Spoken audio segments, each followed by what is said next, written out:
Blackstone Audio presents The Lucifer Principal, a scientific expedition into the forces of history by Howard Bloom. This book is read by Malcolm Hilgartner. To Linda Bloom. If only there were evil people somewhere insidiously committing evil deeds, and it were necessary only to separate them from the rest of us and destroy them. But the line dividing good and evil cuts through the heart of every human being. And who is willing to destroy a piece of his own heart? Alexander Solzhenitsyn. Only through knowledge will we be able to deliver those with superstitious faith in the omnipotence of violence from their folly. Fang Li Zhuo. We have need of history in its entirety, not to fall back into it, but to escape from it. Ortega y Gasset. Forward. The author of this book is an intellectual, originally trained in science, who decided to avoid the limitations of an academic career. Instead of conducting laboratory experiments and competing for federal grant dollars, he put his interest in mass human behavior to work by playing a key role in the careers of rock stars such as Michael Jackson and John Cougar Mellencamp. Meanwhile, he continued to read widely and do what all scientists as intellectuals should do, attempt to understand and explain the nature of the world around him. His experience, at the center of our culture's myth-making machinery, may have taught him more about human nature than a university career. Perhaps we should regard him as an anthropologist who has spent many years observing a strange tribe, us. In the course of his inquiry, Howard Bloom became convinced that evolution could explain the fundamentals of human nature and the broad sweep of human history. He is not alone. It is no longer heretical to study our own species as one of evolution's creations, and many books are appearing on the subject. The Lucifer Principal, however, does not merely report on the rapid developments that are taking place within academia. Howard Bloom has his own vision of evolution and human nature that many scientific authorities would dispute. He is a heretic among former heretics. The bone of contention is the organismic nature of human society. Thomas Hobbes and many others of his time regarded individuals as the cells and organs of a giant social organism, a leviathan, which is but an artificial man, though of greater stature and strength than the natural, for whose protection and defense it was intended. Today this idea is regarded as no more than a fanciful metaphor. Evolution is thought to produce individuals who are designed to relentlessly pursue their own reproductive success. Society is merely the byproduct of individual striving and should not be regarded as an organism in its own right. Even individuals can be decomposed into selfish genes whose only purpose is to replicate themselves. It is a mark of Howard Bloom's independence of thought that he resisted the extreme reductionism that pervades modern evolutionary biology. He believes that the Leviathan, or society as an organism, is not a fanciful metaphor, but an actual product of evolution. The Darwinian struggle for existence has taken place among societies as well as among individuals within societies. We do strive as individuals, but we are also part of something larger than ourselves, with a complex physiology and mental life that we carry out but only dimly understand. That is the vision of evolution and human behavior found in The Lucifer Principal, and at the moment, it can be found nowhere else. When Howard Bloom wrote The Lucifer Principal, he studied numerous developments taking place within the halls of academe, but was unaware of others. Evolution is increasingly being studied as a process that operates on a hierarchy of units. Even individual organisms are higher-level units, composed of parts that were themselves free-living organisms in the distant past. Truly organismic societies have evolved in insects, and even some recently discovered mammal species. As for ourselves, human society may turn out to be far more organismic than the vast majority of evolutionary biologists imagined only a few years ago. These discoveries are unfolding within the scientific community, and many of them have been anticipated by Bloom. Scientists and other academicians might find themselves treading a path forged by an outsider. As a scientist who has been developing a hierarchical view of evolution from within academia, I have learned from Howard Bloom and value him as a fellow traveler. I do not agree with everything he says, and I sometimes blush at the way he says it, not with the reserve of a scientist, but with the brashness of a mass media denizen. Of course, that only makes the book more fun for the average reader. Many of Howard Bloom's ideas must be passed through the scientific verification machine before they can be accepted. Until then, your motto for the Lucifer Principle should be not read it and believe, but read it and think. David Sloan Wilson, Binghamton, New York. Who is Lucifer? How art thou fallen from heaven, O Lucifer, son of the morning! For thou hast said in thine heart, I will ascend into heaven, I will exalt my throne above the stars of God. I will ascend above the heights of the clouds, I will be like the Most High. Isaiah chapter 14, verses 12 through 14. 1800 years ago in the city of Rome, an influential Christian heretic named Marcion took a look at the world around him and drew a conclusion. The God who created our cosmos couldn't possibly be good. The universe was shot through with appalling threads, violence, slaughter, sickness, and pain. These evils were the Creator's handiwork. Surely he must be some perversely sadistic force, one who should be banished from influence over the minds of men. More traditional Christians found another way of dealing with the problem of evil. They created the myth of Lucifer. Lucifer had been a magnificent angel, a courtier of God, a prime noble in the kingly halls of heaven. He was trusted, powerful, charming, awesome in his self-possession. But he had a flaw. He wanted to usurp the seat of heavenly power and seize the throne of God himself. When the plot was uncovered, Lucifer was hurled from heaven, exiled beneath the earth, and tossed into the dreary realms of hell. The ancient gods who had been his co-conspirators were cast into the lightless subterranean caverns with him. But Lucifer still bore some of the attributes of his creator and former master. He was an organizer, a would-be crafter of new orders, a creature bent on pulling together forces in his own manner. The fallen angel did not lay face down long in the muck of the lightless caverns. His first step was to mobilize the squabbling gods trapped with him in hell, regimenting them into a new army. Then Lucifer set forth to conquer the earth, using as his pawn a fresh, godly invention, an innocent pair Jehovah had placed in a garden, Adam and Eve. The great seducer tempted Eve with the apple of knowledge, and she could not resist the Luciferian fruit. Eve's sin against God corrupted all mankind. Ever since that time, man has aspired to the Lord, but found himself a victim of the devil. Marcion the heretic said God was responsible for evil. Mainstream Christians absolved the Almighty of responsibility by blaming all that's wrong on the Prince of Darkness and on man. But, in a strange way, Marcion understood the situation better than the more conventional followers of the Church, for Lucifer is merely one of the faces of a larger force.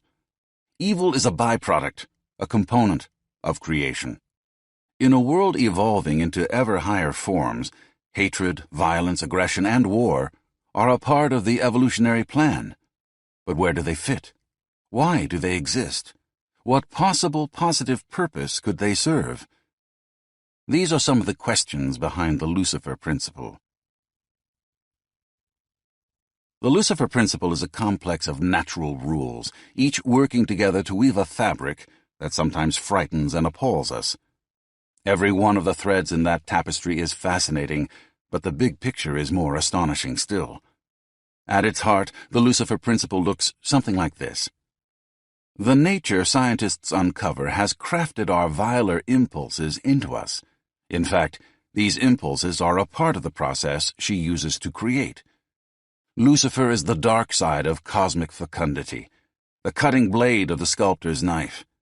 Nature does not abhor evil. She embraces it. She uses it to build. With it, she moves the human world to greater heights of organization, intricacy, and power. Death, destruction, and fury Do not disturb the mother of our world.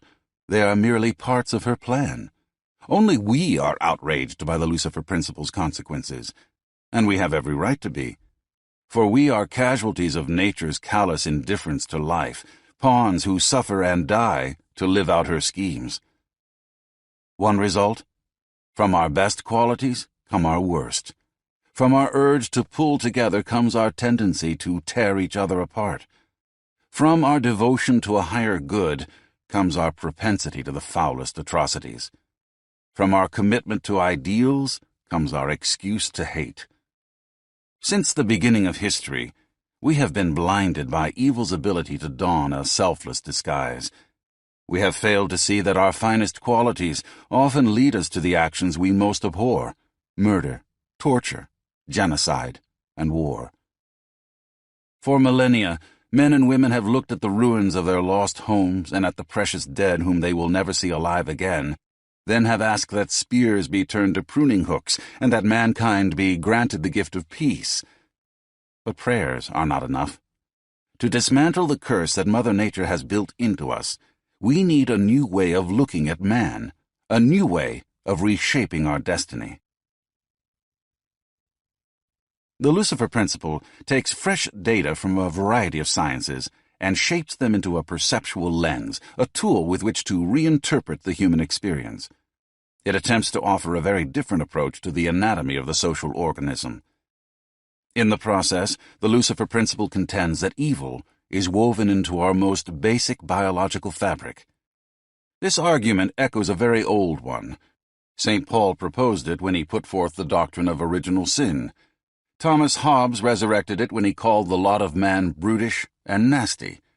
Anthropologist Raymond Dart brought it to the fore again when he interpreted fossil remains in Africa as evidence that man is a killer ape. Old as it is, the concept has often had revolutionary implications. It has been the thread on which men like Hobbes and St. Paul have hung dramatic new visions of the world. I've attempted to employ the subject of man's inborn evil, as have those who turned to the subject in the past, to offer up a restructuring of the way we see the business of being human. I've taken the conclusions of cutting-edge sciences, ethology, biopsychology, psychoneuroimmunology, and the study of complex adaptive systems, among others, to suggest a new way of looking at culture, civilization, and the mysterious emotions of those who live inside the social beast. The goal is to open the path toward a new sociology, one that escapes the narrow boundaries of Durkheimian, Weberian, and Marxist concepts, theories that have proven invaluable to the study of mass human behavior while simultaneously entrapping it in orthodoxy.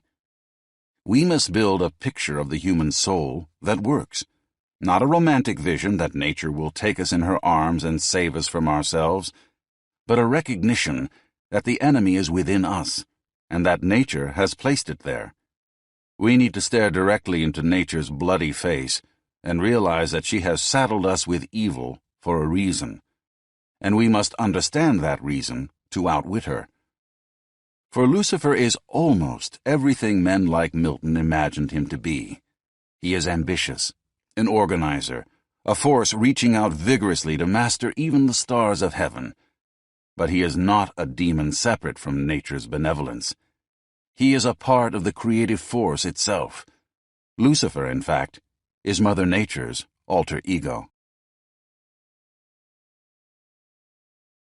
The Clint Eastwood Conundrum. We think of ourselves as rugged individuals, cocky, Clint Eastwood-like characters, capable of making up our own minds no matter what kind of group pressures torpedo the less independent thoughts of people around us. Erich Fromm, the psychoanalytic guru of the 60s, turned the idea that the individual can control his own universe into a rabidly popular notion. Fromm told us that needing other people is a character flaw, a mark of immaturity. Possessiveness in a romantic relationship is an illness. Jealousy is a character defect of the highest magnitude. A mature individual is one who can drift through this world in the self-contained manner of an interstellar transport, manufacturing its own oxygen and food. That rare, healthy soul, Fromm wished us to believe, had an indestructible sense of his own worth. As a consequence, He had no need for the admiration and reassurance that only the weak long for. Fromm was trapped in a scientific fallacy that has become mainstream dogma. Current evolutionary theory, as promoted by scientists like Harvard's E.O. Wilson and the University of Washington's David Barish, says that only the competition between individuals counts. The concept is called individual selection. Social groups may glare and posture, threaten, connive, and occasionally battle to a grim and bloody death, but none of this really matters. The dogma of the moment declares emphatically that the creature struggling alone, or occasionally helping out a relative, is the only one whose efforts drive the engines of evolution. However, the accepted view requires a closer look. Among humans, groups have all too often been the prime movers. It is their competition that has driven us on the inexorable track toward higher degrees of orders. This is one key to the Lucifer Principle. At first glance, the notion seems elementary, scarcely worth exploring further, but it has revolutionary implications.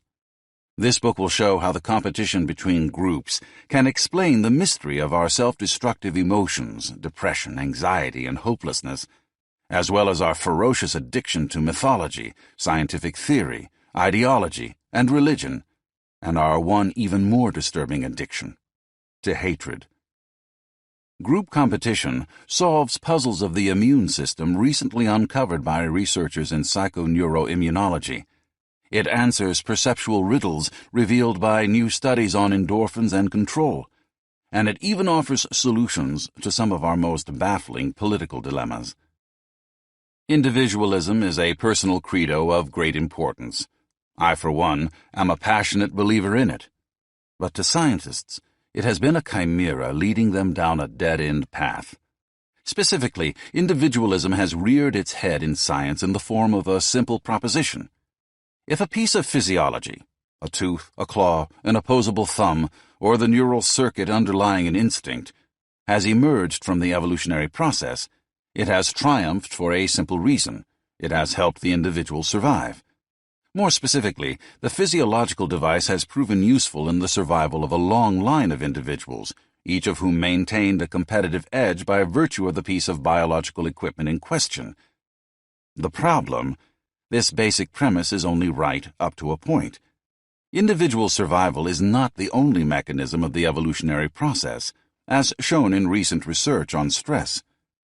The stress response, with its high levels of corticosteroids and its clammy manifestations of anxiety, is usually described as part of a fight-or-flight syndrome, a survival device left over from the days when men were fending off saber-toothed tigers. When our primitive ancestors were confronted with a snarling beast, the stress response supposedly prepared them to engage the brute in battle or to hot-foot it out of the path of danger. But if the stress response is such a marvelous tool for self-defense, why is it so disabling? Why do stress reactions shut down our thought processes, cripple our immune system, and occasionally turn us into stupefied blobs of jelly? How do these impairments help us survive? The answer is that they don't. Men and animals do not merely struggle to maintain their individual existence. They are members of larger social groups, and all too often it is the social unit, not the individual, whose survival comes first. At first glance, our dependence on our fellow human beings sounds encouragingly angelic, but it is a blessing with a barb. Harvard psychologist Daniel Goleman, paraphrasing Nietzsche, says, "Madness is the exception in individuals, but the rule in groups." A study by social psychologist Brian Mullen shows that the larger the lynch mob, the more brutal the lynching. Freud declares that groups are impulsive, changeable, and irritable. Those caught up within them, he asserts, can become infantile slaves to emotion, led almost exclusively by the unconscious. Swept up by the emotions of a crowd, humans tend to lose their ethical restraints. As a result, the greatest human evils are not those that individuals perform in private, the tiny transgressions against some arbitrary social standard we call sins. The ultimate evils are the mass murders that occur in revolution and war, the large-scale savageries that arise when one agglomeration of humans tries to dominate another. the deeds of the social group. The social pack, as we shall see, is a necessary nurturer. It gives us love and sustenance. Without its presence, our mind and body literally switch on an arsenal of interior devices for self-demolition. If we ever save ourselves from the scourge of mass violence, it will be through the efforts of millions of minds, networked together in the collaborative processes of science, philosophy, and movements for social change. In short, only a group effort can save us from the sporadic insanities of the group. This book is about the social body in which we are the unwitting cells. It is about the hidden ways in which that social group manipulates our psychology and even our biology. It is about how a social organism scrambles for survival and works for mastery over other organisms of its kind. It is about how we, without the slightest sense of what the long-term results of our minuscule actions may be, contribute to the social organism's ponderous and sometimes earth-shattering deeds. It is about how, in our preoccupations with sex, our submission to gods and leaders, our sometimes suicidal commitment to ideas, religions, and trivial details of cultural style, we become the unconscious creators of the social organism's exploits. The whole is bigger than the sum of its parts. There's a strange concept in the philosophy of science called an entelechy. An entelechy is something complex that emerges when you put a large number of simple objects together. Examine one molecule of water in a vacuum, and you'll be utterly bored by the lack of activity in your vacuum tube. Pour a bunch of molecules into a glass, and a new phenomenon crops up, a ring of ripples on the water's surface. Combine enough glasses of water in a big enough basin, and you'll end up with something entirely different, an ocean. Take the 26 letters of the English alphabet, lay them out in front of you, and you'll have a set of small squiggles, each of which evokes just one or two specific sounds. String a few million together in precisely the proper order, and you'll have the collected works of Shakespeare. These are entelechies. A city, a town, a culture, a religion, a body of mythology, a hit record, a dirty joke. These, too, are the results of entelechies. Take one human being, isolate him in a room from the time he's born until the time he dies, and you'll end up with a creature incapable of using language, with little in the way of imagination, an emotional and physical wreck. But put that baby together with 50 other people, and you'll end up with something entirely new, a culture. Cultures spring into existence only when the crowd is large enough. They are a phenomenon that sweeps across the face of the multitude like a wave. The phenomenon that creates the Beatles, that makes a Hitler, that launches a new philosophy like communism or Christian fundamentalism. These are all entelechies at work, waves rolling over the surface of society, incorporating the minor moves of individual human beings into a massive force, the way swells of the sea orchestrate insignificant twitches of water molecules into an overwhelming motion. The perpetual churnings of the waves and the tides are stirred by the gravity of the moon. But what propels the cultural tides of human beings? What causes a horde of barbaric nomads in the desert wastes of the Arab Peninsula to suddenly coalesce under the leadership of one man and spill across the known world, carving out an empire? How does an invisible idea preached by an Ayatollah pull isolated humans into surging swells of believers ready to die or kill for truth? Why does a sect, originally committed to turning the other cheek, flood the world with warriors who literally wade in blood? What makes a country like Victorian England crest in the domination of fully half the planet, then ebb like a spent wave from power and prosperity? What undertow is sucking America into that same path today? 5 simple concepts will explain these human currents.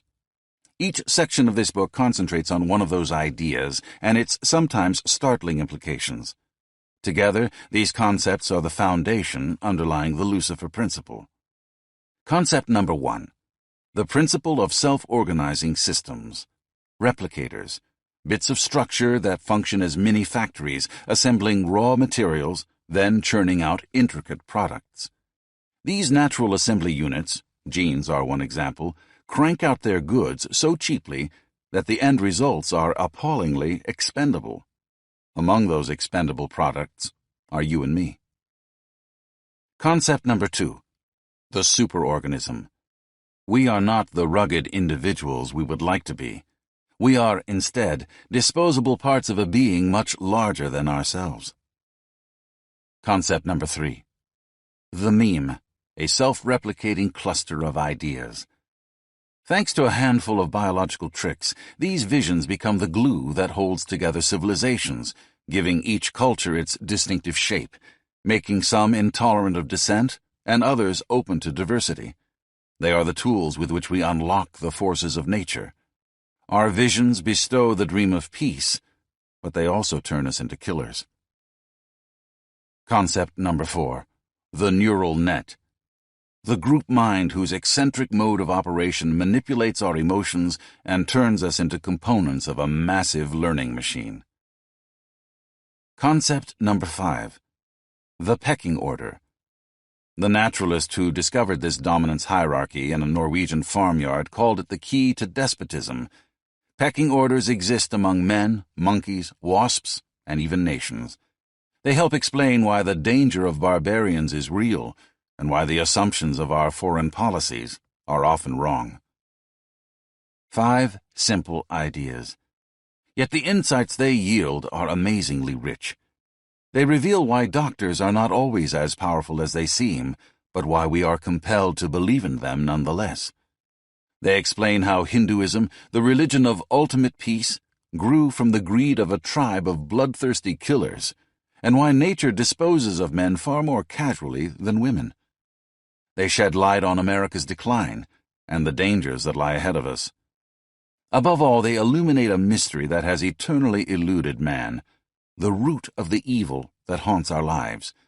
For within these 5 small ideas we will pursue, there lurks a force that rules us. The Chinese Cultural Revolution. The men who are the most honored are the greatest killers. They believe that they are serving their fellow men. Henry Miller. It's getting uncommonly easy to kill people in large numbers, and the first thing a principal does, if it really is a principal, is to kill somebody. Dorothy L. Sayers. In the mid-60s, Mao Zedong tore the fabric of Chinese society apart. In doing so, he unleashed emotions of the most primitive kind, the true demons of the human mind. These primordial motivators ripped across the face of China, bringing death, destruction, and pain. But the frenzy Mao had freed was not some freak child of Mao's philosophies. It was the simple product of passions that squirm every day inside you and me. In 1958, Mao had decided to throw China violently into the future. His catapult was the Great Leap Forward, an economic plan designed to harness China's manpower in a massive modernization program. Billboards carried pictures of a Chinese worker astride a rocket. The slogan read, "Surpass England in 15 years." Students, senior citizens, intellectuals, and farmers labored ceaselessly to build steel furnaces. They collected iron pots and tore brass fittings off the ancient doors of their houses to provide the scrap metal required for the construction of those furnaces. Peasants left their homes in mass mobilizations, slogged to communal dining halls, and threw themselves into their work with tremendous enthusiasm. After all, says Gao Yuan, one Chinese schoolboy who lived through it, people were saying that true communism was just around the corner. Unfortunately, somewhere along the line, the Great Leap Forward stumbled and fell on its face. The communal dining halls closed. Householders who had taken their pots to the furnaces were forced to find new ones. Ration coupons appeared for grain, oil, cloth, and even matches. The little boys who had thrown themselves so enthusiastically into making an economic miracle grew faint from hunger as they sat in school. They learned to catch cicadas on poles with glue-coated tips, then forced themselves to swallow the still squirming insects. They scoured the hills for edible grass and weeds. Their mothers baked bread with flour augmented by willow and poplar leaves. During 3 long years of heroic progress, millions died of starvation. The Great Leap Forward had crippled the economy, throttling the production of even the simplest things, and the architect of the brave blunder, Mao himself, lost power. He retired into ideological matters, leaving the day-to-day running of the state to a bureaucratic nest of lesser officials. Those officials looked at a citizenry racked with malnutrition and quickly changed gears. They abandoned theoretical rigor and worked to boost production of the household necessities that had all but disappeared. Highest on the priority list was raising food, lots of it. Doctrine took a back seat to the simple task of putting meals on Chinese tables. The further the new policy proceeded, the more the officials responsible for implementing it felt that they were the real powers controlling China. Their swelling pride told them that they were the new bosses, the men who had taken over the helm of history. Mao was a relic, an antique, a figurehead. When Mao tried to issue orders, his underlings treated him politely but shrugged him off. The commands of China's great leader went unheeded. Mao Zedong did not enjoy being led to pasture, and he wasn't the sort of man to take forced retirement lying down, so this demigod of the revolution contrived a plan to reassert authority, a plan that would be even more devastating to China than the Great Leap Forward. His scheme would not just starve people, it would torture them, beat them to death, and force them to suicide. It was the Cultural Revolution. Mao took advantage of a simple peculiarity of human nature, the rebelliousness of adolescence. The defiant attitude of teenage punk rockers and heavy metal headbangers may seem like a rage spawned by the unique disorders of Western culture, but it is not. Adolescence awakens defiant urges in nearly all primates. In chimpanzees, it inspires a wanderlust that forces some young females to leave the cozy family they've always known and go off to make a new life for themselves among strangers. In langur monkeys, it triggers a restlessness that's much more to the point. Adolescent langur males kick loose the bonds of their childhood family life and cluster in unruly, threatening gangs. Then they go on the prowl, looking for some older, well-established male they can attack. The adolescent's goal is to dislodge the respectable elder from his cushy home and take over everything he owns, his power, his prestige, and his wives. As we'll see later, humans are driven by many of the same instincts as our primate relatives. Consequently, many adolescents of our species also resent the authority of the adults over their heads. Their hormones have suddenly told them that it is time to assert their individuality and to challenge the prerogatives of the older generation. Mao didn't address himself to the adults of China. Those comrades saw the good sense of the officials who had shuffled Mao to the side and focused on producing food to fill the stomachs that had ached with emptiness for 3 long years. Mao turned elsewhere for help in recapturing authority. He turned to the country's teenagers. Mao started his campaign to regain the reins of China innocently enough. Under his orders, the major papers began a literary debate. They attacked a group of authors who called themselves the Three-Family Village. These essayists were government officials, key figures in the phalanx of bureaucrats resisting Mao's orders. One was vice mayor of Beijing. Another, the editor of the Beijing Evening News, was propaganda director for Beijing's party committee. A third was a propagandist for the Beijing city government. Over the years, the articles of these three had been regarded as entertaining diversions, models of witty style. Now official editorial writers discovered that the writings of the Three-Family Village were hidden cesspools of secret meanings. And what did those meanings amount to? An assault on the sacred precepts of the party. The attack on the Three-Family Village quickly moved from the papers to the schools. Students were encouraged to pen their own excoriations of the traitors, as one newspaper put it, opening fire at the anti-party black line. Pupils made posters vilifying the scoundrels' names and plastered them over every available wall. Thus they carried out their duty to hold high the great banner of Mao Zedong thought. The banner of Mao's thought soon wrapped itself around the necks of more than just the Three-Family Village. School children were encouraged to find other literary works rotting with revisionism and anti-revolutionary notions. The children leapt avidly to their homework assignment, but they became even more enthusiastic a few months later when a new directive came from above. ferret out bourgeois tendencies and reactionary revisionism among your teachers. The new task was one to which any youngster could apply himself with gusto.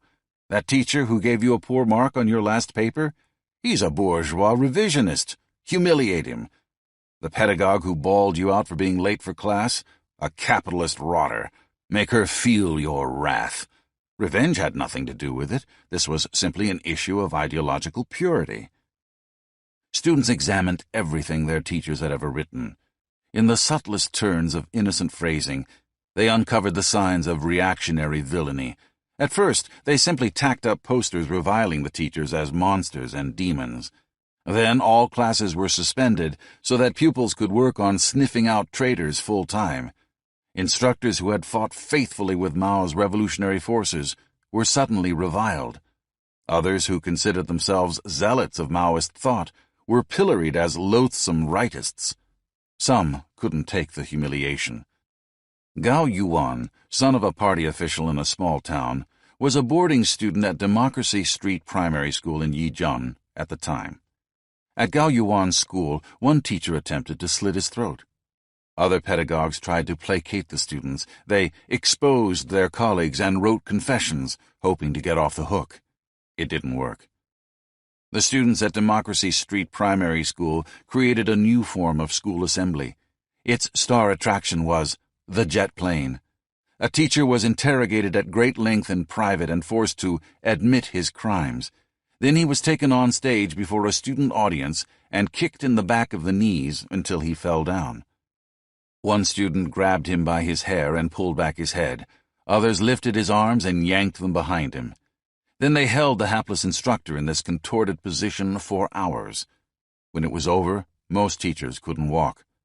To make the humiliation a bit more lasting, students shaved their erring teachers' heads. Among their teachers, the diligent students discovered the vilest of the vile.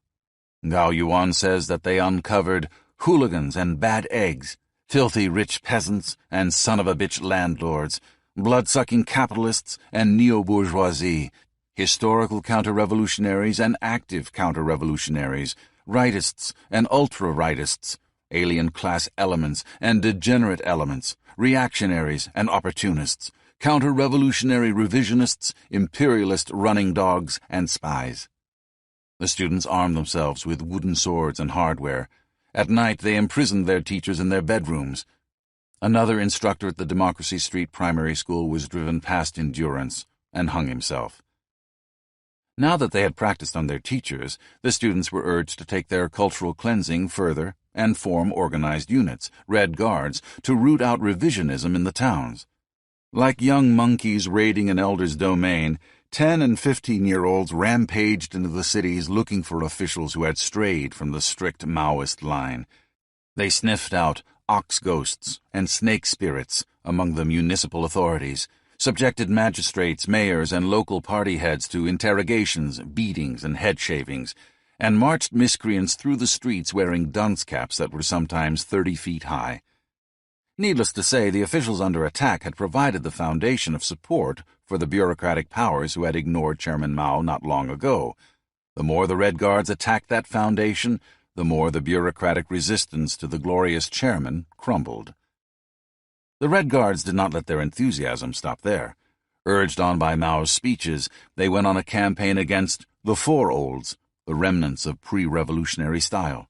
The students pulled down store signs, renamed streets, slit the trouser legs of anyone wearing tight pants, stopped women entering the town gates to cut off their braids, pulled down ancient monuments, broke into homes, and smashed everything that carried the hated aura of tradition. Then the Red Guards turned on each other in what started as a debate over the true Maoist line. Behind the argument about Mao's thought, however, was another issue. Class warfare is a central concept of Maoism. As a result, each citizen of Maoist China was categorized according to the class from which his parents or grandparents came. If your family in the distant past had belonged to an unacceptable social category, you were a pariah.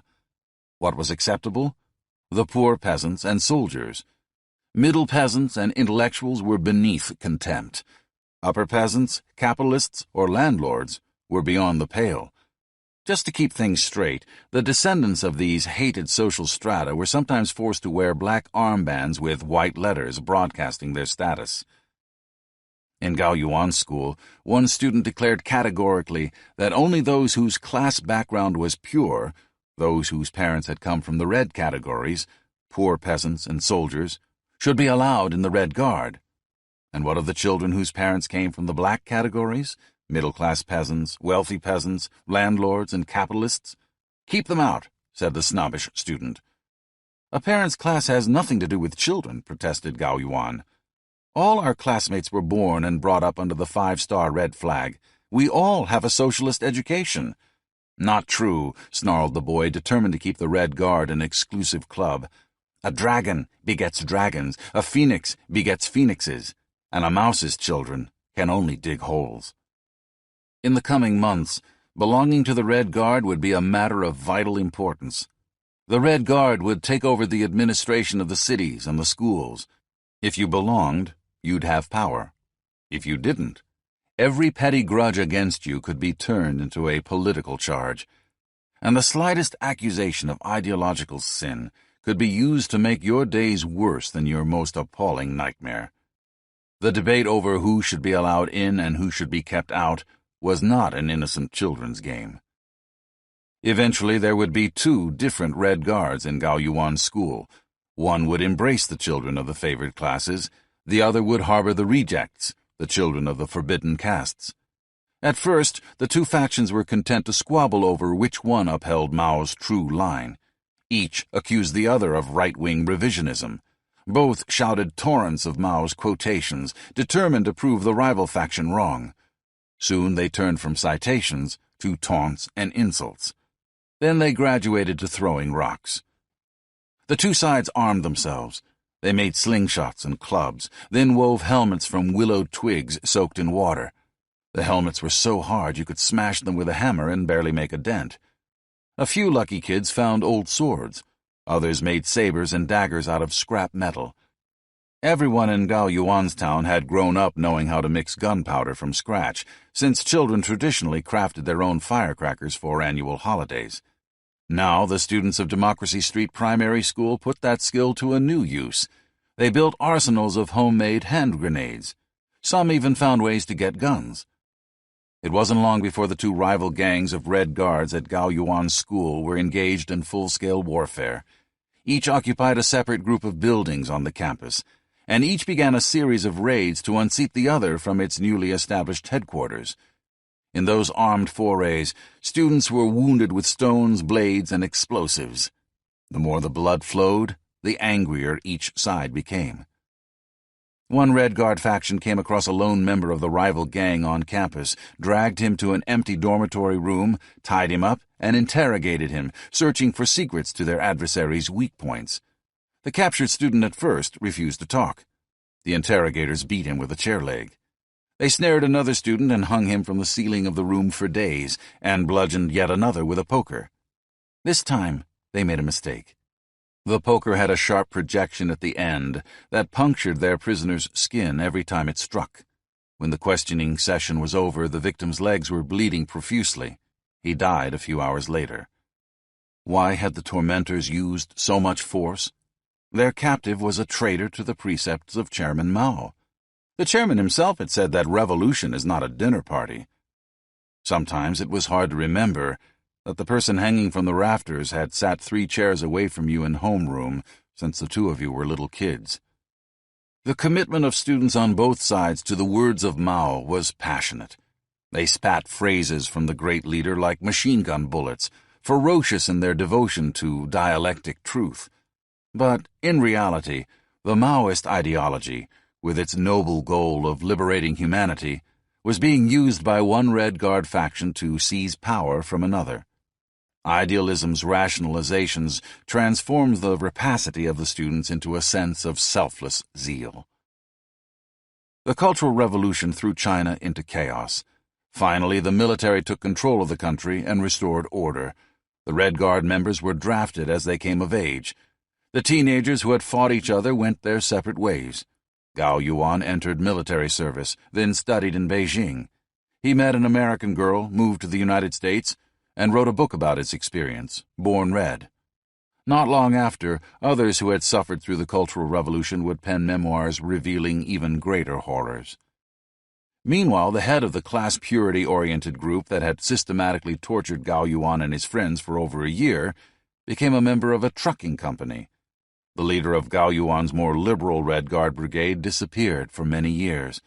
He resurfaced only when China began the modern economic reform that allows a measure of entrepreneurial freedom. Today, the former Red Guard leader once again uses the ability to organize others that helped him marshal his fierce young army of students. He founds successful capitalist enterprises. Only one person really got what he wanted from the Chinese Cultural Revolution: Mao Zedong. When it was all over, he had driven his opponents from their roosts and regained control of China.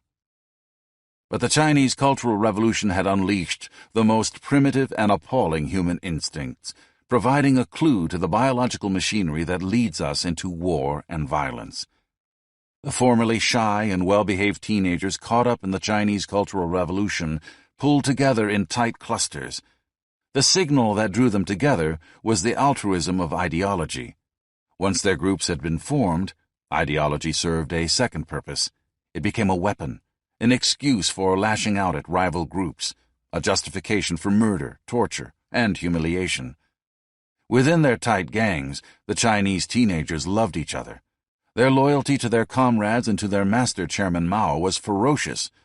But when they turned their attention to outsiders, the folks they labeled as counter-revolutionaries, their feelings were different. Toward those beyond their tiny circle, they radiated only hatred, and they treated those they despised with remorseless brutality. The Chinese Cultural Revolution was a microcosm of the forces that manipulate human history. It showed how the insubstantial things we call ideas can trigger the loftiest idealism and the basest cruelty. And it demonstrated how, under the urge to heroism and the commitment to the elevation of all mankind, there often lies something truly grotesque: the impulse to destroy our fellow human beings. How do mere fragments of thought turn to concepts that kill? Why do groups so readily congeal, face off, and fight? To answer these questions, we have to look at the forces that gave us birth. Bloodstains in Paradise. Mother Nature, the bloody bitch. We do not see, or we forget, that the birds which are idly singing around us mostly live on insects or seeds, and are thus constantly destroying life. Charles Darwin, The Origin of the Species. Mankind has always been cutting one another's throats.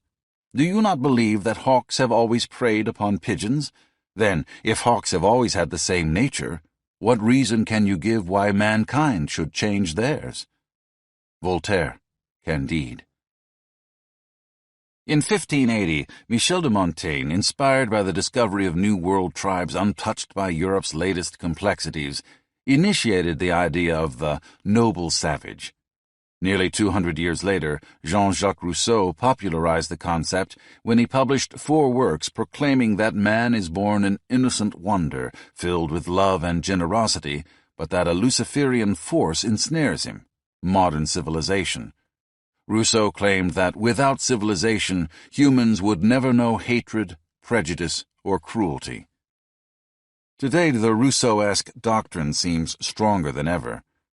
20th-century writers and scientists like Ashley Montagu, Claude Lévi-Strauss, who hailed Rousseau as the father of anthropology, Eric Jansch, David Barish, Richard Leakey, and Susan Sontag have reworked the notion to condemn current industrial civilization. They have been joined by numerous feminist, environmentalist, and minority rights extremists. Even such august scientific bodies as the American Anthropological Association, the American Psychological Association, and the Peace and War section of the American Sociological Association have joined the cause, absolving natural man of malevolence by endorsing the Seville Statement, an international manifesto which declares that violence is neither in our evolutionary legacy nor in our genes.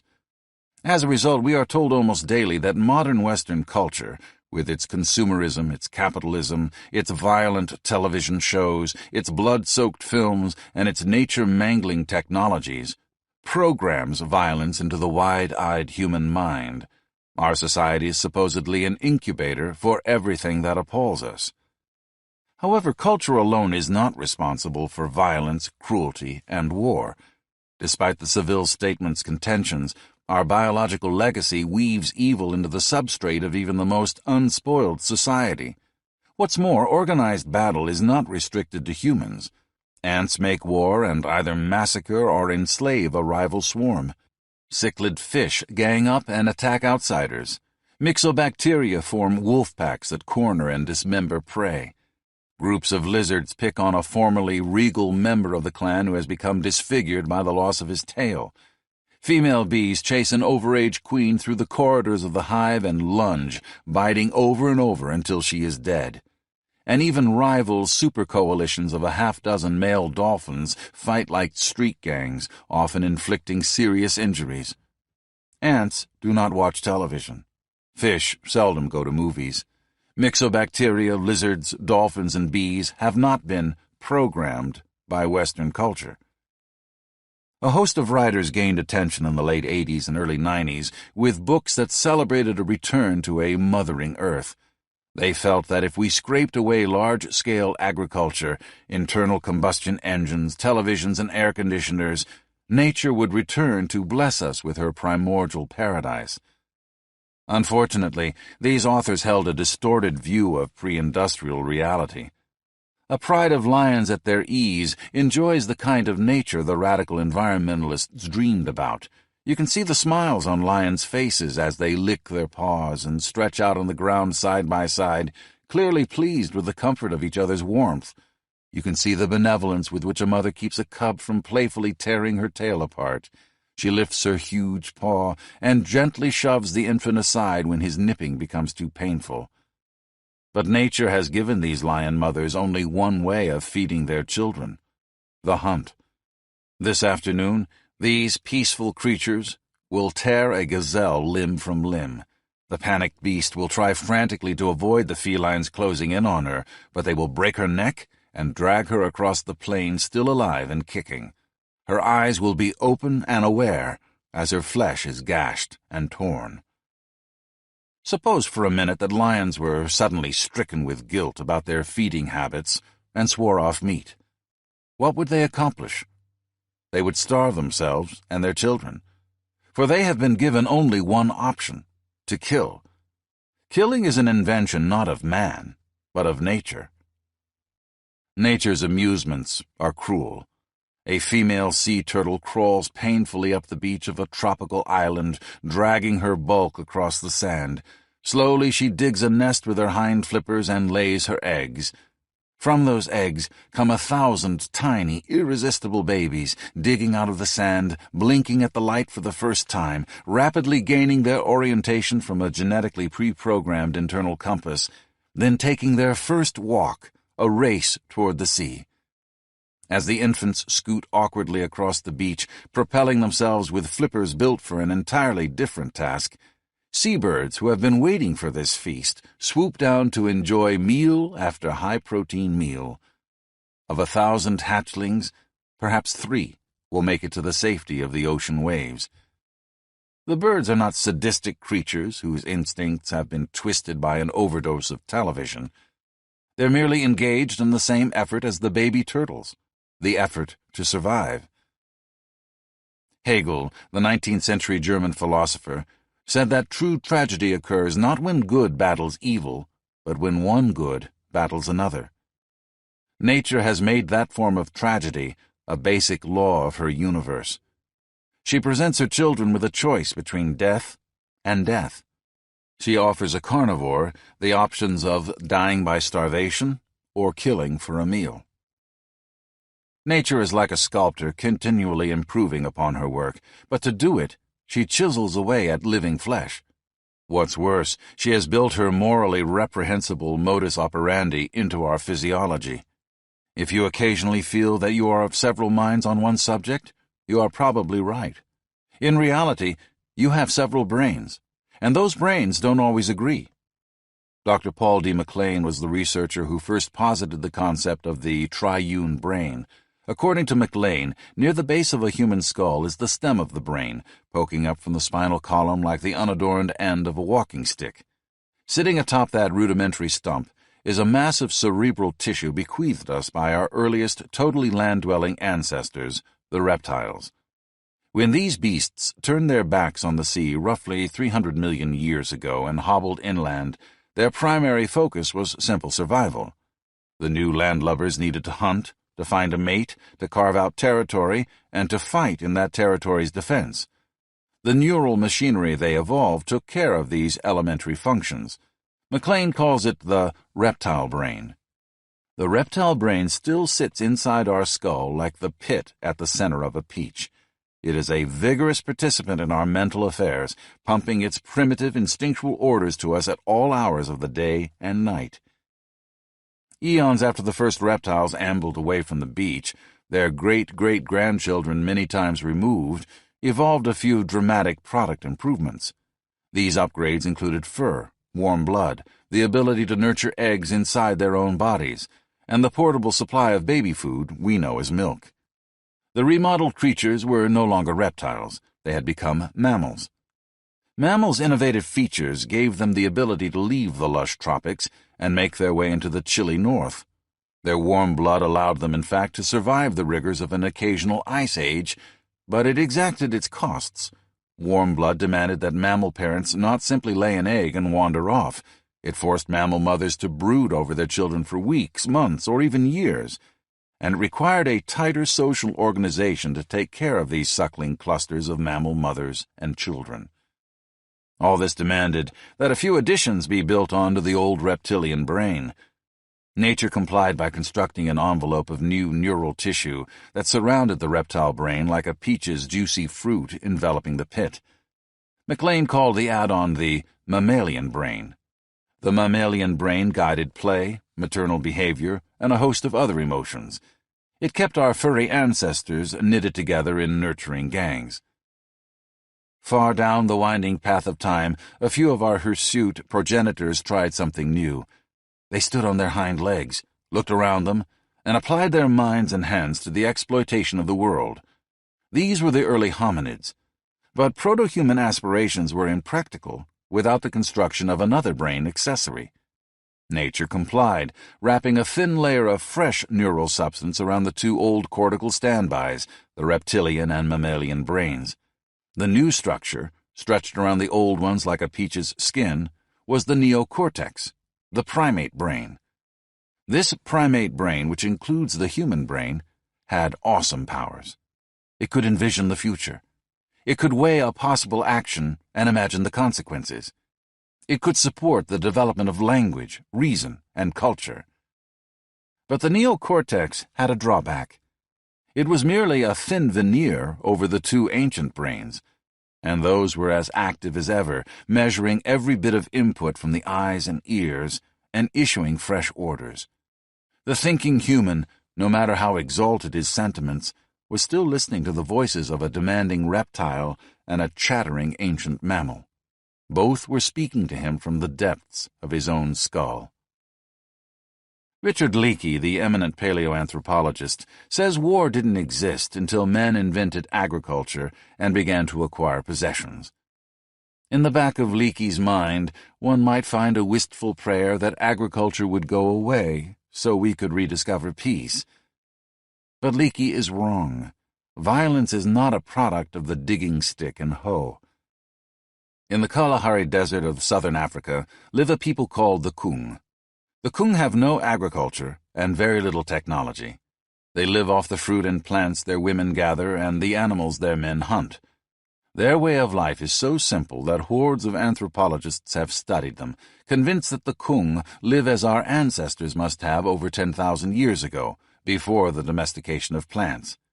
In the early years of Kung ethnography, anthropologists became wildly excited. These simple people had no violence, they said. Anthropology had discovered the key to human harmony, abolished the modern world, and returned to hunting and gathering. Richard Leakey used the Kung as his model of paradisal pre-agriculturalists. The Kung way of life proved that without the plow, men would not have the sword. Yet later studies revealed a blunt and still underpublicized fact. Kung men solve the problem of adultery by murder. As a result, among the Kung, the homicide rate is higher than that in New York City. Kung violence takes place primarily between individuals. In both humans and animals, however, the greatest violence occurs not between individuals, but between groups. It is most appalling in war. Dian Fossey, who devoted 19 years to living among and observing the mountain gorillas of Central Africa's Virunga Mountains, felt these creatures were among the most peaceful on Earth. Yet mountain gorillas become killers when their social groups come face to face. Clashes between social units, said Fossey, account for 62% of the wounds on gorillas. 74% of the males Fossey observed carried the scars of battle, and 80% had canine teeth they'd lost or broken while trying to bite the opposition. Fossey actually recovered skulls with canine cusps still embedded in their crests. One gorilla group will deliberately seek out another and provoke a conflict. The resulting battles between gorilla tribes are furious. One of the bands that Fossey followed was led by a powerful silverback, an enormous male who left a skirmish with his flesh so badly ripped that the head of an arm bone and numerous ligaments stuck out through the broken skin. The old ruling male, whom Fossey called Beethoven, had been supported in the fight by his son, Icarus. Icarus left the battle scene with 8 massive wounds where the enemy had bitten him on the head and arms. The site where the conflict had raged was covered with blood, tufts of fur, broken saplings, and diuretic dung. Such is the price of pre-human war in the Virunga Mountains. Gorillas are not the only subhumans to cluster in groups that set off to search for blood. By the early 70s, Jane Goodall had lived 14 years among the wild chimpanzees of Tanzania's Gombe Reserve. She loved the chimps for their gentle ways, so different from the violence back home among humans. Yes, there were simian muggings, beatings, and rage, but the ultimate horror, war, was absent. Goodall published a landmark book on chimpanzee behavior, In the Shadow of Man, a work that to some proved unequivocally that war was a human creation. After all, the creatures shown by genetic and immunological research to be our nearest cousins in the animal kingdom knew nothing of organized, wholesale violence. Then, 3 years after Goodall's book was printed, a series of incidents occurred that horrified her. The tribe of chimps Goodall had been watching became quite large. Food was harder to find. Quarrels broke out. To relieve the pressure, the unit finally split into 2 separate tribes. One band stayed in the old home territory. The other left to carve out a new life in the forest to the south. At first, the 2 groups lived in relative peace. Then the males from the larger band began to make trips south to the patch of land occupied by the splinter unit. The marauders' purpose was simple: to harass and ultimately kill the separatists. They beat their former friends mercilessly, breaking bones, opening massive wounds, and leaving the resultant cripples to die a slow and lingering death. When the raids were over, 5 males and 1 elderly female had been murdered. The separatist group had been destroyed, and its sexually active females and part of its territory had been annexed by the males of the band from the home turf. Goodall had discovered war among the chimpanzees, a discovery she had hoped she would never make. Years later, biological ecologist Michael Guillieri traveled to Uganda to see just how widespread chimpanzee warfare really is. He concluded that the happy-go-lucky chimpanzee has turned out to be the most lethal ape, an organized, cooperative warrior. So the tendency towards slaughter that manifested itself in the Chinese Cultural Revolution is not the product of agriculture, technology, television, or materialism. It is not an invention of either Western or Eastern civilization. It is not a uniquely human proclivity at all. It comes from something both sub- and superhuman, something we share with apes, fish, and ants, a brutality that speaks to us through the animals in our brain. If man has contributed anything of his own to the equation, it is this: he has learned to dream of peace. But to achieve that dream, he will have to overcome what nature has built into him. overcome what nature has built into him.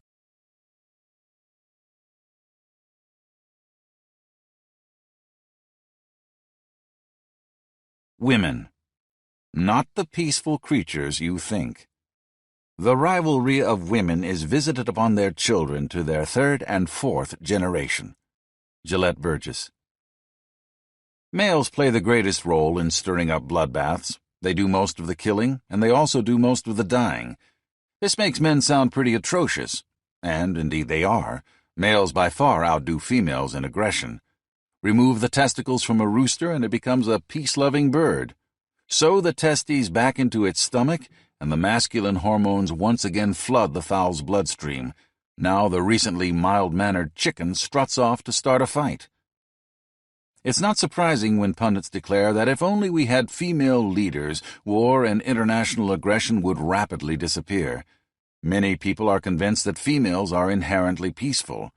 Okay, so Margaret Thatcher, the female former Prime Minister of Britain, won the Falklands War, supplied the British military with nuclear submarines, and packed those subs with atomically tipped ballistic missiles. Indira Gandhi led a military campaign against Pakistan, jailed her opponents, and suspended civil liberties. And Peru's Shining Path guerrilla assassination squads were headed almost entirely by women. But surely these are just aberrations. Or are they? The evidence from the world of our closest relatives in the primate family indicates that the cheerfully idealistic picture of women is a self-delusion. Females, too, are victims of the Lucifer Principle. Dian Fossey, the chronicler of the Central African mountain gorillas, had been following a gorilla band for 9 years when she suddenly noticed that one of the tribe's babies had disappeared. This came as a shock.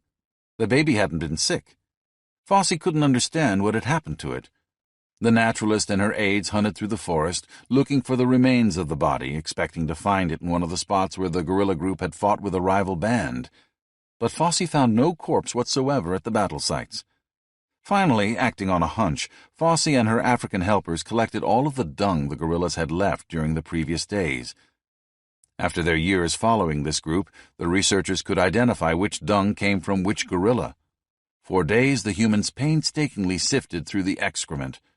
Finally, Fossey found what she'd been looking for: 133 bone and tooth fragments from an infant gorilla, contained in the deposits left by the dominant female and her 8-year-old daughter. The mother of the dead baby came from a social level these female gorilla aristocrats despised. She was an outcast the well-placed ladies frequently mocked and bullied. Her presence simply could not be tolerated in proper company. Her child was beneath contempt. Fossey concluded that the head female and her daughter had attacked the infant, killed it, and eaten it. There was more than mere cruelty behind this murder of a helpless baby. Effie, the aristocratic female who had apparently led the infant-killing effort, was in the last stages of pregnancy. 3 days after the brutal incident, she gave birth to a baby of her own. Effie had acted like the ambitious wife in a harem who fights to eliminate the children of her rivals. Through infanticide, she had become the only female with 4 children in the group at one time. She had ensured that she and her young would be the tribe's ruling class. By doing so, she had turned the entire group into a support mechanism for her own offspring. Effie was very much like Livia, the most powerful woman of Rome in the days a little less than 2,000 years ago, when that city was reaching the peak of imperial power. According to Robert Graves's careful reconstruction in I, Claudius, Livia, like Effie, was one of a number of wives, and, like Effie, Livia was mated to the dominant male in the pack. Specifically, Livia had managed to inveigle into matrimony a man named Augustus Caesar, the leader who had grabbed the reins of Rome from his rivals and stabilized the empire in a time of turbulence. In the process, Augustus had become the most powerful man the world had ever known. Guerrillas managed to keep a whole gaggle of wives trailing behind them simultaneously. Augustus didn't have that privilege. The law forced him to possess his official mates one at a time. Livia was Augustus's 3rd wife. She had won him when she was a tender 17. Well, maybe not so tender. According to Graves, the teenage beauty had grown contemptuous of a previous husband because the unlucky gentleman believed in such principles as liberty for Rome's citizens. Livia had no patience with these notions. She was convinced that all power should be centered in the hands of one man, preferably a man under her direct control. So she divorced her soft idealist and sought out a harder husband whose possibilities were more in line with her own aspirations. At the time, Augustus was married to someone else. In fact, he'd had a number of children by the woman at his side and seemed reasonably pleased with his present wife's ways. But that didn't stop the ambitious young Livia. She managed to tarnish the reputation of his spouse and to drive additional wedges between the unfortunate lady and her husband. Then she inserted herself into the gap, making her presence the only logical consolation for Augustus's distress over his wife's disgrace. Livia quickly consolidated her hold over Augustus. Soon he would not make a major decision without her. Like the gorilla Effie, Livia had struggled to become the first lady in the band. And, like Effie, Livia was ambitious for more than just herself. She was ambitious for her children. Rome had been run in the past by a democratic senate, but Augustus was shifting power to a one-man emperorship. Livia wanted the newly established imperial throne to go to her own children. It wasn't that easy. There were rival claimants to the seat of imperial authority. First in line were two of Augustus's old friends and confidants. But more important, there were Augustus's 3 grandchildren, born to the daughter of his previous wife. One by one, according to Graves, the rivals died off. Some collapsed mysteriously, others came down with lingering diseases, and still others suffered inconsequential wounds but were given the wrong medical treatment. Surely Livia's expertise in poisons and her network of murderous helpers, much like the cooperatively cannibalistic cronies in the gorilla Effie's clique, had nothing to do with these deaths. Finally, only Livia's children were left, as Grave puts it, to carry on the line, Livia's line. Livia, like Effie, had eliminated her children's rivals and guaranteed her offspring a spot on the top of the heap. One empress in China, roughly 1,700 years ago, took Livia's ambition several giant steps further. To ensure her children power over the empire, she eliminated every single individual in a rival extended family. In all probability, this minor act of manslaughter was not limited to a mere handful of human obstacles. Chinese noble families of the period usually had hundreds or even thousands of members. Livia, Effie, and the Chinese empress were as bloodthirsty as any male, and the motivation that drove them was distinctly maternal, the desire to give every advantage to their young. Women are violent. In fact, females are as much a part of the apparatus that triggers male violence as the men themselves. Nobel Prize-winning ethologist Konrad Lorenz described a common behavior in several species of ducks. The female runs out to the edge of her husband's territory and tries to provoke another duck, then runs back to her male, stands next to him, and looks behind her at the enraged rival in the hope that her mate will jump into the fray. Many are the human females who have tried to stir up a similar fight. Women encourage killers. They do it by falling in love with warriors and heroes. Men know it and respond with enthusiasm. The Crusaders marched off to war with ladies' favors in their helmets. They were not setting out on some mission of gallant gentleness. On their way through Asia Minor, the Crusaders literally roasted Christian babies in cases of mistaken identity. Because the local folk did not speak a language they understood, the chivalrous knights assumed the panicky babblers were heathens. Heathens, of course, deserved no mercy, so the heroes sliced up the adults and baked the infants on spits, all the while thinking of how the damsels back home would admire their bravery. Technically, this is called sexual selection. The females of a species develop a craving for a certain kind of guy, and all the males compete to live up to the female ideal. Lady peacocks adore hunks with towering blue tails, so peacock gentlemen sport foppish plumes. Lady bowerbirds swoon over bachelors with an architectural flair, so bowerbird males turn sticks and scraps into a Taj Mahal. And what have human females gone for in nearly every society and time? Courage and bravery. In short, violence. The poetry of the classic 6th century Arab master Labed is a testament to the feminine ability to bring out the animal in a man. In Labed's lyrical verses, a young fellow jostles along on his camel, dreaming of how he can get his beloved's attention. She, it seems, does not recognize his true worth. He dreams of how he will prove his manliness with feats of daring glory. Now, what is the one feat of daring glory guaranteed to rivet the admiration of a beauty in Labed's tribal desert society? You rush into the nearest village, kill a few of the males, and steal as many camels and old clothes as you can get your hands on. Greatness belongs to the killer, and the young ladies swoon over guys who are great. Labed will tell you, it works every time. Even T.S. Eliot's erudite Love Song of J. Alfred Prufrock is the intellectualized cry of a man who feels women will not look on him with admiration and bear his children unless he wins their attention with a few violent deeds. I have heard the mermaids singing each to each, mopes the protagonist. I do not think that they will sing to me. What would get these lovely girls in the sea to give the poet a second look? Well, he could be a bit more like Prince Hamlet, able to finally make a decision and kill. But the poet hesitates. He is not the kind of person to take decisive measures. He imagines himself growing old, a foolish, lonely man, ignored by women all his life. Finally, he consoles himself. There will be time, he says, to murder and create. But females do more than provoke violence among males. They engage in it themselves. Primatologist Gene Altman, studying the female baboons of Kenya's Amboseli National Park, noted that when a new baby baboon arrived, the females all rushed over to see it. As it grew older, the baboon ladies came back time and time again. At first glance, their interest looked touchingly affectionate, but on closer inspection, it was something quite different. During a typical incident, a mother and baby sat in the savanna grass. A high-ranking female walked haughtily over to the pair. She tugged gently at the baby's arm. When the mother would not give up her child, the socially superior female grew impatient. She tugged the arm more violently.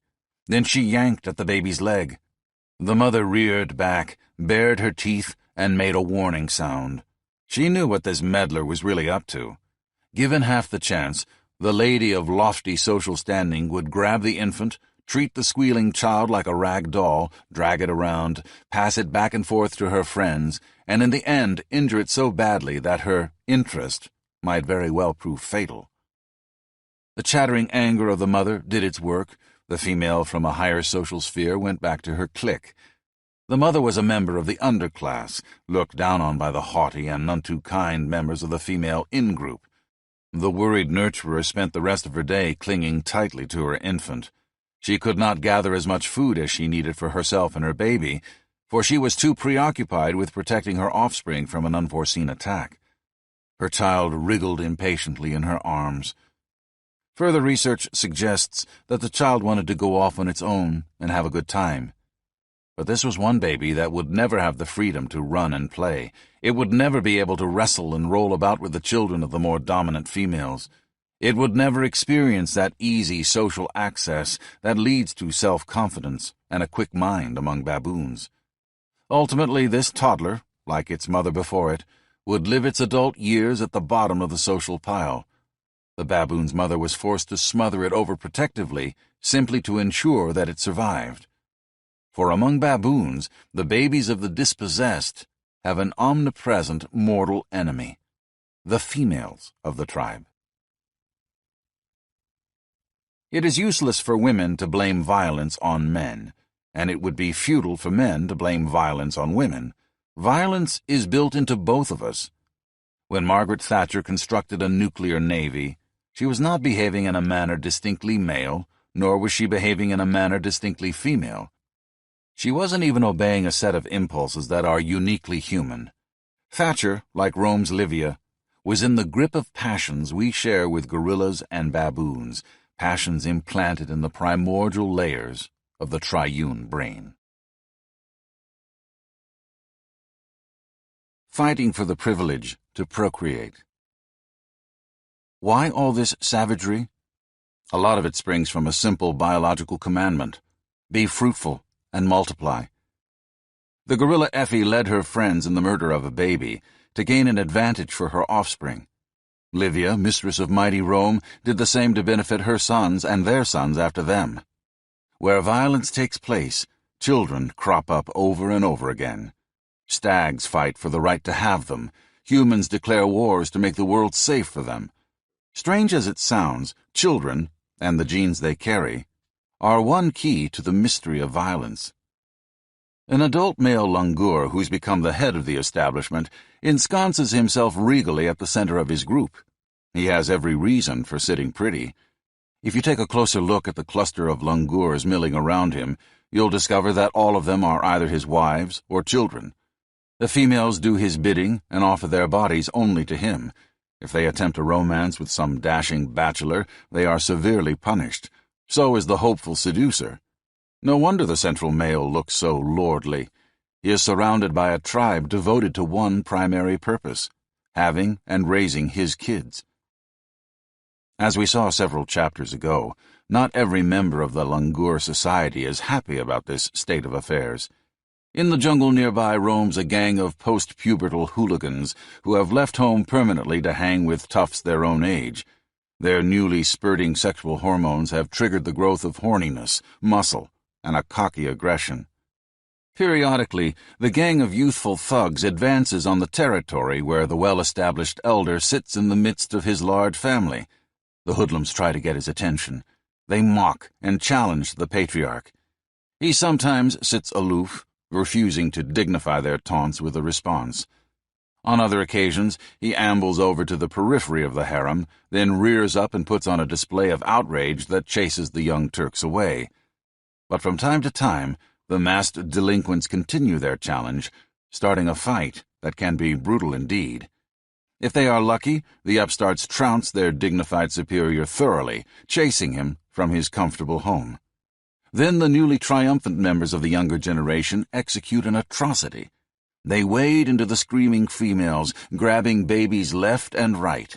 They swing the infants against the trees, smash them against the ground, bite their heads, and crush their skulls. They kill and kill. When the orgy of bloodlust is over, not an infant remains. Yet the females in their sexual prime are completely unhurt. The mass murder is anything but random. Like Effie's infanticide, it has a simple goal. This cluster of wives was raising the children of the old man who just fled. As long as the ladies continue to suckle infants, they would be tied to the children of the toppled authority figure. A natural birth control device called lactational amenorrhea would keep them uninterested in sex, preventing them from entering estrus, and blocking the females from carrying the seed of the new conquerors. When a mother's baby is killed and her suckling stops, however, the whole game changes. Her biochemistry shifts, resurrecting her sexual interest. She becomes an empty womb waiting to have another child, and this time the child will not belong to the deposed monarch. It will carry the legacy of one of the invaders. But surely humans don't indulge in such barbarities. Or do they? In the rainforests near the Amazon live a people called the Yanomamo. Their ethnographer, Napoleon Chagnon, calls them the fierce people. They pride themselves on their cruelty, glorying in it so enthusiastically that they make a great show of beating their wives. And the wives are as much a part of this viciousness as the husbands. A spouse who does not carry enough scars from her husband's blows feels rejected and complains miserably about her unbruised condition. It is a sign, she is certain, that her husband does not love her. Yanomamo men have two great preoccupations, hunting and war. The patterns of their warfare bear a strange resemblance to those of the langur. Yanomamo men sneak up on a neighboring village and attack. If they are successful, they kill or chase away the men. They leave the sexually capable young women unharmed, but they move methodically through the lean-to-like homes, grabbing babies from the screaming captives. Like the langurs, the Yanomamo men beat these infants against the ground, bash their brains out on the rocks, and make the footpaths wet with baby's blood. They spear the older children with the sharp ends of their bows, pinning their bodies to the ground. Others they simply throw from the edge of a cliff. To the Yanomamo, this is an exhilarating entertainment. They brag and boast as they smash newborns against the stones. When the winning warriors have finished, not a single suckling child remains. Then the triumphant Yanomamo men lead the captured women back to a new life as secondary wives. No wonder the Yanomamo word for marriage means dragging something away. What have the Yanomamo victors accomplished? The same thing the Lungurs did. They have freed the females from the biochemical birth control vice that keeps a suckling woman from bearing new progeny. The Yanomamo fighters have made the wombs of their captured consorts available to carry their children. The Yanomamo are not some strange aberration out of the jungle to illustrate a far-fetched point. In the early 4th century, Eusebius, the first historian of the Christian Church, summarized what the study of history had focused on until his time: war, slaughters for the sake of country, and children. Hugo Grotius in 1625 published De Jure Bellis ac Pacis, or Concerning the Law of War and Peace, a book that tried to make Christian war more humane. In it, Grotius justified killing children. He cited Psalm 137, which says, "Happy shall he be who takes and dashes your little ones against the rock." Thus, Grotius was well aware of two things: that killing enemy children was common in the days of the Old Testament, and that it remained as common as ever in 17th century Europe. In fact, the restless effort of human males to find more wombs to carry their seed has been dignified by the forefathers of Western civilization. The rape of the Sabine women, a bit of Roman history anyone with a modest classical education can recount, was a stunt similar to those frequently pulled off by the Yanomamo. The heroes of the tale, a gang of early Romans, invited the neighboring tribesmen and their wives over for dinner and entertainment. The entertainment turned out to be a display of Roman weapons. The hosts pulled their swords, grabbed the girls, then attacked and chased away the husbands. There was a high time among the Roman founding fathers as they indulged merrily in sex with the weeping captives, and 9 months later there was more weeping as the kidnapped ladies gave birth to a fresh crop of infants, the babies of the banquet hosts. The Trojan War also ended with a scene that any Yanomamo warrior would have understood. It started as a battle over one woman, a lovely creature, who behaved very much like Konrad Lorenz's female duck. The aquatic female who provoked a fight then ran back to her mate and tried to get him to join in. The instigator, in the case of the human conflict, was Helen of Troy. When the fighting was over, the winning Greeks were rewarded with a Yanomamo-esque bonanza, captured plunder, and conquered Trojan females. The warriors took the women home and ravished them, but they didn't bother to carry Trojan infants on the trip back across the Aegean Sea. As Troy was going down in defeat, Andromache, one of the Trojan wives, told her baby that the odds were good that some Achaean will take you by the hand and hurl you from the tower into horrible death. Less than a year later, the fresh crop of babies from the Trojan captives fattened the Greek bloodline. The Yanomamo, the Lungurs, the Romans, and the Greeks were all driven by the same force. They were hungry for sex, and that hunger translated into something else: the desire to populate the world with their own offspring. But the men were not alone. Effie, the cannibalistic gorilla, and Livia, the Roman schemer, were out for the same thing. Under the impulse toward violence often lies the simple urge to have kids, which leads us to one of the fundamental forces behind the Lucifer Principle: the greed of genes. The greed of genes. According to current cosmological theory, the universe was born in an explosion that goes by the quaint name of the Big Bang. In its first second of existence, the newborn cosmos began a habit it has never overcome. It started evolving higher forms. What began as powerful inchoate energies soon coalesced into elementary particles. Those particles were attracted to each other and banded together in tight microsystems called atoms. From nothingness and energy, matter in its simplest form had been born. Obeying the rules of the magnetic square dance, some atoms linked arms and do-si-doed into the void as molecules. The universe had taken another quantum leap up the stairway of complexity.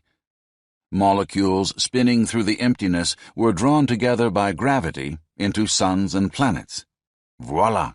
the universe lunged once more up the ladder of intricacy. In its beautifully mindless way, nature was disgorging whole fresh batches of inventions. Then, on the face of at least one of the new planets, an assembly mechanism that used something even more wondrous than the power of gravitational or electromagnetic attraction arose for the first time. In the beginning, says Oxford University zoologist Richard Dawkins in The Selfish Gene, the face of the earth was washed by primitive seas. On the surface of those waters, lightning and sunlight knit together molecules of ammonia, water, carbon dioxide, and methane to form the first organic substances. These substances sloshed inertly beneath the waves, a slowly accumulating, murky sludge. One day, a miracle occurred. Some accident twisted a few of the organic clumps of atoms together into a new shape, giving them a property the universe had never seen. The molecular pretzel could make copies of itself. It mindlessly attracted scraps of muck to its surface and, quite accidentally, snapped the molecules it was embracing together like poppum beads. When the pretzel let the finished product go again, it had unwittingly made a mirror image of itself. The replica had the same property as its pretzel-like parent. Molecules of sludge were attracted to its surface. Each segment of surface would pull toward it a very specific atomic shape, so the replica's exterior acted like a paint-by-numbers canvas, drawing precisely the correct component to exactly the right spot. Once all the new molecules were lined up in order, they'd snap together. The result was yet another spanking new copy, ready to unpeel from its parent and drift away. The fresh-born copy, in its turn, would attract other wandering molecules to its face, where they would line up, pop together, then uncouple to be carried off by the currents of the sludge-filled early seas. The molecules with the peculiar ability to make copies of themselves are called replicators. These replicators, like the innovations that had preceded them, would move the universe one more step up the ladder of complexity. For eons, replicators drifted through the chemical soup of the early Earth, casually copying themselves. But eventually the population of molecular Xerox machines grew overwhelming, and the supplies of untouched organic sludge began to run short. That's when the replicator that could do more than merely reproduce itself had an edge. The replicators that could do more, says Dawkins, were those that learned to make copies from more than just raw sludge. They could take apart their competitors and reassemble the components for their own purposes. Other replicators arose that could defend themselves. The first defense was probably a simple chemical armored shell, like those that protect some bacteria. But over time the armored suits became more intricate, developing muscular whips to provide speed, movable fins for steering, and, far into the future, hands, feet, and brains. The descendants of the early replicators are the genes of today, and the latest versions of those first primitive protective suits are you and me. There's another aspect to Dawkins' replicators that helps explain some of nature's more reprehensible habits. Imagine a day in the future when some clever engineer invents an entirely new industrial process, a manufacturing technique that makes factories and workers obsolete. Under the new system, management committees that sit around anxiously pondering the next profitable move are as useless as last week's donuts. The enormous stamping machines, pressing devices, and even welding robots are unnecessary artifacts to be tossed into museums and gawked at from time to time. What has replaced them? An ultra-miniaturized factory, complete with a built-in blueprint for its finished product. The device is so small that you can fit millions of them on a fly-speck, and so inexpensive that a penny will buy you more than you can count. These little wonders have another advantage. You can scatter them at random. They take care of the rest. There's no more need to spend billions digging metals out of the earth or cracking chemicals from oil and turning them into plastics. The automated mini-factories find what they need without help, sensing the presence of unprocessed industrial materials in a pile of garbage, a whiff of air, or a lump of dirt. If they run across the necessary substances, they immediately go to work assembling the finished goods. If they don't discover what they need, the mechanisms simply fail to activate. A deactivated mini-factory is no great loss. After all, millions of the micro-construction units can be turned out for the price of a stick of gum. When the new system becomes popular, however, it turns out to have a glitch. The scheme is too successful. Each product is cranked out in a world overrun with other gizmos stamped out by the same system. What's more, each product of the mini-factories is programmed to go out and gather the raw materials to make more copies of itself. Suddenly, the fields, streets, kitchens, and garbage heaps are awash in bright new contraptions stumbling over each other in an effort to grab the stuff more contraptions are made of, and there simply isn't enough raw material to go around. It doesn't take long before some bright designer endows his gadgets with a clever twist. The improved models speed up the raw material gathering process by pouncing on finished products from rival microplants, stripping them to pieces, and using the parts as pre-packaged parcels of raw industrial stuff. The insidious new models spread fast, stalking unwary gizmos left and right, strewing the planet with discarded components that others snatch in seconds. Then the updated models increase their efficiency even further by working in packs. Sometimes millions of complex final products are lost at a time, but in the grand scheme of the new economy, the loss is not that great. Gadgets abducted for scrap can be replaced at a price that even the Koreans would find hard to believe. This auto-construction technique, based on Dawkins's replicators, is analogous to the genetic system. The genetic method's sheer efficiency is one of the primary reasons Mother Nature isn't nice. She doesn't have to be. For over 3 billion years, raw materials have grown so scarce and finished goods so numerous that gizmos have scrambled through a mad dash to grab and disassemble each other, but that doesn't disturb Mother Nature at all. In fact, she's discovered that research and development is aided by the finished product's competition. Just toss them out there and watch them try to outwit each other. Keep the clever and flip the unsuccessful into the circular file.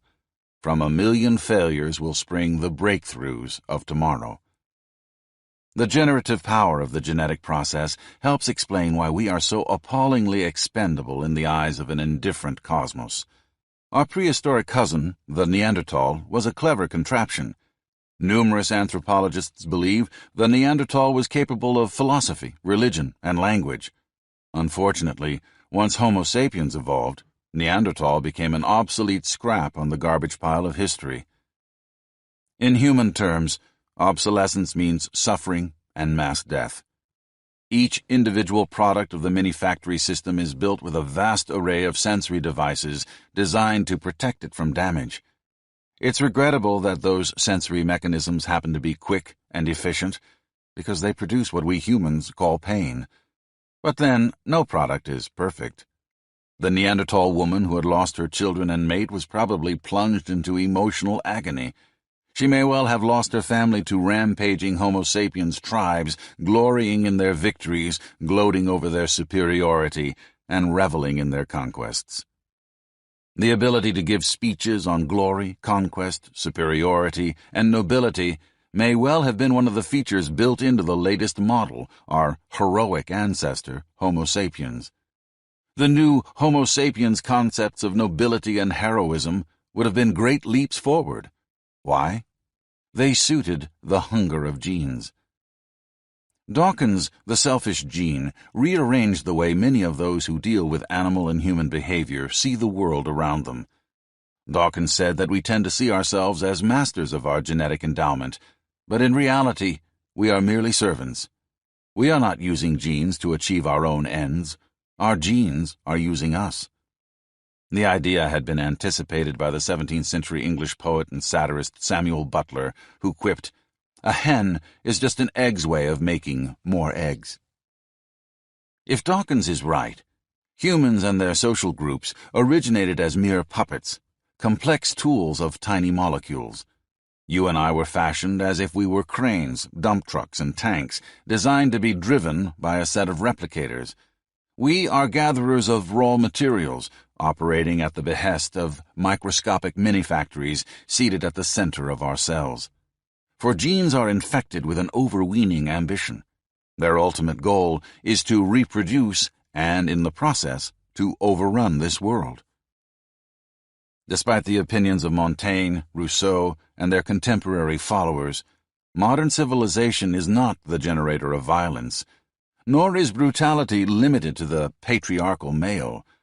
The creator of human savagery is nature, who works her ways through brain segments bequeathed to both men and women by our animal ancestors.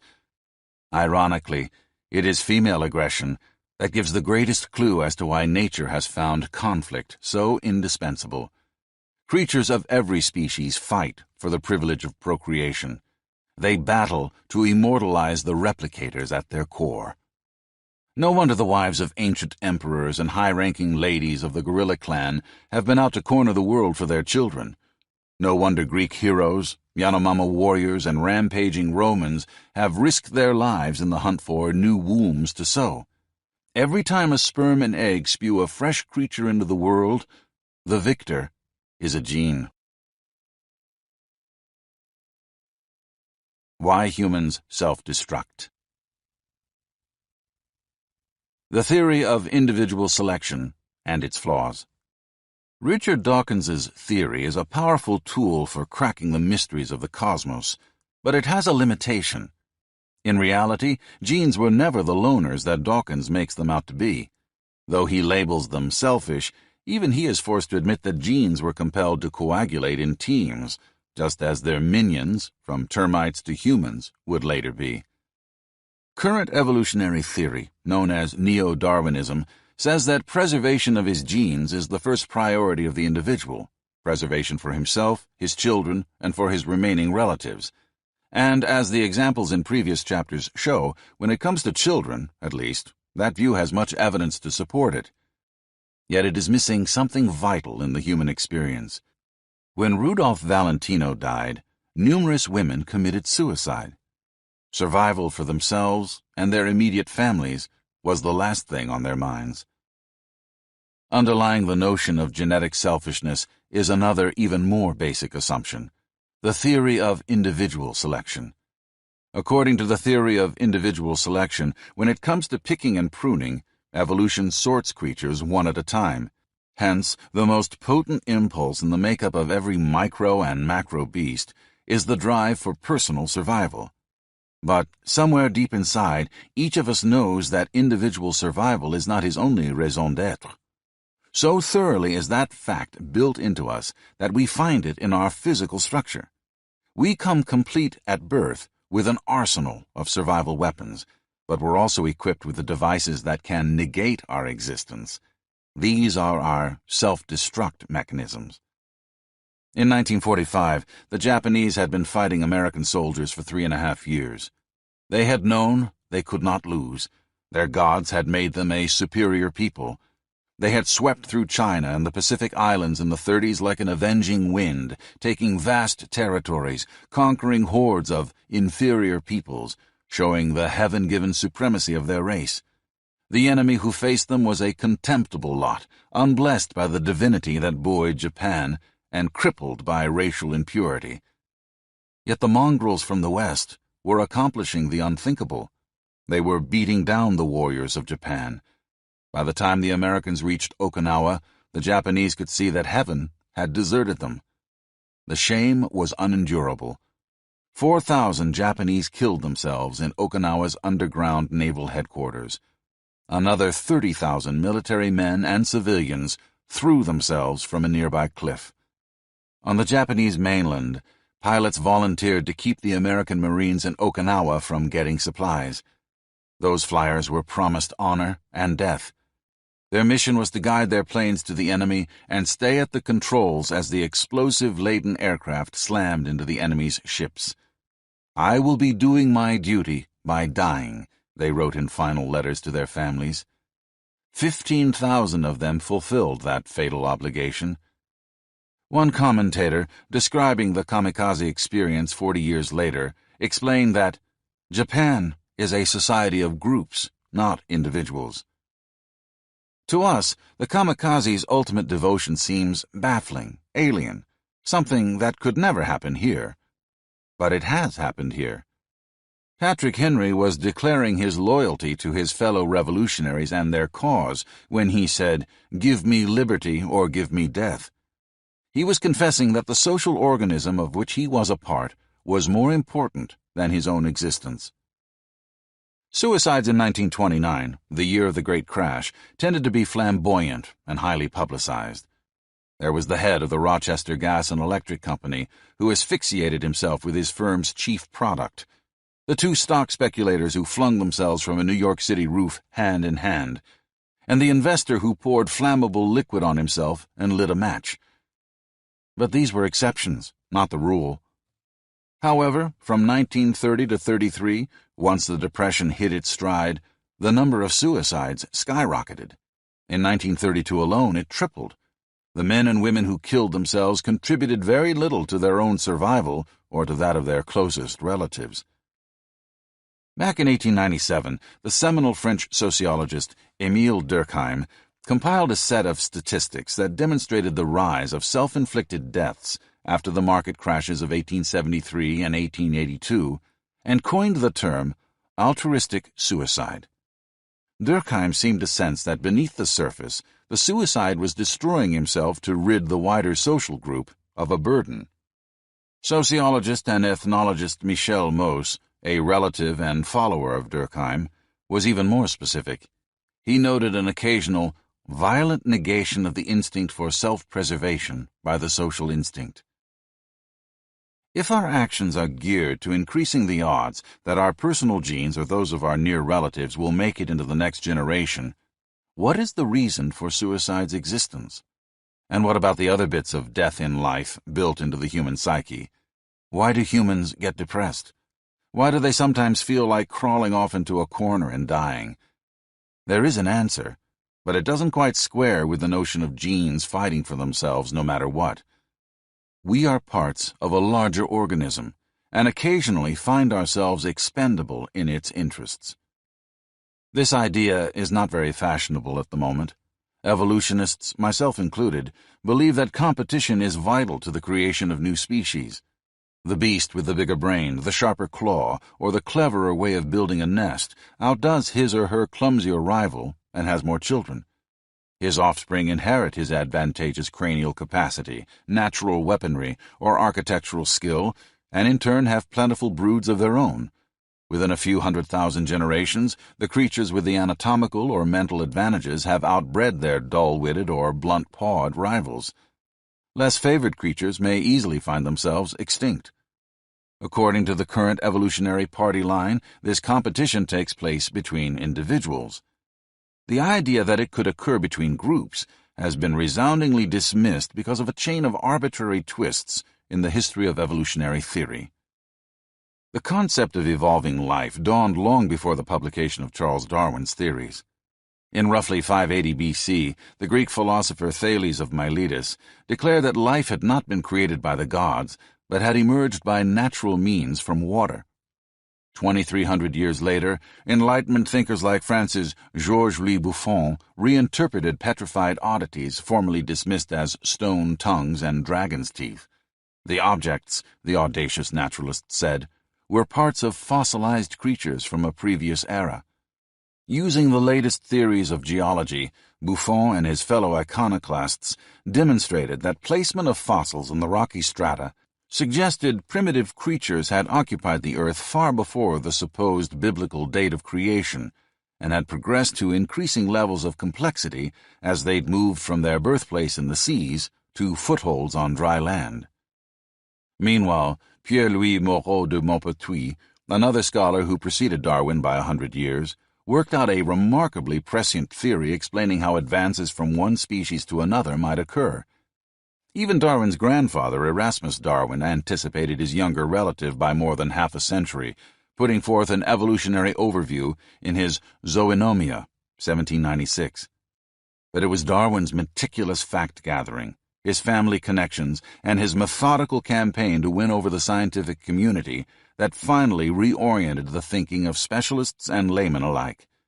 Darwin kept a checklist of influential thinkers, then used his social ties to bring them on board one by one. As a result, Darwin's 1859 Origin of the Species created a splash so great that its propositions were even the subject of newspaper cartoons. 27 years earlier, Darwin's evolutionary thinking had been thrown into high gear when a book called An Essay on the Principle of Population brought the young naturalist's attention to the hyperactive output of the replicatory system. The essay was the work of Thomas Robert Malthus, a pessimistic English clergyman who had proposed in 1798 that food supplies increase at a sluggish arithmetic rate, while population explodes in a geometric progression, making mass death through starvation inevitable. Population excess of this magnitude, Darwin concluded, would create competition for survival, and the creatures best suited to get the most out of a hostile environment would be the contestants who survived. Hence nature would prune her flock like the breeders of sheep near the Kentish country home where Darwin did most of his writing. These careful squires selected for reproduction only the animals that were the hardiest and produced the most wool. A culling of this sort performed by nature, if continued over eons, would produce radical changes in a species. Because of the similarities between the methods of gentlemen farmers and the less tender mechanisms of competition in the wild, Darwin dubbed the results of the battle for survival natural selection. Darwin saw competition taking place at several levels, including that which occurs between individuals and that which occurs between groups. When discussing ants, he acknowledged that evolution could easily induce individuals to sacrifice their self-interest to that of the larger social unit. In his later writings, he proposed that a similar process occurs among human beings. In the 1930s, a new school of population geneticists, led by men like J.B.S. Haldane and Sewell Wright, cranked out theories whose arcane mathematical formulas gave evolutionists the sense that they were making the climb from Darwin's mere observation and speculation to the higher scientific ground normally occupied primarily by those most envied practitioners of the discipline, physicists. The popularity of Haldane and Wright's algebraic hypotheses grew despite a substantial flaw. They were not strongly supported by empirical evidence. Equally disturbing, each of the formulations seemed based in large part on the premise that the individual is the basic unit of evolutionary change. Competition between groups had been hustled off the stage. Then, in 1962, the Scottish ecologist V.C. Wynne Edwards, a careful observer of his country's native red grouse, concluded that these birds sometimes sacrifice their reproductive privileges to keep their flock from starvation. The grouse, Wynne Edwards contended, gauged the amount of food the moors could provide each year and adjusted their behavior accordingly, delaying breeding when supplies looked meager, or even opting for total chastity. The interests of the group, concluded Wynne Edwards, overrode those of the individual.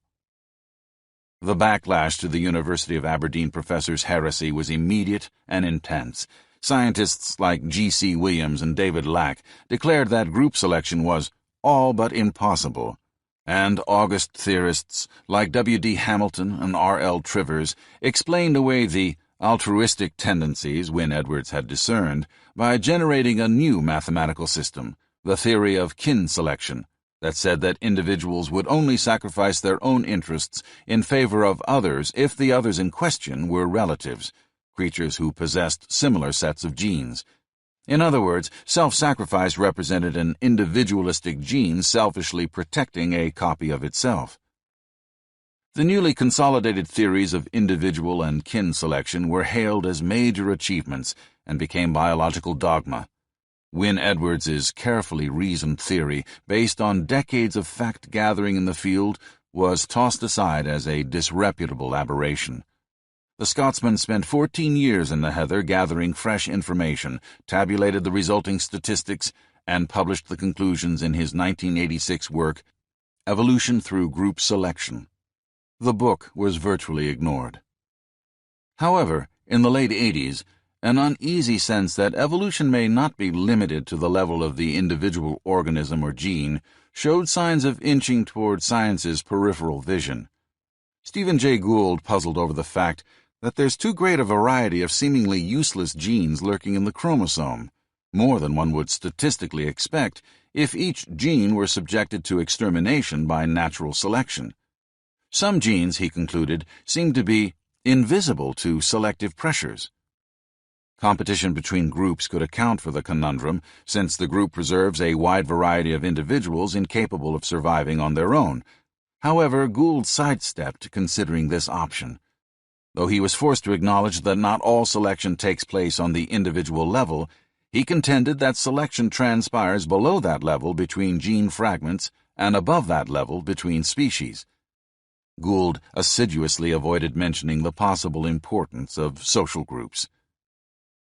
California State University's David J. Depew and Bruce H. Weber, on the other hand, asserted forthrightly that a group can be considered as an individual and that the population level remains primary as a unit of selection.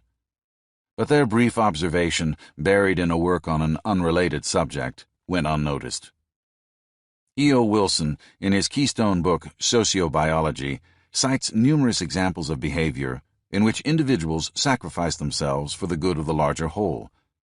But current theory continues to explain these away by claiming that members of the group who give up their lives do it to protect brothers, sisters, and cousins who share bits of the same genetic legacy. Much of the enthusiasm over the theory of kin selection comes from W.D. Hamilton's brilliant mathematical demonstration of how genetic relatedness might account for the cohesion of bees, wasps, and other hymenoptera in a hive. However, recent evidence shows that Hamilton's 1964 notion doesn't always mesh with the real world. Tropical wasps live together in cooperative colonies and function as a social unit. Most of the females become workers and give up on having offspring of their own, working not in their own interests or that of their kin, but in the interests of the group. Yet they do not show the high degree of family relationship, that is, genetic similarity, predicted by Hamilton.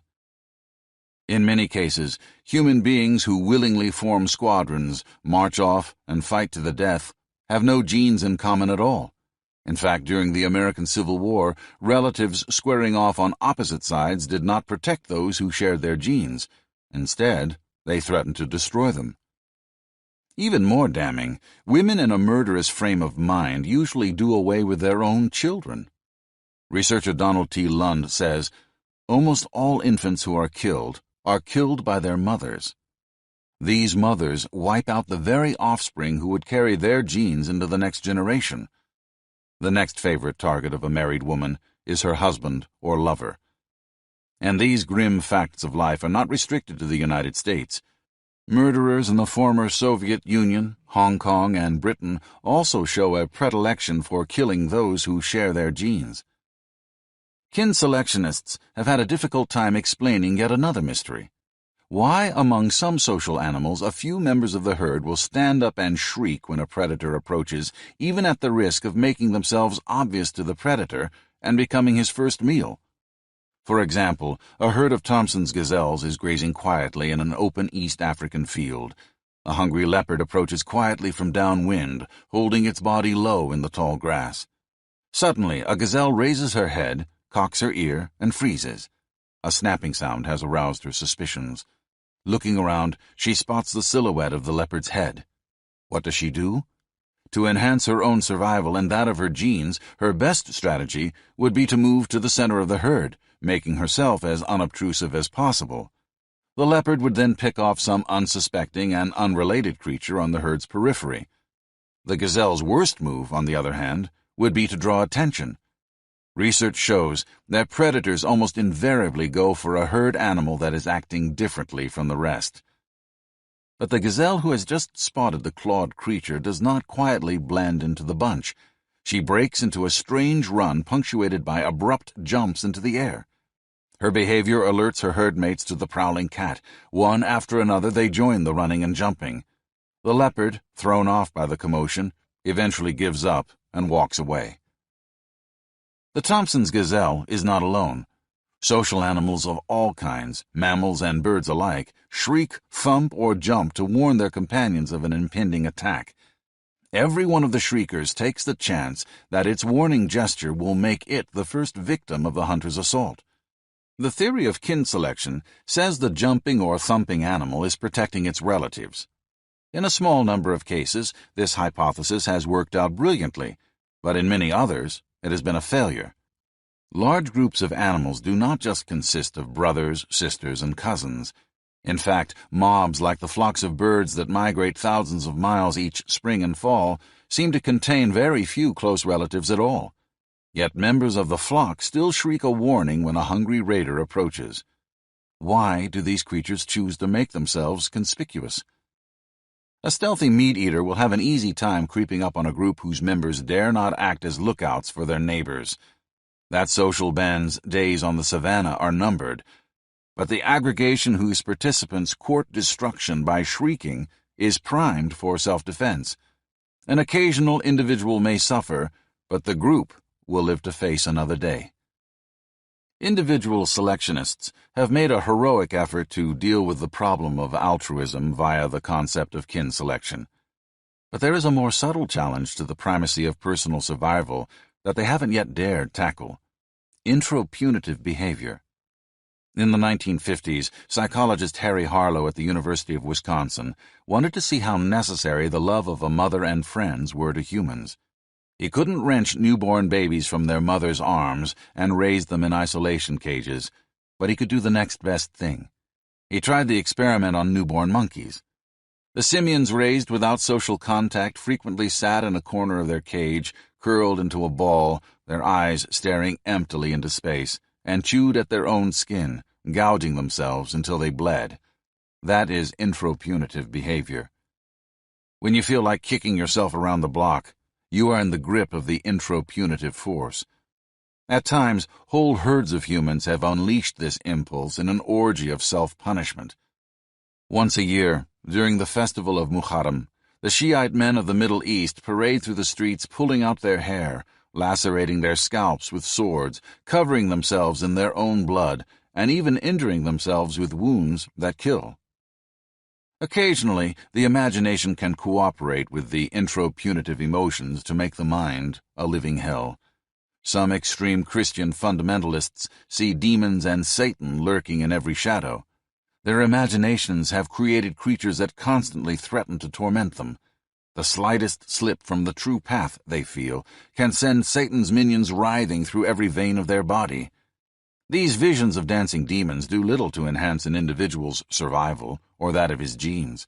In fact, during the first 1,000 years of Christianity, many of the devout swore there was only one sure way to avoid Satan's seductive embrace: chastity. A few castrated themselves, others withdrew to the cloister and swore off sex forever. Most of these died childless. In a sense, there are demons lurking in the human flesh, ready to explode with activity. They are biologically built-in self-destruct mechanisms. A talented advertising executive in New York was suffering from an unusual problem: phobia of cancer. He didn't have cancer, but his fear of it had practically incapacitated him. One night, he called all his friends at 3 o'clock in the morning in a panic, convinced that numerous vessels in his brain had hemorrhaged and that blood was filling his sinus passages to the point of a fatal explosion. Finally, one friend took him to the emergency room of a local hospital, where he was diagnosed as having a minor virus that gave him a stuffed nose. The next day, the executive fell into a panic again, certain that his nose was about to burst and kill him. Something was running rampant through his psyche, tormenting this man, but it wasn't a physical disease in the standard sense of the term. The tormentor was a set of self-destruct processes that wait within us for their day of use. In the case of the man with the cancer phobia, the day had arrived in part because his career as a successful executive had come to a sudden halt a year earlier when the company for which he'd been working shut down. Wynne Edwards has demonstrated that red grouse on the moors of Scotland compete with each other at the beginning of the season for territory.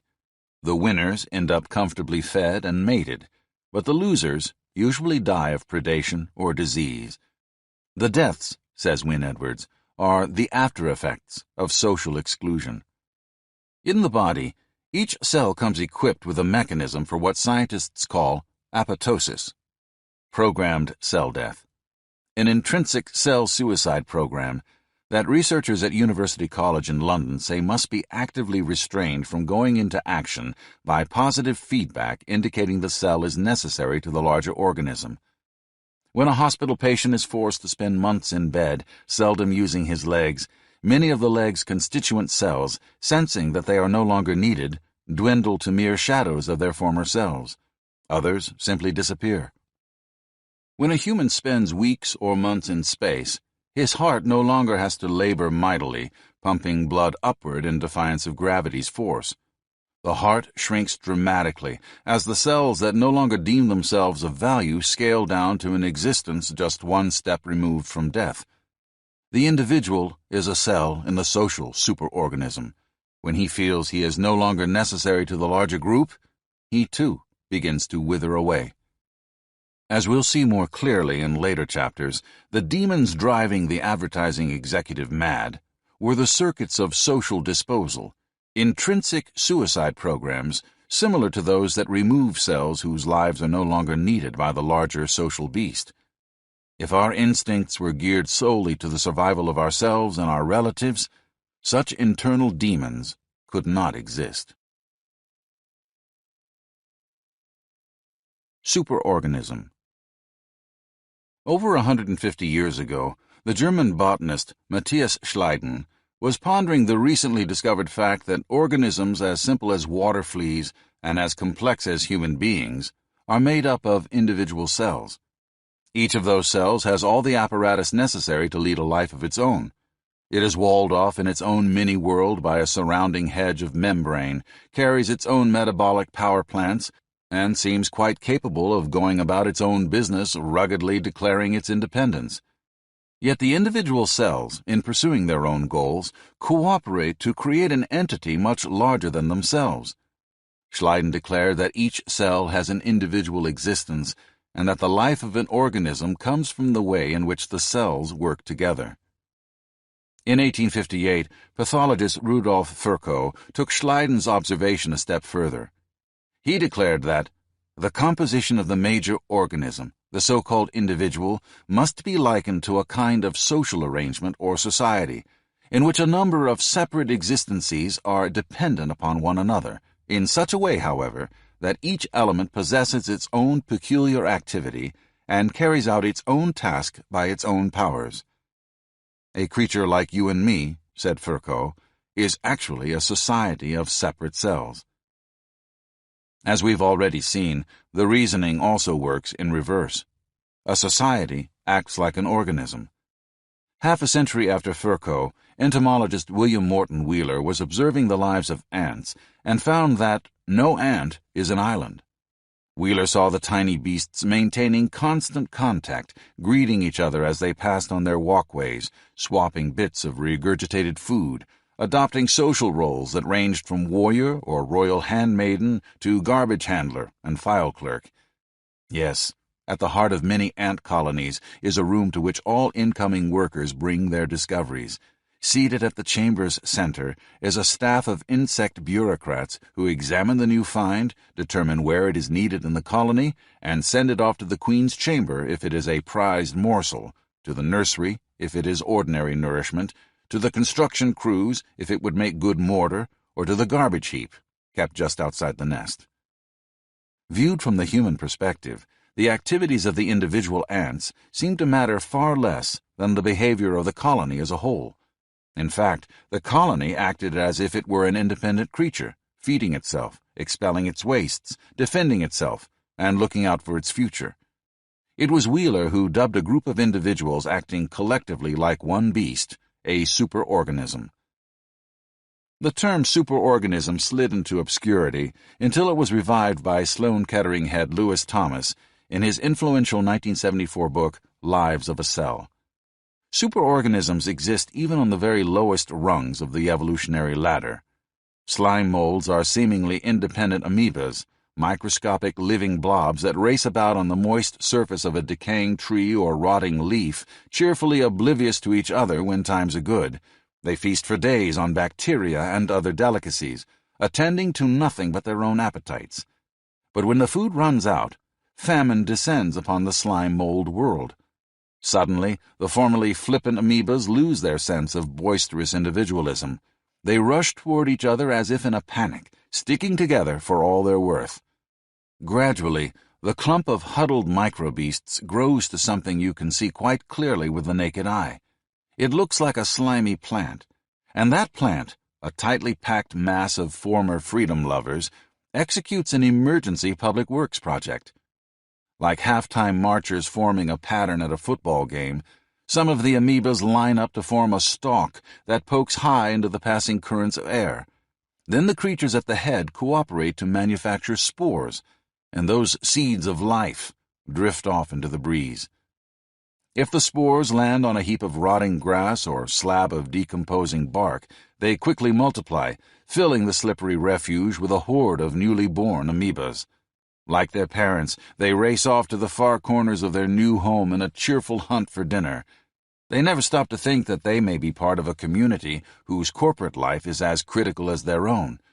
They are unaware that someday they, like their parents, will have to cluster with their fellows in a desperate cooperative measure on which the future of their children will depend. Another creature enlisted in a superorganism is the citizen of a society called the sponge. To you and me, a sponge is quite clearly a single clump of squeezable stuff, but that singularity is an illusion. Take a living sponge, run it through a sieve into a bucket, and the sponge breaks up into a muddy liquid that clouds the water into which it falls. That cloud is a mob of self-sufficient cells, wrenched from their comfortably settled life between familiar neighbors and set adrift in a chaotic world. Each of those cells has theoretically got everything it takes to handle life on its own, but something inside the newly liberated sponge cell tells it, you either live in a group or you cannot live at all. The microbeasts search frantically for their old companions, then labor to reconstruct the social system that bound them together.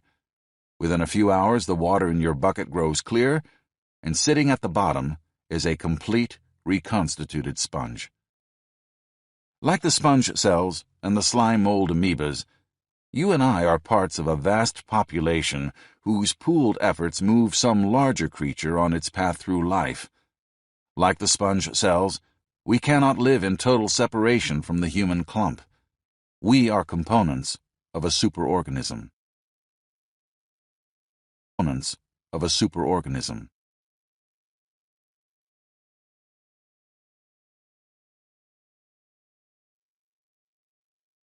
Isolation, the ultimate poison. Remove the sponge cell from the sponge, prevent it from finding its way back to its brethren, and it dies. Scrape a liver cell from the liver, and in its isolation it too will shrivel and give up life. But what happens if you remove a human from his social bonds, wrenching him from the superorganism of which he is a part? In the 1940s, the psychologist Renee Spitz studied human babies isolated from their mothers. These were the infants of women too poor to care for their children, infants who had been placed permanently in a foundling home. There the children were kept in what Spitz called solitary confinement, placed in cribs with sheets hung from the sides, so that the only thing the babies could see was the ceiling. Nurses seldom looked in on them more than a few times a day. And even when feeding time came, the babies were left alone with just the companionship of a bottle. Hygiene in the homes was impeccable, but without being held, loved, and woven into the fabric of a social web, the babies could not maintain their resistance. 34 out of 91 died. In other foundling homes, the death rate was even higher. In some, it climbed to a devastating 90%. A host of other studies have shown the same thing. Babies can be given food, shelter, warmth, and hygiene, but if they are not held and stroked, they have an abnormal tendency to die. Two means have been discovered to produce depression in laboratory animals: uncontrollable punishment and isolation. Put an animal in a cage by himself, separated from his nest mates, and he will lose interest in food and sex, have trouble sleeping, and undergo a muddling of the brain.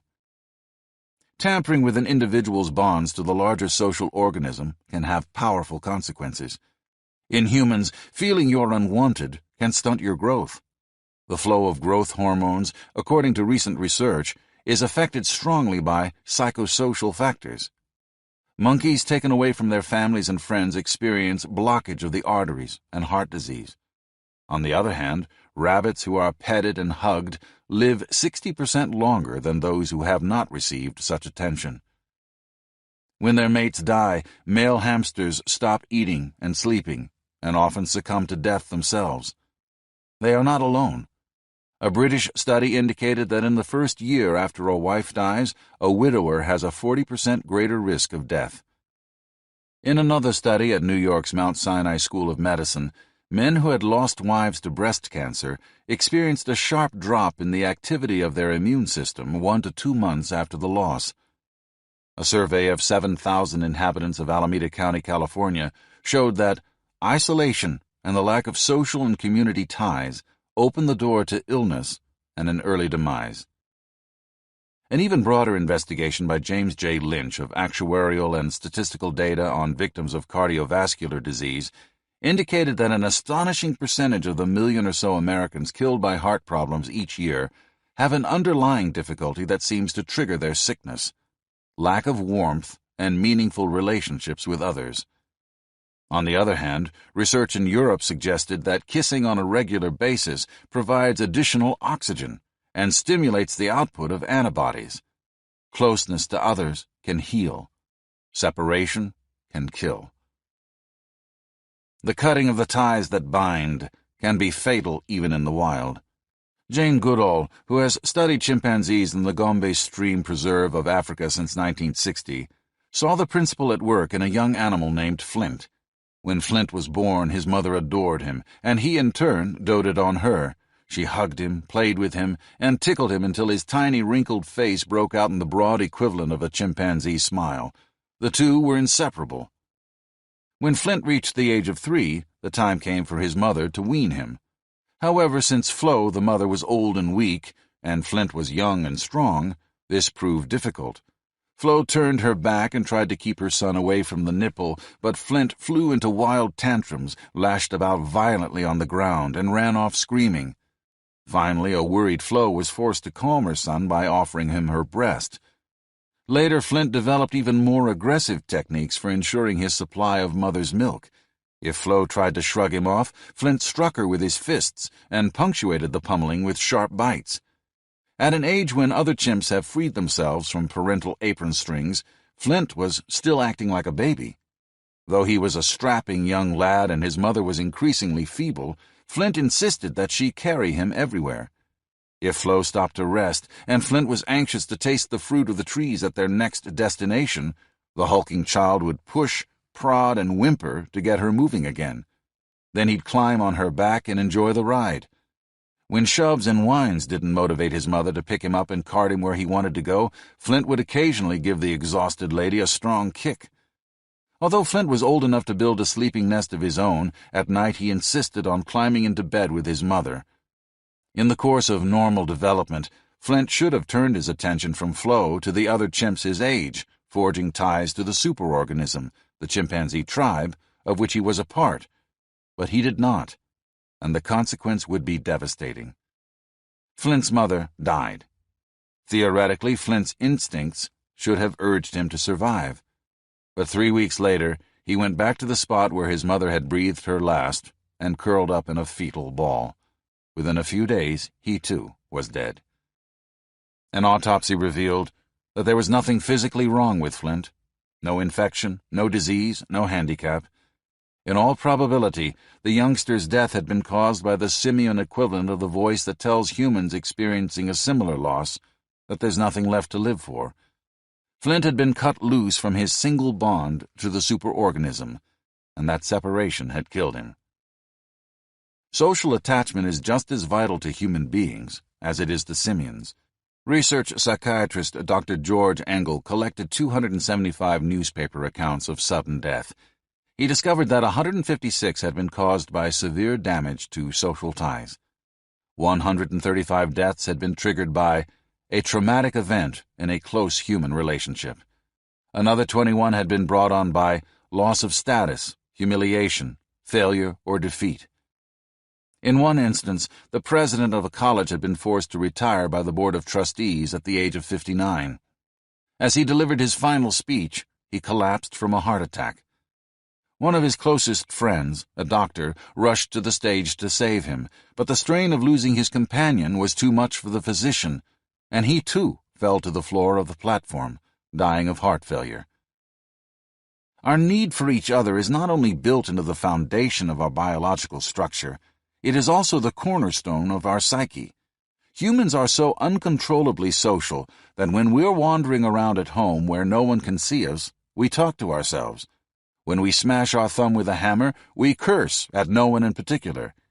In a universe whose heavens seem devoid of living matter, we address ourselves skyward to gods, angels, and the occasional extraterrestrial. Our need for other people shapes even the minor details of our lives. In the early 1980s, a group of architects decided to study the use of public spaces outside modern office buildings. For over 20 years, architects had assumed that people long for moments of quiet contemplation, walled off from the bustle of the world. As a consequence, they had planned their buildings with solitary courtyards separated from the street. What the architects discovered, to their astonishment, was that people shunned these secluded spots. Instead, they parked themselves on low walls and steps near the packed sidewalks. Humans, it seemed, had an inordinate desire to gawk at others of their kind. Even mere distortions in the bonds of social connectedness can affect health. According to a study by J. Stephen Heisel of the Charles River Hospital in Boston, the activity of natural killer cells, the body's defenders from disease, is low for people who, on the Minnesota Multiphasic Personality Test, demonstrate depression, social withdrawal, guilt, low self-esteem, pessimism, and maladjustment. Those who withdraw have pulled away from the embrace of their fellows. Those with guilt are certain that their sins have marked them for social rejection. The maladjusted have failed to mesh with those around them, and those with low self-esteem are convinced that others have good reason to shun them. In the study, low natural killer cell activity wasn't linked to use of medication, alcohol, marijuana, or recent medical treatment, just to measures of impaired social connection.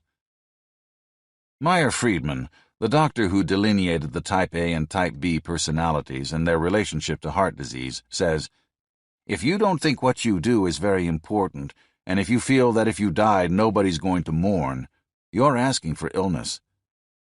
Even the well-being of the men we would imagine to be most invulnerable to social forces depends on the sense that the superorganism needs them. When President Dwight Eisenhower had his heart attack on September 24, 1955, mail came in by the sackful from all over the world. Ike said, "It really does something for you to know that people all over the world are praying for you." Eisenhower's doctor sensed that the president's position in the social network could heal him. He insisted that Ike's aides continued to discuss business with the recuperating president, making him feel he was still important. Eventually, Ike went to Camp David for 5 weeks of rest. It was the worst thing he could have done. Stripped of his sense of social purpose, he went into severe depression, the first setback Eisenhower had experienced since his heart attack. The ailing chief executive recovered only when he was allowed to go back to work. Finding himself necessary to the social organism had a similar impact on another warrior, Colonel T.E. Lawrence of Arabia. In the Middle East, Lawrence had been a dashing, energetic figure. He had dressed as an Arab and worked hard to win the respect of tribal leaders. He had taught himself to jump 9 feet onto the back of a camel, something few Arabs could accomplish. He had steeled himself to ride across the desert for days without food. He had stretched his limits until he'd gained an endurance far beyond that of the average desert dweller, and he was admired greatly for it. At the same time, Lawrence convinced the British that he could successfully mobilize the Arab nomads into a unified fighting force. With that force, Lawrence argued, he could help defeat the Germans and Turks in the First World War. The success of his argument boosted his power. When he rode into a circle of Bedouin tents, his camels frequently carried several $1 million worth of gold, a gift to cement his negotiations with the desert chieftains. Using bribery and the force of his personal reputation, Lawrence drew together the widely scattered Arab tribes to storm Aqaba. His force took the city, despite seemingly impossible odds, defeating a small Turkish army in the process. After riding the desert for days and leading the charge in 2 successful battles, Lawrence was totally exhausted. Yet when he realized his troops in Aqaba were starving, he mounted his camel and rode 3 days and 3 nights, covering 250 miles, eating and drinking on his camel's back, to reach the Gulf of Suez and summon help from a British ship. The sense that he was critical to the success of the social organism had given the young British officer an almost unbelievable physical endurance. When at last the war was over, Lawrence rode into the city of Damascus in a Rolls-Royce as one of the conquerors of the massive Turkish Empire. However, once the fighting ended, and Lawrence was forced to pack his Arab robes away and return to England, he felt totally out of place. True, he had friends in high places, Winston Churchill and George Bernard Shaw among others, but he felt wrenched from the social body into which he had welded himself. He was bereft of purpose, unneeded by the larger social beast. Lawrence went back to live in his parents' home. His mother said that the former war hero would come down to breakfast in the morning and would remain sitting at the table until lunchtime, staring vacantly at the same object that had occupied his gaze hours earlier, unmoving, unmotivated.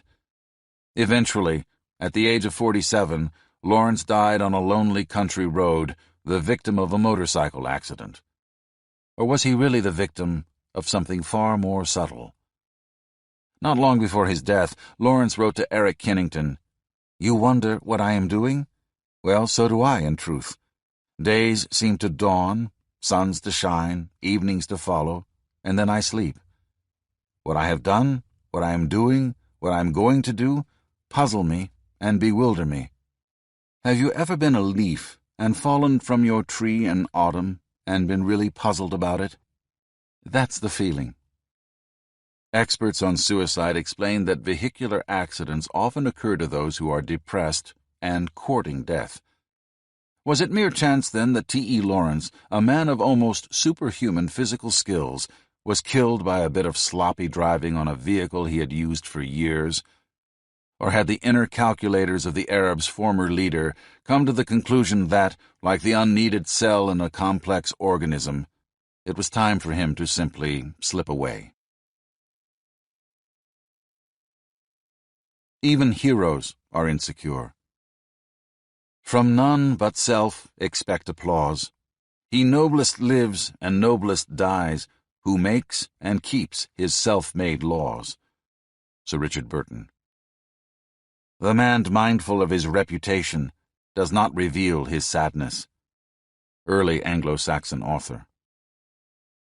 If we are so desperately dependent on our connection to other human beings, why are we plagued with the peculiar notion that we should be detached, aloof, dignified, and independent? Why does the modern ideal of self-sufficiency appeal to us so strongly? The theme of self-sufficiency crops up in pop psychology with nagging consistency. Marilyn Maklowitz, author of a 1985 book called The Whiz Kids, for example, profiled entrepreneurs who achieved success before the age of 40, then criticized them for being insecure. Often, Maklowitz said, these young businessmen and women don't feel worthy of their success. Implicit in her complaint was the notion that healthy humans would never be plagued by such doubts. But do these supremely confident and self-contained individuals to whom you and I are constantly compared exist? Apparently not. Ernie Bradford, the military historian, portrays both the legendary Carthaginian general Hannibal and the Roman who defeated him, Scipio Africanus, as men who were easily able to exist without emotional dependence on others. In reality, these men were anything but self-contained. Their fortunes from one day to the next relied on the loyalty of tens of thousands of troops and on their ability to maintain the confidence of figures even farther from them in the grand web of the superorganism, the powers of the state back home. Without the financial backing of the Roman Senate and the Council of Carthage, both men's efforts would have been doomed. When Rome's senators accused Scipio of pilfering money from the public treasuries, the general was far from indifferent to the charge.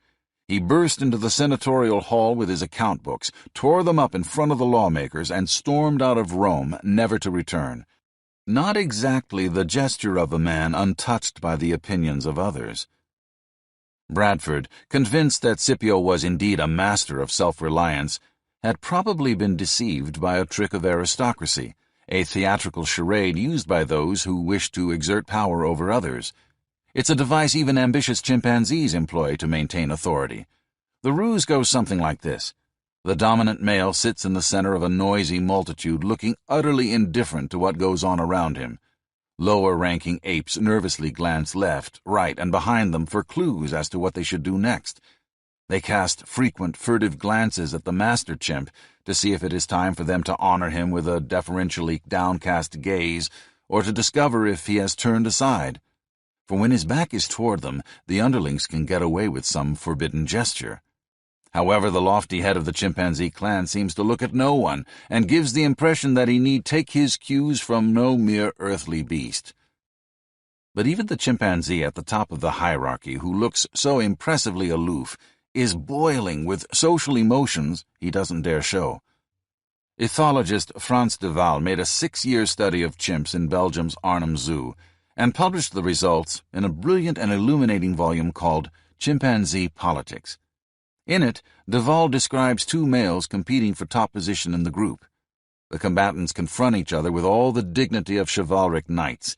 Each stands erect, his hair raised and a magnificent mantle about him, looking massive and heroic. The pair stare into each other's eyes without flinching. The manly stoicism with which the duo square off is a pose maintained only by an extreme exertion of self-control. After the confrontation is over, both chimps march away. When one is certain he is out of sight of gawkers, all the emotions he's been holding back suddenly rampage across his face. His upper lip flies up, leaving his teeth bare, the ultimate chimpanzee sign of nervousness. Realizing that another member of the tribe might spot him and note his delayed terror, the recent combatant tries again and again to pull the rebellious lip down over his teeth and regain his dignified appearance. But the stress-filled grimace simply will not leave his face. Under the dignity and confidence of a few moments before was a seething cauldron of insecurity. Hitler used to go through something similar at the height of his power. He would bully an opposing head of state, shouting, fuming, seemingly invulnerable to the inhibitions that weaken other men. Then, when he was alone in his room, the indomitable leader would collapse into a screaming, nervous wreck. To make sure no one he wanted to intimidate ever saw that side of his personality, the Führer would carefully rehearse for major meetings in front of a mirror. T.E. Lawrence even saw the ruse of imperturbability at work among the desert aristocrats of Arabia. Lawrence described a group of Arab chiefs summoned to the tent of their leader, who had just discovered that he and his vassals were about to be given 2,000 camels, a veritable fortune in livestock, by the British. The chieftains scrambled excitedly toward the dwelling where their meeting was about to take place, then quickly stopped themselves outside the tent flap to compose their faces and postures into an appearance of hauteur, so that they would not march in with the silly looks of glee that the news of the unexpected fortune had stamped all over them. The lofty independence projected by Scipio, Hannibal, Hitler, and the Arab chiefs was nothing but an old reflex left over from pre-human times, a masquerade designed to further the impression of stature, magnificence, and strength.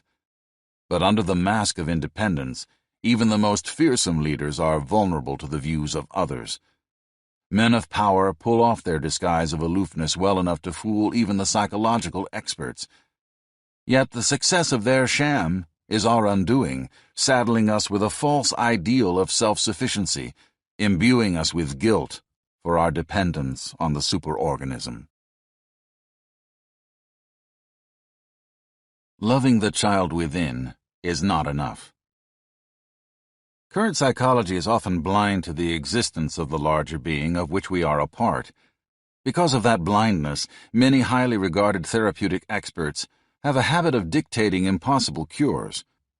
A group of prestigious doctors, for example, appeared on television's Phil Donahue show, determined to show how you can confront stress as one human in isolation. If you're a housewife and society seems convinced that your daily chores are on a par with garbage collection, the specialists gave the impression that all you have to do is sit at the kitchen table and talk yourself into self-respect. One homemaker stood up in the audience and put the prevailing notion in 2 short sentences.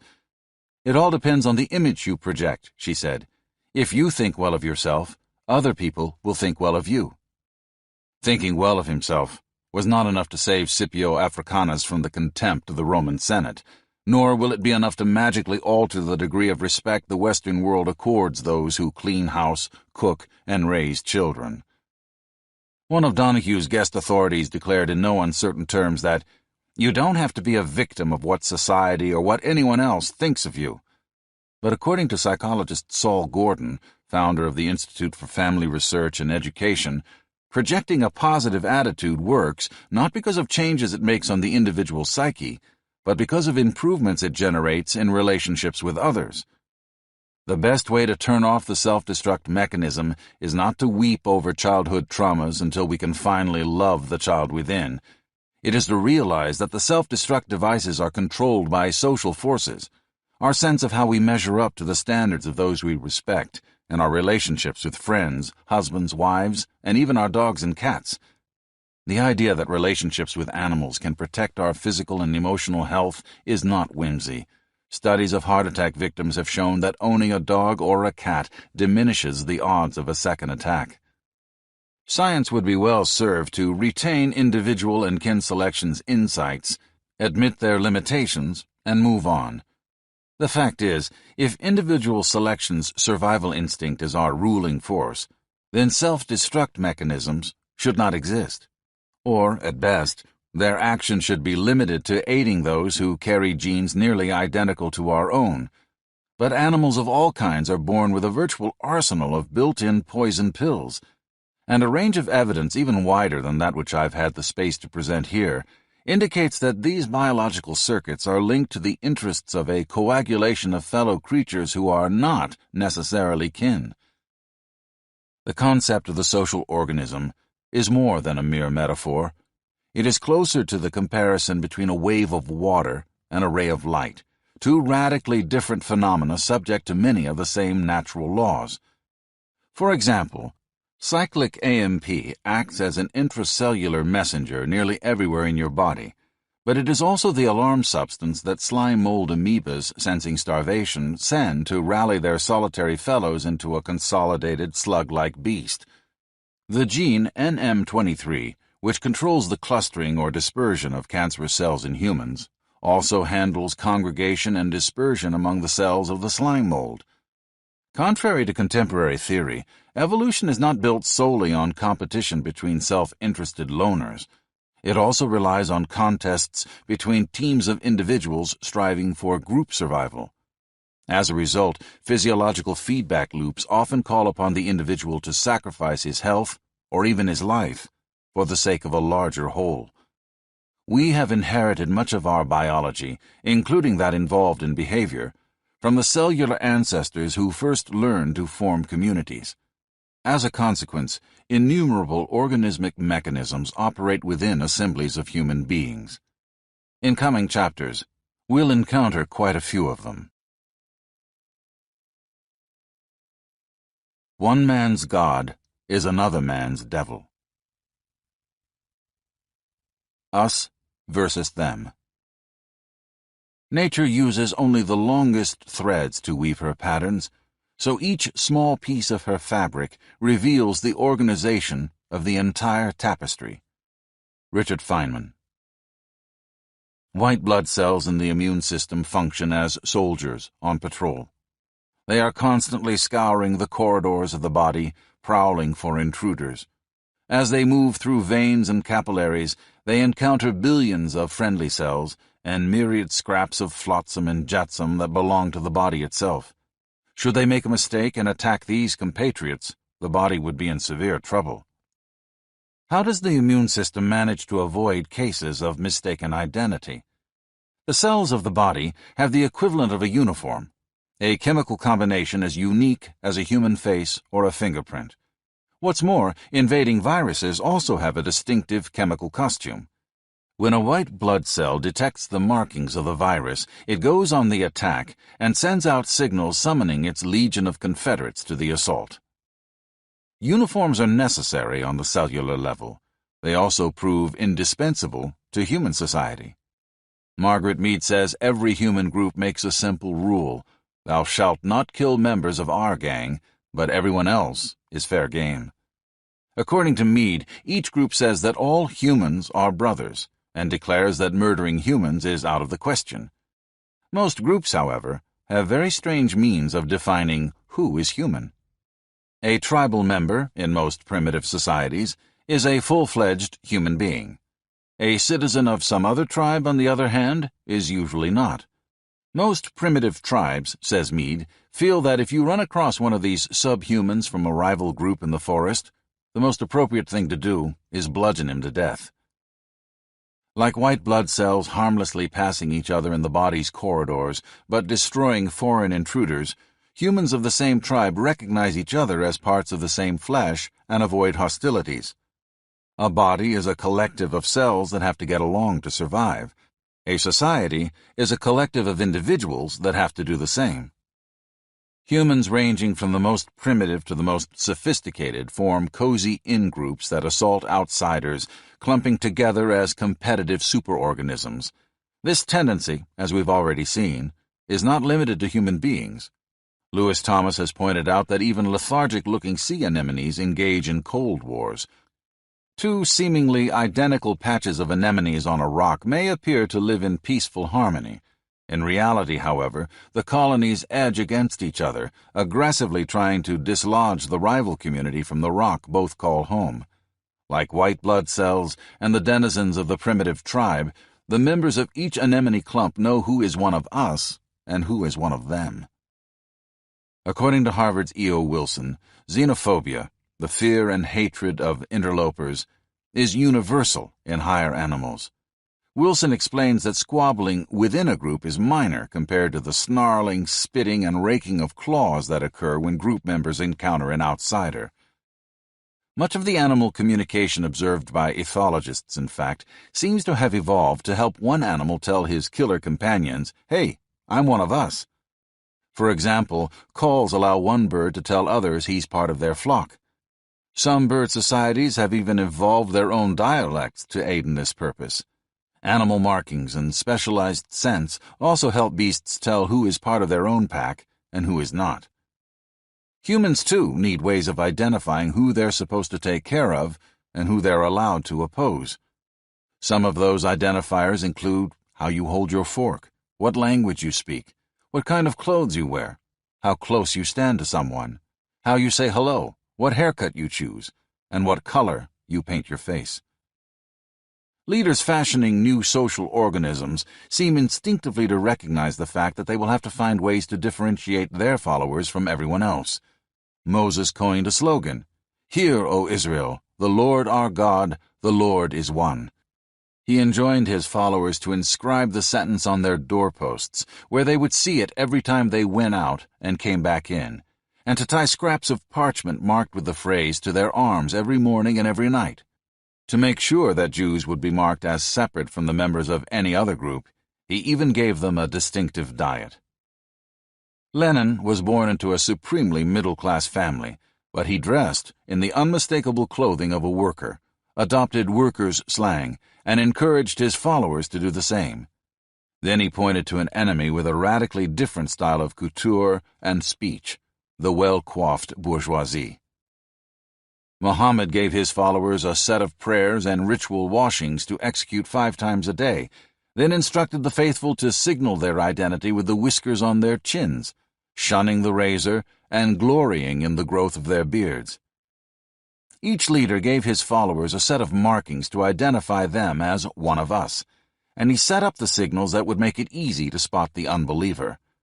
The quick identification of us and them is necessary because the competition between superorganisms, whether they're cultures or subcultures, can get very serious indeed.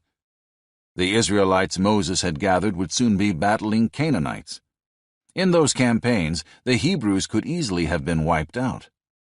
Muhammad's followers were about to take on the superpowers of the entire Western world. To an informed handicapper, the odds of Muslim survival would have seemed astonishingly slim. Lenin's converts would soon kill the Tsar, his wife, and his children, exile the aristocrats who had tyrannized Russia for centuries, and wipe out the entrepreneurs and successful farmers who had fueled the country's rapid economic expansion. Meanwhile, in 1917, counter-revolutionaries would mount a bloody civil war against the Marxists. Had they been able to, these adherents of the old order would have presided over the Bolsheviks' extermination. The battle between social groups is no mere pantomime. Being mistaken for a member of the wrong team can be fatal. The battles between groups in a society at peace may be far less bloody, but they are no less persistent. Welfare families want to raise their payments. Middle-class folks would like to avoid upping the taxes that provide the welfare checks.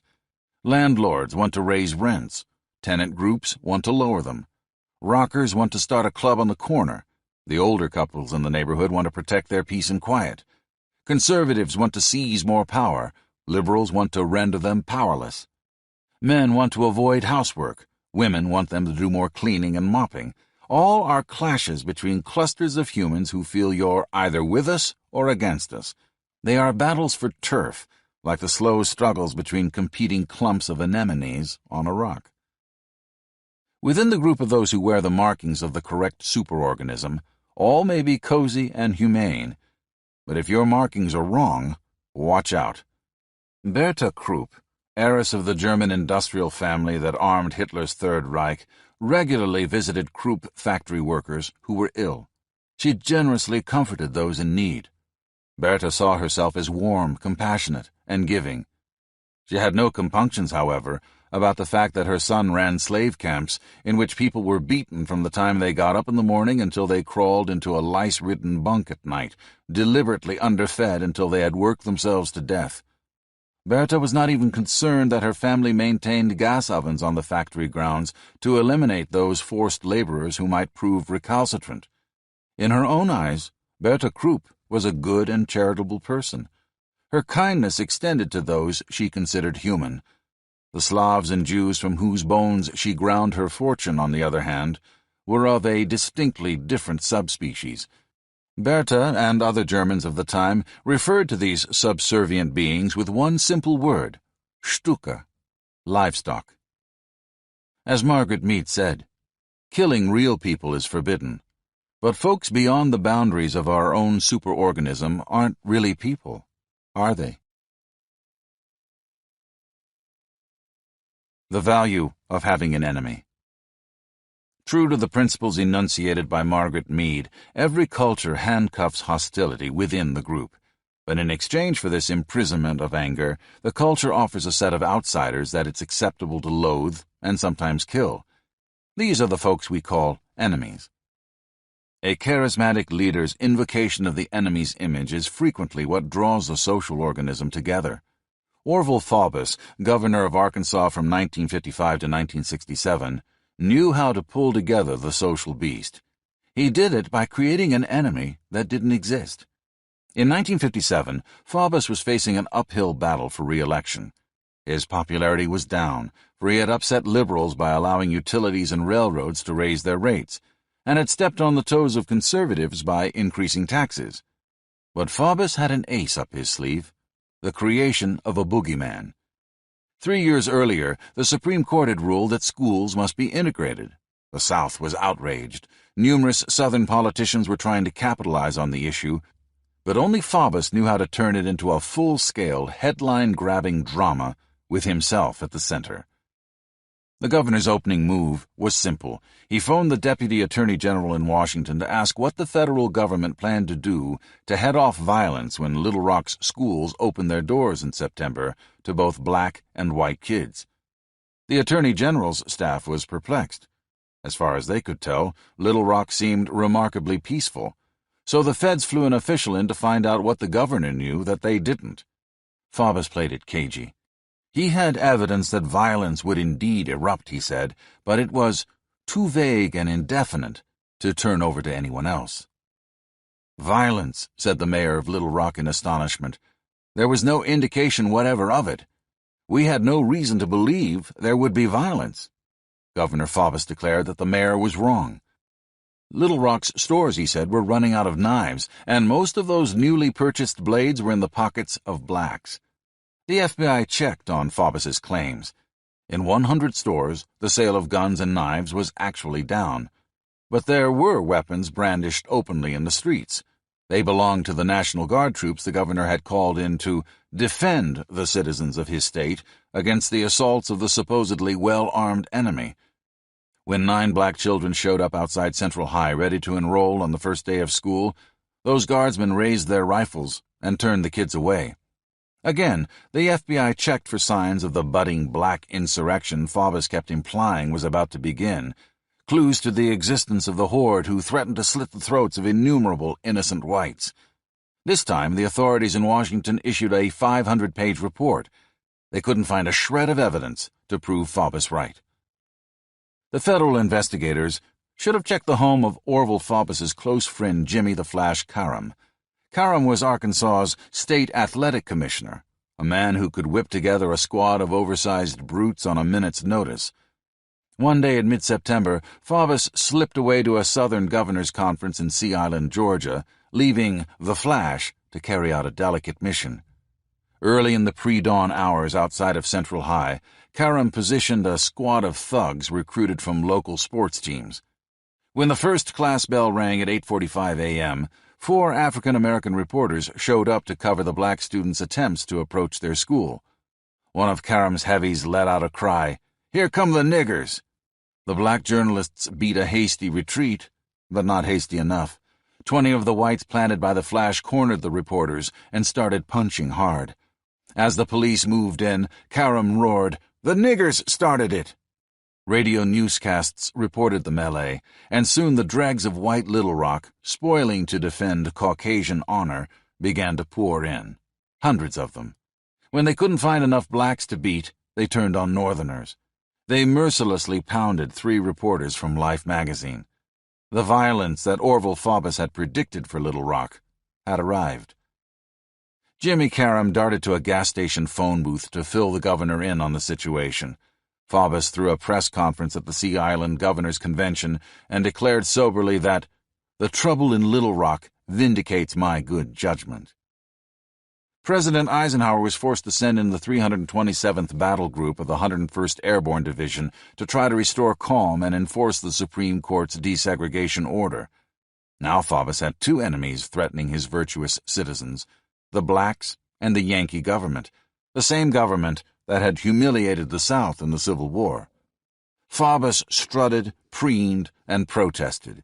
He got national network news time on ABC, lambasting the president for having stripped the South of its freedom.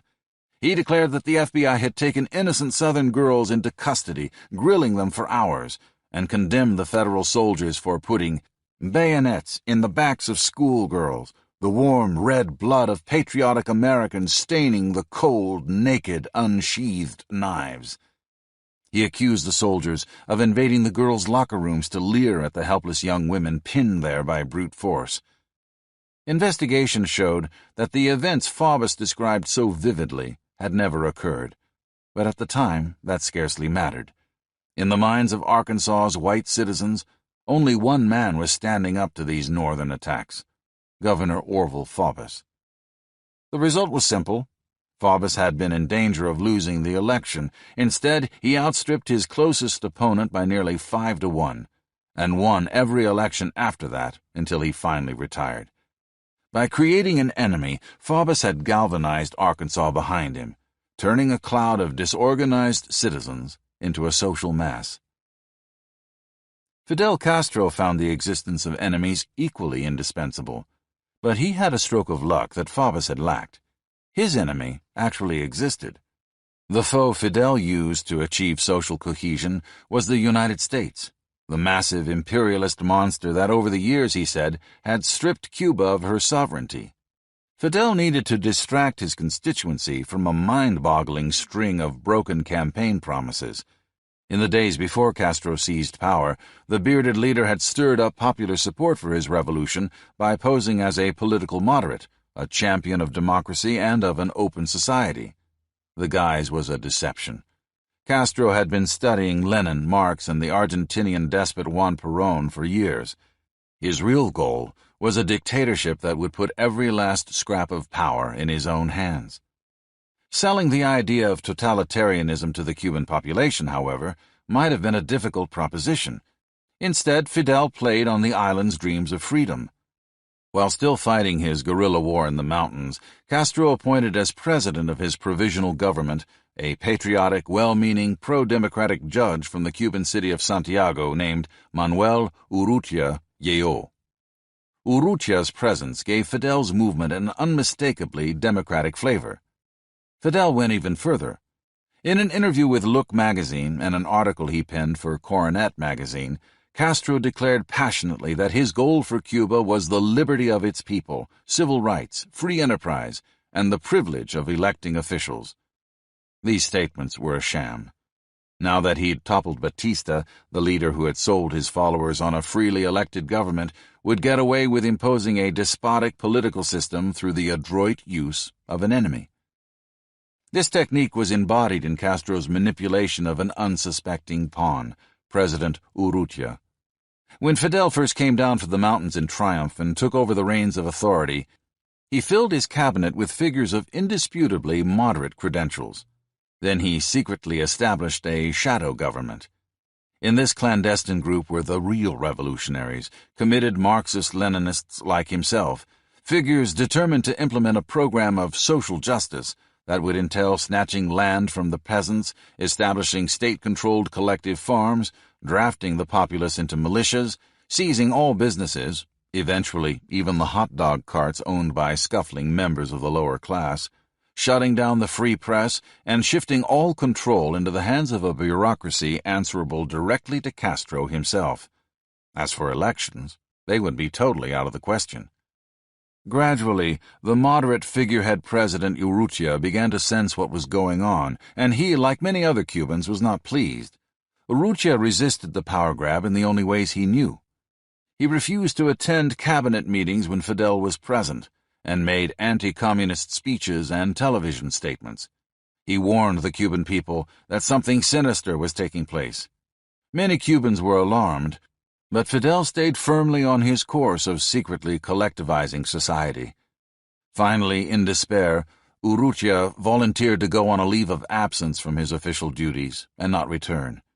This, however, would not suit Fidel's purposes. It could be read too easily by the people as precisely what it was, an act of protest. Castro had a better idea.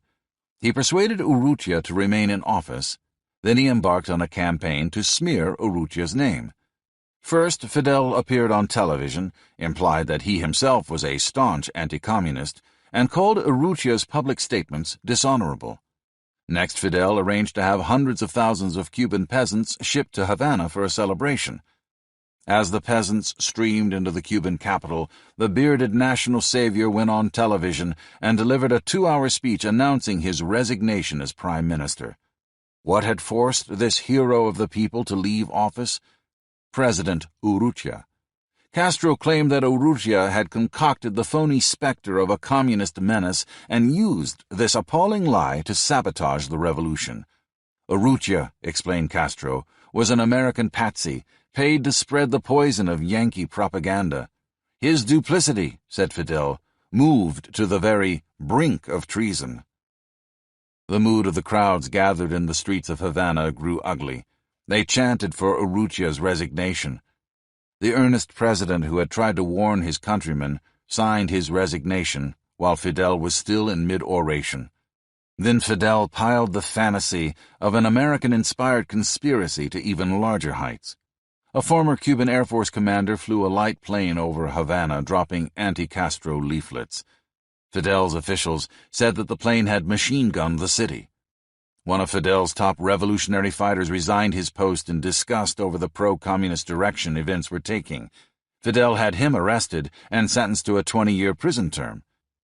Fidel gathered a crowd of 1 million Cubans in Havana and announced that these gestures of protest had been part of a massive counter-revolutionary plot engineered by the fiendish Americans. The answer? The creation of massive militias, the restoration of the death penalty, and the reinstatement of revolutionary tribunals to ferret out conspirators and send them to a string of concentration camps. The ultimate result of these measures, of course, was to help Fidel banish the old ideal of democracy and to move the country firmly into the grip of the one man capable of defending it from its hulking enemy to the north. Later, America played into Fidel's hands by plotting his assassination and launching the pathetically bungled invasion of the Bay of Pigs. These U.S. maneuvers provided the Maximum leader with an indispensable political tool. If people complained about the food shortages the Castro government had brought, if they were disturbed by the crippling of the sugar industry, or if they noticed the virtual elimination through incompetence of the beef industry, Castro could blame the problems on America. As Fidel often confided, there was one extremely useful device for keeping the spirit of revolution alive. That tool, an external enemy. The perceptual trick that manufactures devils.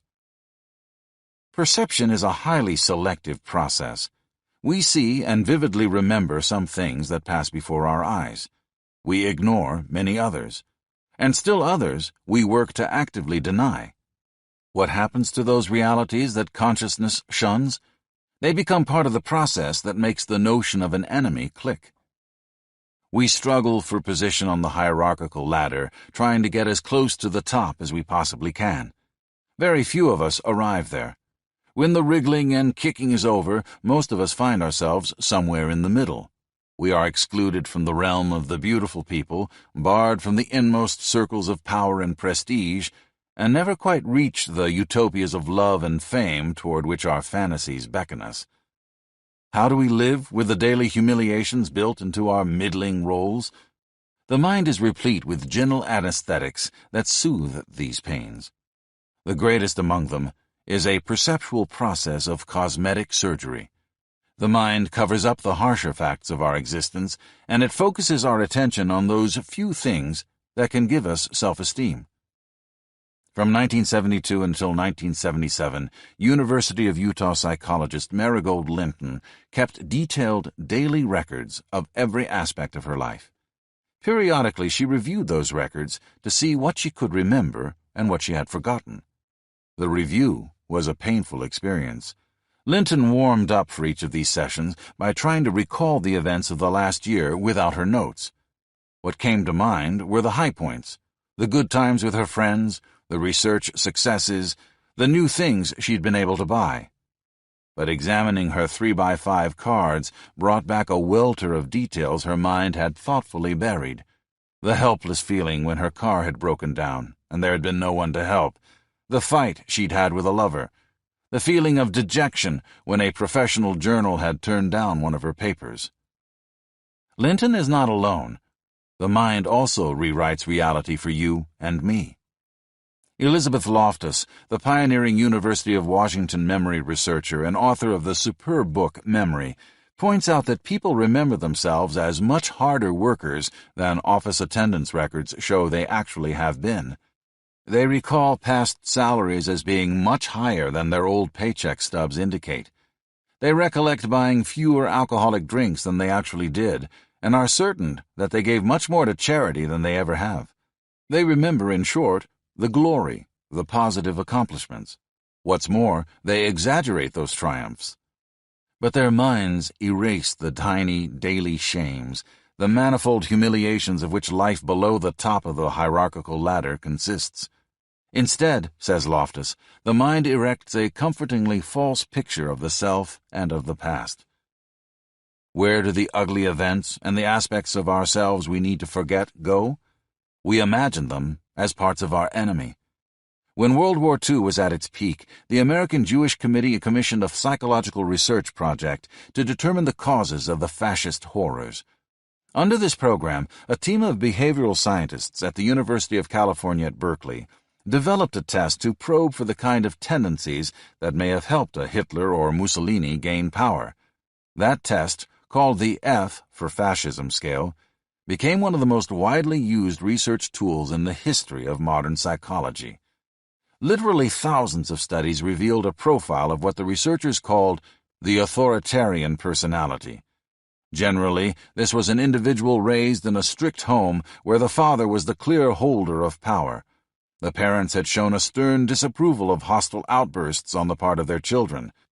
They had also rigidly prohibited the acknowledgement of any form of sexuality.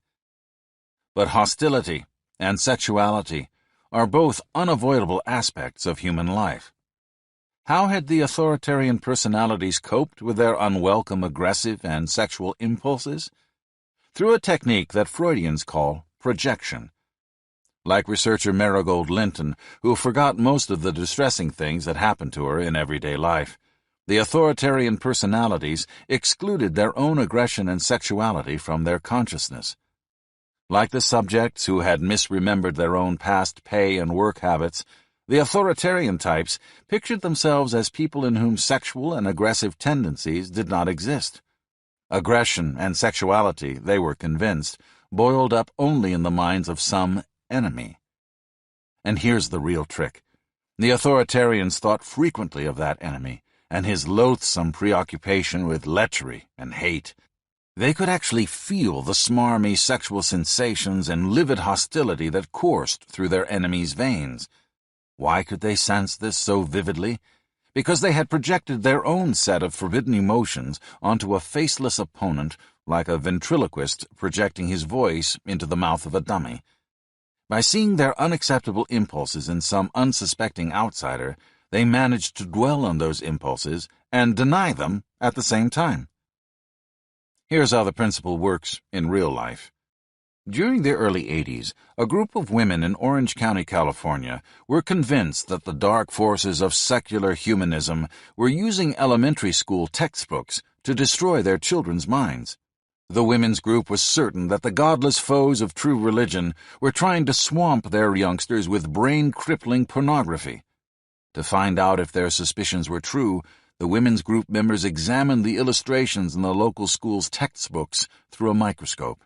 Sure enough, they discovered minuscule pictures hidden subliminally on the pages. These microscopic images portrayed women with naked, nippled breasts and men with enormous erections. The outraged mothers actually succeeded in getting some of the textbook illustrations changed on the basis of their discovery.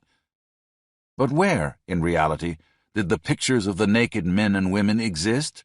Not in the printed pages, but in the minds of the women peering through the microscopes. Like Marigold Linton, the psychologist who forgot the events in her own life that had humiliated her, the microscope-wielding religionists threw a mental sheet over their sexual impulses, hiding them from view. Then they conceived an enemy, the secular humanist, roiling with forbidden sexuality and working in devious ways to insert sex into their innocent children's lives. The only way to prevent this intrusion was to be eternally vigilant, perpetually on the lookout for the humanists' sexual invasion. By searching for the humanist danger, the club women of Orange County managed to keep their thoughts focused on sex. But this sexual obsession, they could now tell themselves, was not their fault. It was the fault of their sex-crazed enemy, without whom sexuality would never have crossed their minds. Of such rejected pieces of ourselves are our devils made. The perceptual flim-flam practiced by the Orange County women contributed mightily to a war between two subcultures. The concept of a secular humanist enemy undermining American youth is currently preached by television and radio evangelists on the National Christian Broadcasting Network, on the nation's 221 fundamentalist TV stations, and on the 1,370 fundamentalist radio stations. It has been aggressively promoted by figures like Jimmy Swaggart, Pat Robertson, and the Reverend Donald Wildman, who among them have had annual access to hundreds of millions of dollars worth of media time. And it is being bolstered by a series of multi-million-dollar mailing campaigns whose sophistication makes the Reader's Digest sweepstakes look amateurish by comparison. The prophets of religious rigidity have made full use of the psychological ploy with which we project our own worst tendencies onto some distant figure. According to fundamentalist leaders, the secular humanists are a massive, well-organized, religious group that has taken over our radio stations, our television networks, our newspapers, and our schools. These diabolical subversives have allegedly turned everything from television sitcoms to classroom syllabi into anti-Christian weapons designed to enslave the minds of decent American children to a godless, immoral creed. Like Orville Faubus and Fidel Castro, the fundamentalists have used a spectral enemy to forge a flock that is hungry for power. Some fundamentalist leaders declare that God has made a covenant with his true followers.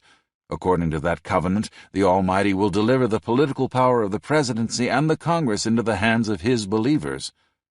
Other fundamentalist power brokers declare that this is a Christian country, erected on Christian principles by Christian founding fathers. As such, the government of our Constitution is designed to be placed in Christian control. Non-Christians should be excluded, some of these leaders say, from running for public office. After all, non-Christians, in Pat Robertson's words, are termites undermining the foundations of this country. And who are non-Christians? Non-fundamentalists. According to Jimmy Swaggart, for example, Catholics and traditional Protestants are not Christians, but the mistaken followers of a monstrous lie. Some fundamentalist leaders are more blunt.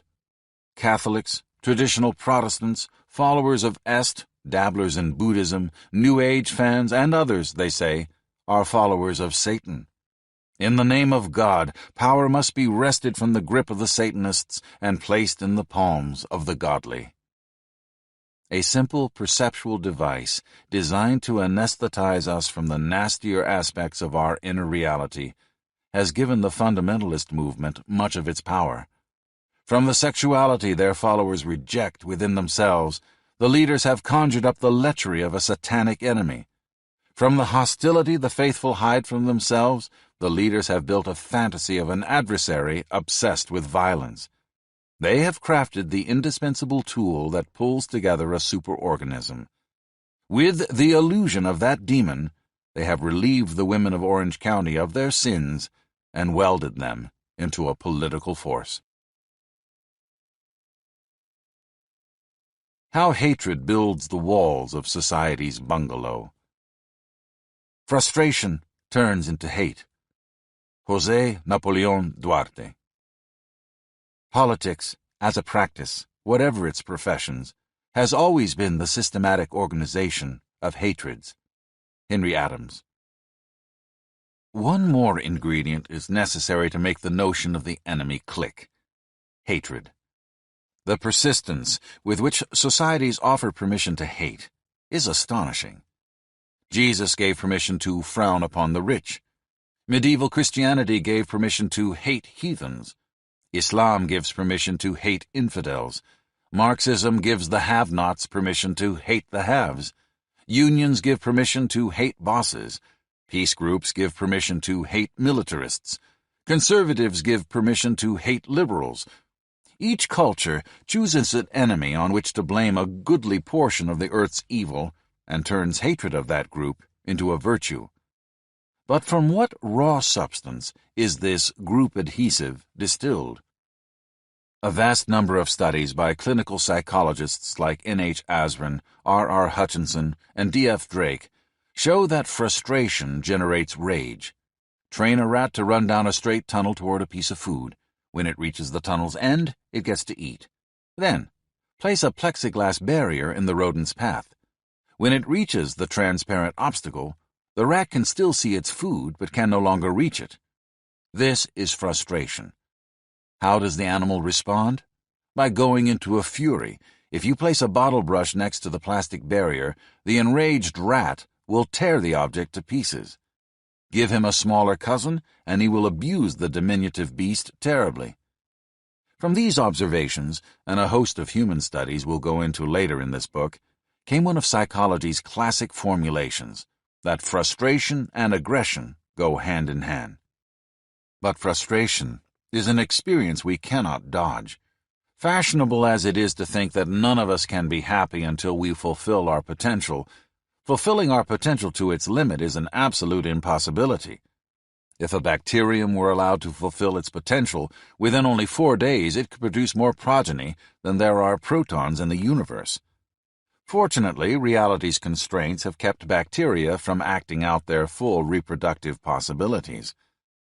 Human males, like microbes, have reproductive capacities that could swamp the solar system. During his lifetime, each man produces enough sperm to inseminate every woman on the planet many times over. A single ejaculation contains between 100 and 300 million sperm, a supply sufficient to impregnate almost every woman in North America. But the individual's sexual potential is something he can never fulfill. Men everywhere from Sri Lanka to Savannah, Georgia, watch women go by and fantasize possessing them sexually. In his imagination, each male couples with thousands of females by the time he dies.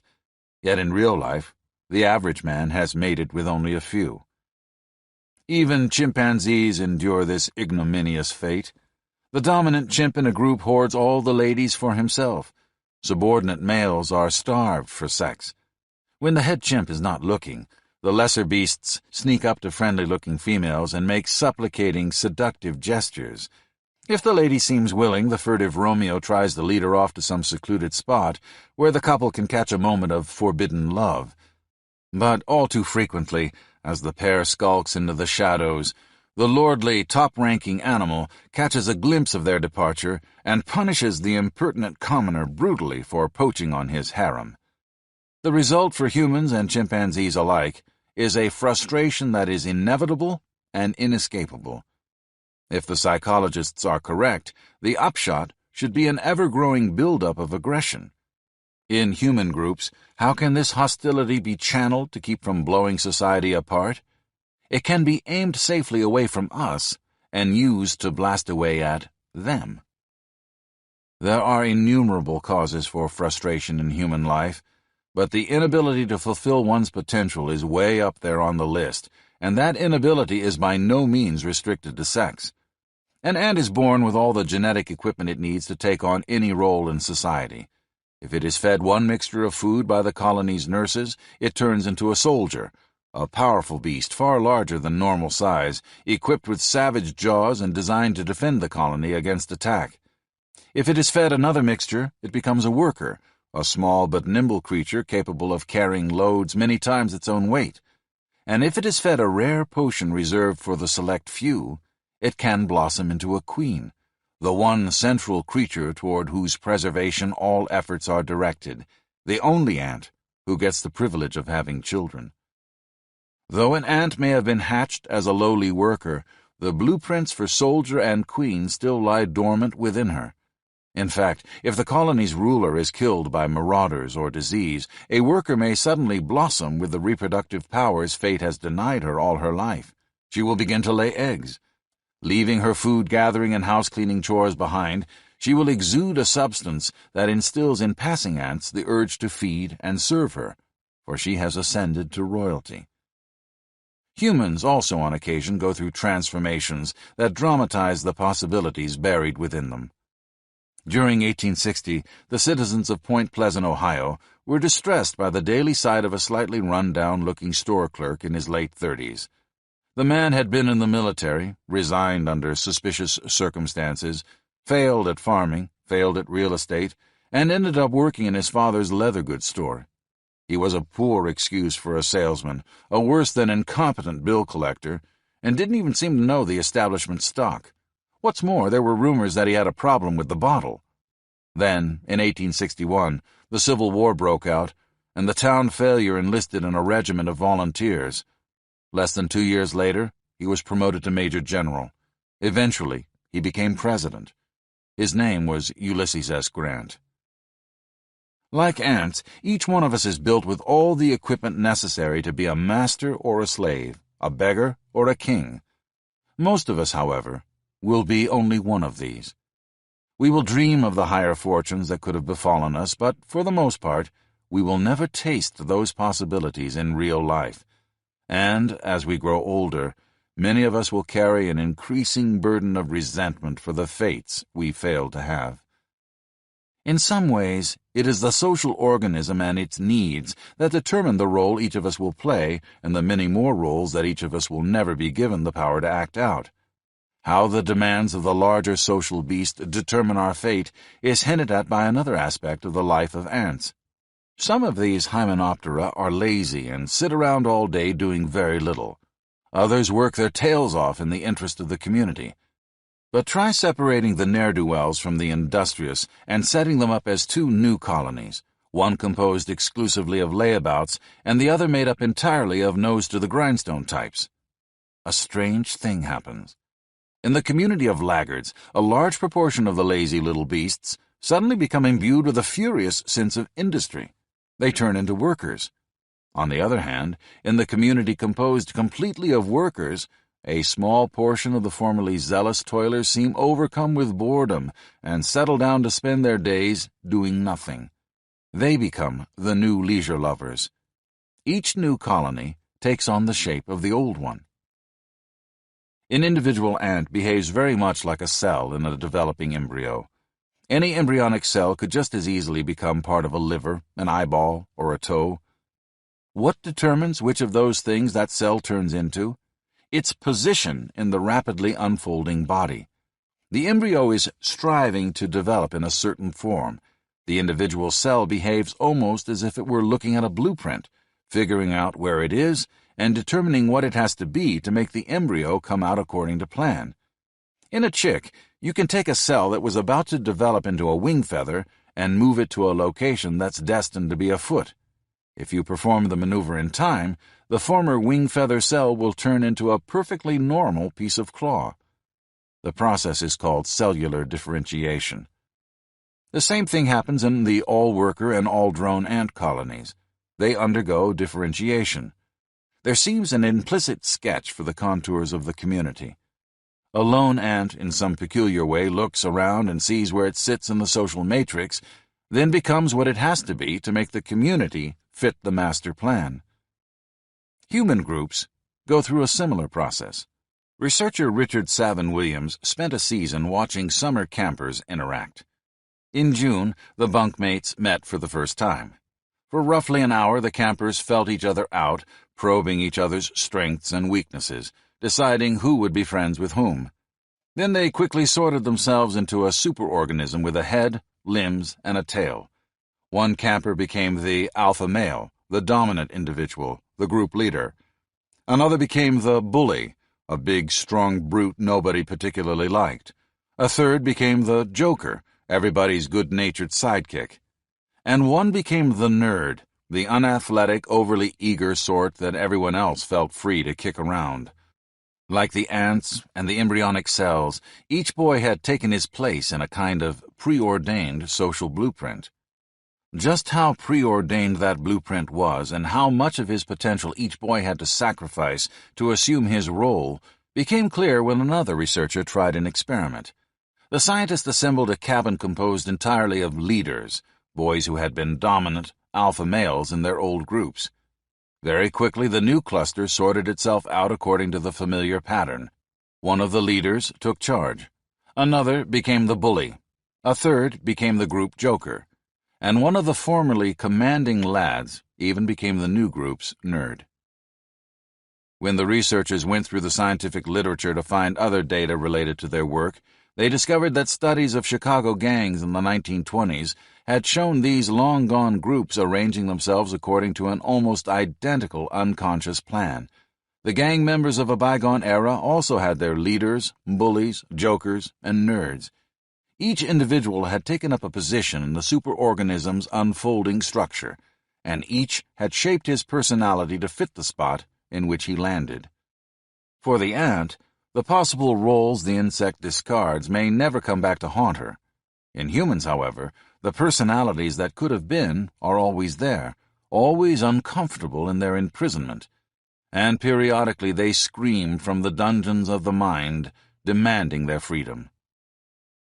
The novelist Hermann Hesse said that we each have 1,000 personalities hidden in a mental closet. The circle of our consciousness centers on one, but the others are in the darkness, waiting to come out. Implicit in each of us is the whole society, the dominant individual, the outcast, and all the variations in between. Novelists, more than the rest of us, realize how many possible people inhabit our minds. When these authors sit down to their typewriters, whole casts of characters come parading into the light of awareness, each ready to live out a new life. And each of these fictional humans is disgorged by the brain of just one writer, who in real life has settled on the single personality and fate he will call his own.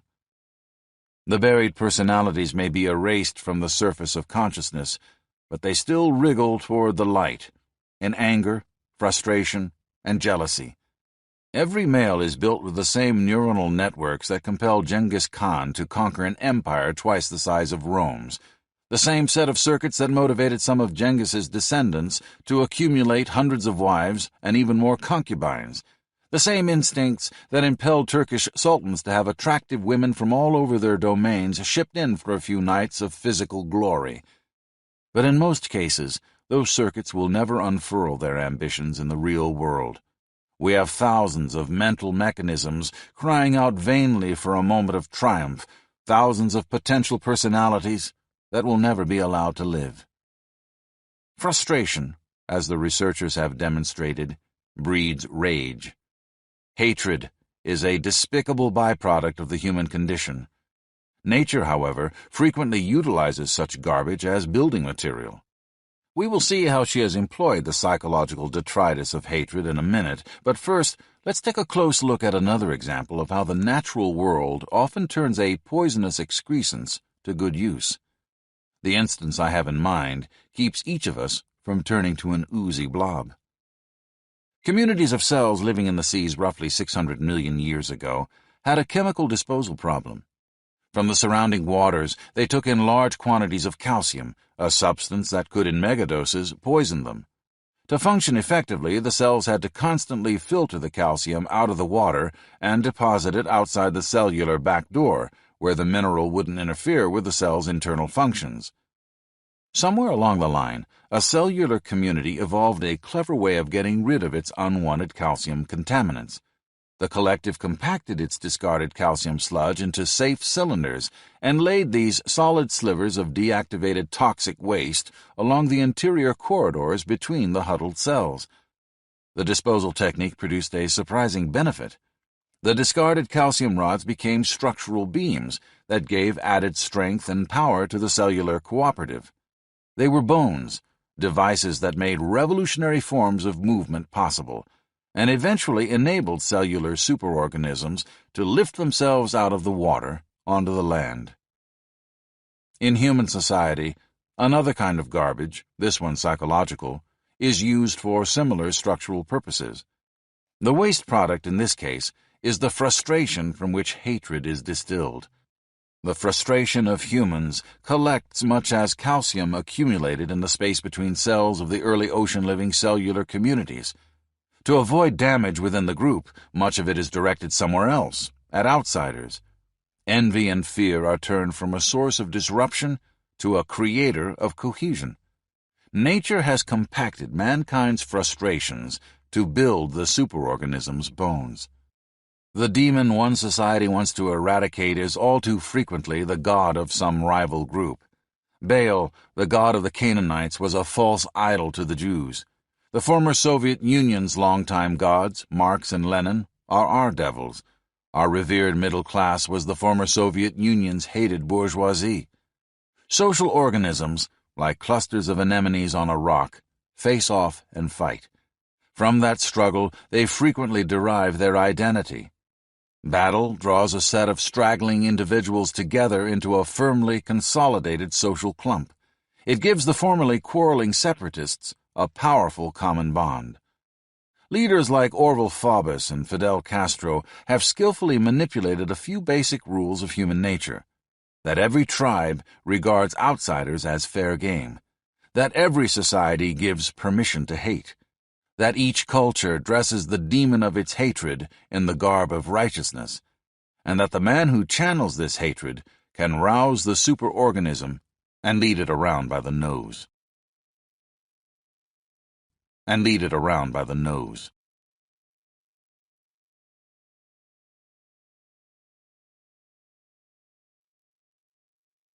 Man, inventor of the invisible world. From genes to memes. How noiseless is thought! It will not rule over, but in all heads, and with solitary combinations of ideas, as with magic formulas, bend the world to its will. Thomas Carlyle. Let's return for a moment to Richard Dawkins's concept of the replicator. Dawkins's proposal squares brilliantly with the reality of upwardly spiraling life, but the eminent zoologist's individual selectionist contention that self-reproducers operate on their own, as I've mentioned before, fails to fit the facts. Despite the high degree of competition between individuals in evolving systems, every form of replicator is nestled in a team. Genes that fail to work effectively with their partners on the chromosomal string are doomed. The self-replicating wonder we are about to meet is also forced to fit into a constellation of its fellows, or it, too, disappears. What is this relative newcomer in the field of autoduplication? It has no physical substance and cannot be studied under a microscope or kept in a jar. The new replicator, like its predecessor the gene, is capable of assembling vast amounts of matter. Like genes, it can pull together products the Earth has never seen, but unlike genes, it can manufacture forms of order that mere genetic stuff could never dream of. Pinpointing the date of the new device's birth is difficult. Its primitive precursors may have begun to wriggle across the planetary face roughly 22 million years ago with the emergence of proto-chimpanzees, whose modern bands devise widely varying dialects, ways of using tools, and methods of cooperative hunting. Yet its first fully identifiable forms may not have gone to work swallowing substances and churning out copies of themselves until the last 35,000 years. Dawkins calls these new replicators memes. Genes, says Dawkins, swam through the protoplasmic soup of the early Earth, nourishing themselves on organic sludge. Memes float through another kind of sea, a sea of human brains. Memes are ideas, the snatches of nothingness that leap from mind to mind. A melody wells up in the reveries of a solitary songwriter. It seizes the brain of a singer. Then it infects the consciousness of millions. That melody is a meme. A scientific concept starts as a vague glimmer in one researcher's thoughts. It ends up with whole schools of adherents. That concept is a meme. Each flips from the puddle of one brain to another, crazily copying itself in the new environment. But the memes that count the most are the ones that assemble vast arrays of resources in startling new forms. They are the memes that construct social superorganisms. Genes sit at the center of each cellular blob, dictating the construction of a multi-billion-celled body like yours and mine. As genes are to the organism, so memes are to the superorganism, pulling together millions of individuals into a collective creature of awesome size. Memes stretch their tendrils through the fabric of each human brain, driving us to coagulate in the cooperative masses of family, tribe, and nation. And memes, working together in theories, worldviews, or cultures, can make a superorganism very hungry. From 1852 to 1864, Karl Marx sat alone nearly every day in a corner of the library of the British Museum, going through books and assembling his theories. Little did he realize it, but the bearded writer was simply the tool of fragmentary memes. Those ideas had been floating in the zeitgeist, waiting for a receptive human mind to come along and function as an enzyme functions in human metabolism, splicing together molecules destined for each other. Marx pasted together the ideas of his time and came up with the ideology named after him. At its birth, the new ideological meme was vulnerable and powerless. The only small batch of matter over which it had any control was the body and mind of Karl Marx, 150 pounds of isolated humanity. Marx was not a promising person in which an idea would wish to start its life. Though he occasionally made money as a newspaper correspondent, Marx's work was definitely not in demand. He was so foul-tempered, so cantankerous, so subject to turning even the tiniest discussion into a quarrel, that he had few friends and almost no followers. One of his college professors said young Marx was always waving his fists in the air in a fury, as if 1,000 devils gripped his hair. And one of the many would-be friends Marx alienated recalled that the sarcasms with which he assailed his adversaries had the cold penetration of the executioner's axe. It's little wonder that for the next 50 years, the meme that had assembled itself in Marx's brain barely stayed alive. The conceptual tango leaped tenuously from one mind to another, constantly searching for the opportunity to expand its power. Marx muttered his ideas to his acquaintances, a few of whom passed them on to others, and he preserved them in his book, Das Kapital, 1867. But that book, too, seemed like a poor vessel in which to keep the struggling meme alive. Russian censors found the volume utterly incomprehensible. As a consequence, these normally repressive servants of czarist autocracy blithely allowed the importation of the murky work into their land. Most Russians had the same difficulty understanding the new ideas that the censors had. The result? Though Das Kapital was occasionally passed from hand to hand, Marx's meme still barely clung to life. Then Marx's mental progeny had a modest stroke of luck. It found its way into the cerebral substance of a few men capable of something Marx hadn't been: organization and the recruitment of followers. These were Lenin, Stalin, and their friends, but even they at first seemed wretched prospects for the multiplication of a meme. Lenin, like Marx, spent 17 years sitting in libraries, poring over the records of the Paris Commune and researching the techniques of street fighting. He, too, was an exile from his mother country, forced to while away the hours between articles and books with a handful of other radical Russians whose extremist views had also gotten them tossed out of the land of their birth. Lenin frequently took time out from his research and writing to lecture at European meetings and issue orders to underground cells back in the motherland. But even these efforts, ironically, underscored his isolation. At times, Lenin's communication with his co-conspirators back home was so tenuous that, as Harrison Salisbury puts it, he was almost completely cut off from Russia. Lenin attempted to spread the idea of which he was the incubator through a series of newspapers, one of those singularly useful devices with which a meme reaches out and acquires power over new minds. But circulation was abysmal. For example, during the First World War, Lenin put out Sozialdemokrat. Only 5 or 6 copies of the debut issue straggled into Russia. Later, distribution improved, and Lenin managed to have 20 copies smuggled in a pair of shoes. A curious accident happened in 1905. Tsar Nicholas went to war with Japan, a nation that had just climbed out of feudal backwardness and built its first modern military machine. Astonishing as it seems, the Tsar lost nearly his entire Baltic fleet to the post-feudal upstarts. A moment of defeat is a great time for an ambitious idea to seize minds that are fleeing from the precepts of a luckless leader. The result was a revolution. Angry crowds rampaged in the streets of St. Petersburg, calling for the Tsar's befuddled head. But Marx's fragile idea was trapped, unable to seize the opportunity, because Lenin and his friends were too busy squabbling to join the revolution, much less lead it. Fortunately for the meme lodged in their minds, fate would give the quarrelers a second chance. After the revolution of 1905, the Tsar regained control over the country, but in 1917 Nicholas was losing once again. This time the occasion was the First World War. Millions of Russians died on the Eastern Front. Soldiers struggled through the snow without ammunition, winter clothing, or food.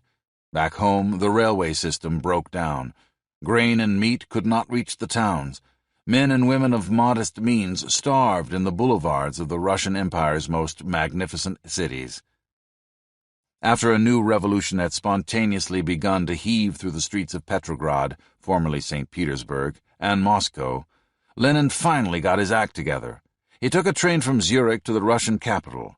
The minute he arrived at the Petrograd railroad station, the bearded book lover began haranguing the crowds with slogans, and the meme that had first been born in the mind of Karl Marx finally fell like a scrap of wandering bacteria into nutritive jelly, spreading with explosive force. By the mid-'80s, the ideas brought together by one man's brain in the corner of a lonely library, ideas that looked from year to year as if their disappearance from the planet was all but inevitable, had gone from controlling one 150-pound man to mastering millions of tons of this planet's matter. These memes were alive in the minds and the social mechanisms of over 1.8 billion human beings, spreading their influence over the lands, the minerals, the machines, and the domesticated animals that those human beings controlled. The new replicator took up even less space and mass than the tangle of atoms required for a strand of DNA. That replicator, like the ones incubated by Jefferson and Madison and St. Paul, had assembled under its rule more of the planet Earth than any gene had ever brought together, any gene, that is, save one, the human gene. The new replicator, the meme, is a vast upward step on the ladder of creation. The old genetic system could take 10,000 years to effect a product improvement in a large and complex beast, but memes can rearrange sprawling networks of outrageously intricate creatures in only a few centuries or less. The meme of Christianity restructured the Roman Empire a mere 300 years after Jesus completed his Sermon on the Mount. Similarly, Marxism radically altered the shape of Russian society a startling 60 years after Karl the Cantankerous ambled out of the British Museum's library with the final manuscript of Das Kapital tucked tightly under his arm. The meme has done its work by assembling massive social systems, the new rulers of this earth. Together, the meme and the human superorganism have become the universe's latest device for creating fresh forms of order.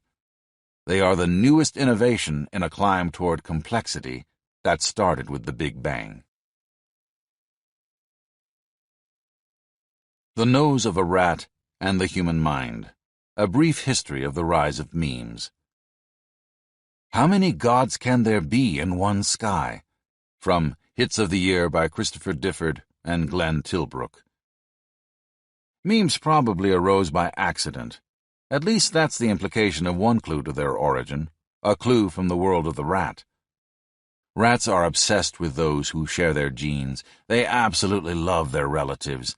In their nests, fathers, mothers, aunts, uncles, and children crawl over, under, and around each other, seeking constant body contact, and they watch out for one another. For example, if a rat discovers that a tempting hors d'oeuvre is actually laced with poison, he defecates and urinates on the insidious morsel to make sure none of his loved ones is duped into tasting the fatal snack. But the kindness of rats only extends to family. Rats will mercilessly hunt down members of a rival clan, and if a non-relative accidentally stumbles into their nest, the homey little creatures who a moment before were hugging one another will turn on the guest with the foreign genes and tear him limb from limb. How do rats know who's kin and who's not? How can they tell who shares their genes? Rodents don't have a compound microscope with which to examine the replicators at the center of a visitor's cells, so they're stuck with making genetic guesstimates based on smell. Each rat household has its own telltale odor. The smells of scent glands, excreta, food, the soft, warm stuff that lines the nest, and the wood, straw, or earth of the chamber's walls all blend into an unmistakable olfactory brew. Every inhabitant wears that living room perfume. Chances are that if two rats are sporting the same aroma, they're carrying the same genes, since the pair were raised in the same spot, probably by the same mother and father, unless some experimenter decides to muck things up. That is exactly what one scientist did. He removed a rat from his nest, washed the complaining creature off, then rubbed it thoroughly in the shavings of another nest, giving it the smell of a stranger. Then the experimenter put the innocent beast back in its own home, where it should have been safe among its brothers and sisters. Unfortunately for the furry victim, he'd returned home wearing the wrong cologne. His loving family, blind to his familiar physical appearance, bared their teeth and lunged. When the experiment was over, the unwitting animal was dead, killed by those who had previously hugged and nuzzled him. Smell had told the brood that their brother was carrying the wrong set of genes. In this case, the noses of the rats misled them. Early human groups were stuck with the same problem. How do you tell who's family and who's not? How do you know who shares your genes? Like rats, primitive humans turned to external signs. Fortunately, they didn't rely on their noses. Instead, the inventive Homo sapiens used ideas, manners, morals, and peculiarities of clothing. The children of Israel were typical of the tribal nations of the time. To belong, you had to have the right genetic stuff. How could an early Hebrew tell if you were entitled to insider treatment? Your God, your mannerisms, and your ideas were the outward labels of your genetic contents. Memes were the equivalents to the rat's perfume. But a strange thing happened as human groups grew larger. Memes became detached from genes. In the days of the Old Testament, memes seldom made the effort to leap from one gene pool to another. The ancient Hebrews, for example, made no effort to convert the heathens. It wouldn't have made sense. Unbelievers weren't family. If the meme was to retain its role as a genetic marker, only those who shared the same genes could share the same God. That was the tribal concept held by primitive peoples the world over. But as Leo W. Buss, a biologist at Yale University, says, at each stage in the history of life in which a new self-replicating unit arose, the rules regarding the operation of natural selection changed utterly. One result was that 2,000 to 3,000 years ago, the gods who had been mere labels for a genetic stock detached themselves and took on a new purpose. You can see the gene-free God unfolding in the days of the New Testament. Jesus was a Jew, and all available evidence indicates that, like the other Jews of his time, he felt his God was a genetic one. The only people to whom Jesus preached were other Jews, and they alone were the folks to whom his God and his DNA were attached. When Jesus was crucified, most of his disciples followed in his footsteps, trying to convince Jews that Jesus was indeed the Messiah. Like the tribal God he served, a Messiah would aid only the people who carried the chosen genes. Then, after his death, Jesus acquired a new kind of apostle. The original followers of the carpenter from Nazareth had been simple people from the hills of Galilee, poor backwoods folk with only the most rudimentary education. The figure who would transform Christianity was a city sophisticate with a university education. His name was Saul. He knew aspects of the world the original disciples had never dreamed of. He had grown up in the cosmopolis of Tarsus, a bustling center of trade where men from all over the vast Roman Empire did business. Saul's father, though Jewish, had been a Roman citizen. Saul had been educated in Israel's greatest urban center, Jerusalem, and he spoke the language of international high culture, Greek. Saul was a Johnny-come-lately to the teachings of Jesus.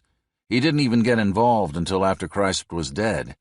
When Saul first heard of the Redneck sect, he was so infuriated that he organized squads of vigilantes, broke into the homes of Christian Jerusalemites, and hauled the inhabitants off to prison.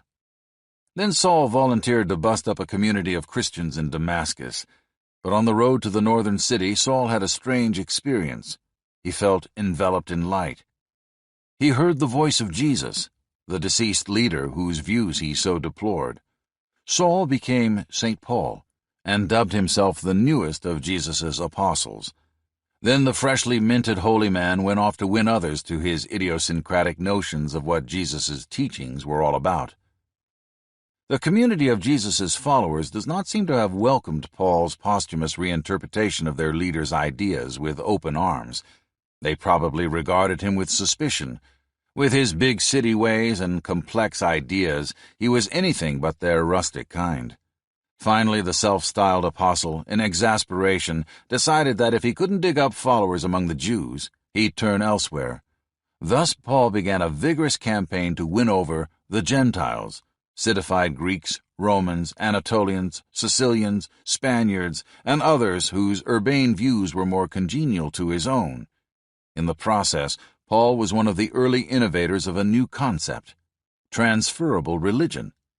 He broke free of the old notion that a god was an emblem of tribal heritage and sliced the ties that bound divinity to genes. Paul was not the first to free gods from chromosomal components. Buddha had done the same over 500 years earlier, but Paul was among the most influential ever to apply the idea. Thanks to Paul, the Christian meme would eventually sweep together an awesome jumble of genes. Dark-haired Greek and Roman genes, blue-eyed blonde Scandinavian genes, red-headed Irish genes, russet-skinned American Indian genes, black-complected African genes, and even the occasional Chinese and Japanese genes. Folks whose genetic coils were dramatically distinct would find themselves yoked together by a common thread. That intangible tie was a meme.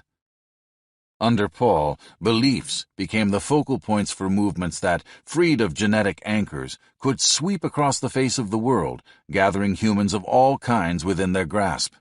For when Paul separated genes and gods, he helped unleash a force that would bring together superorganismic groupings on a scale the world had never seen.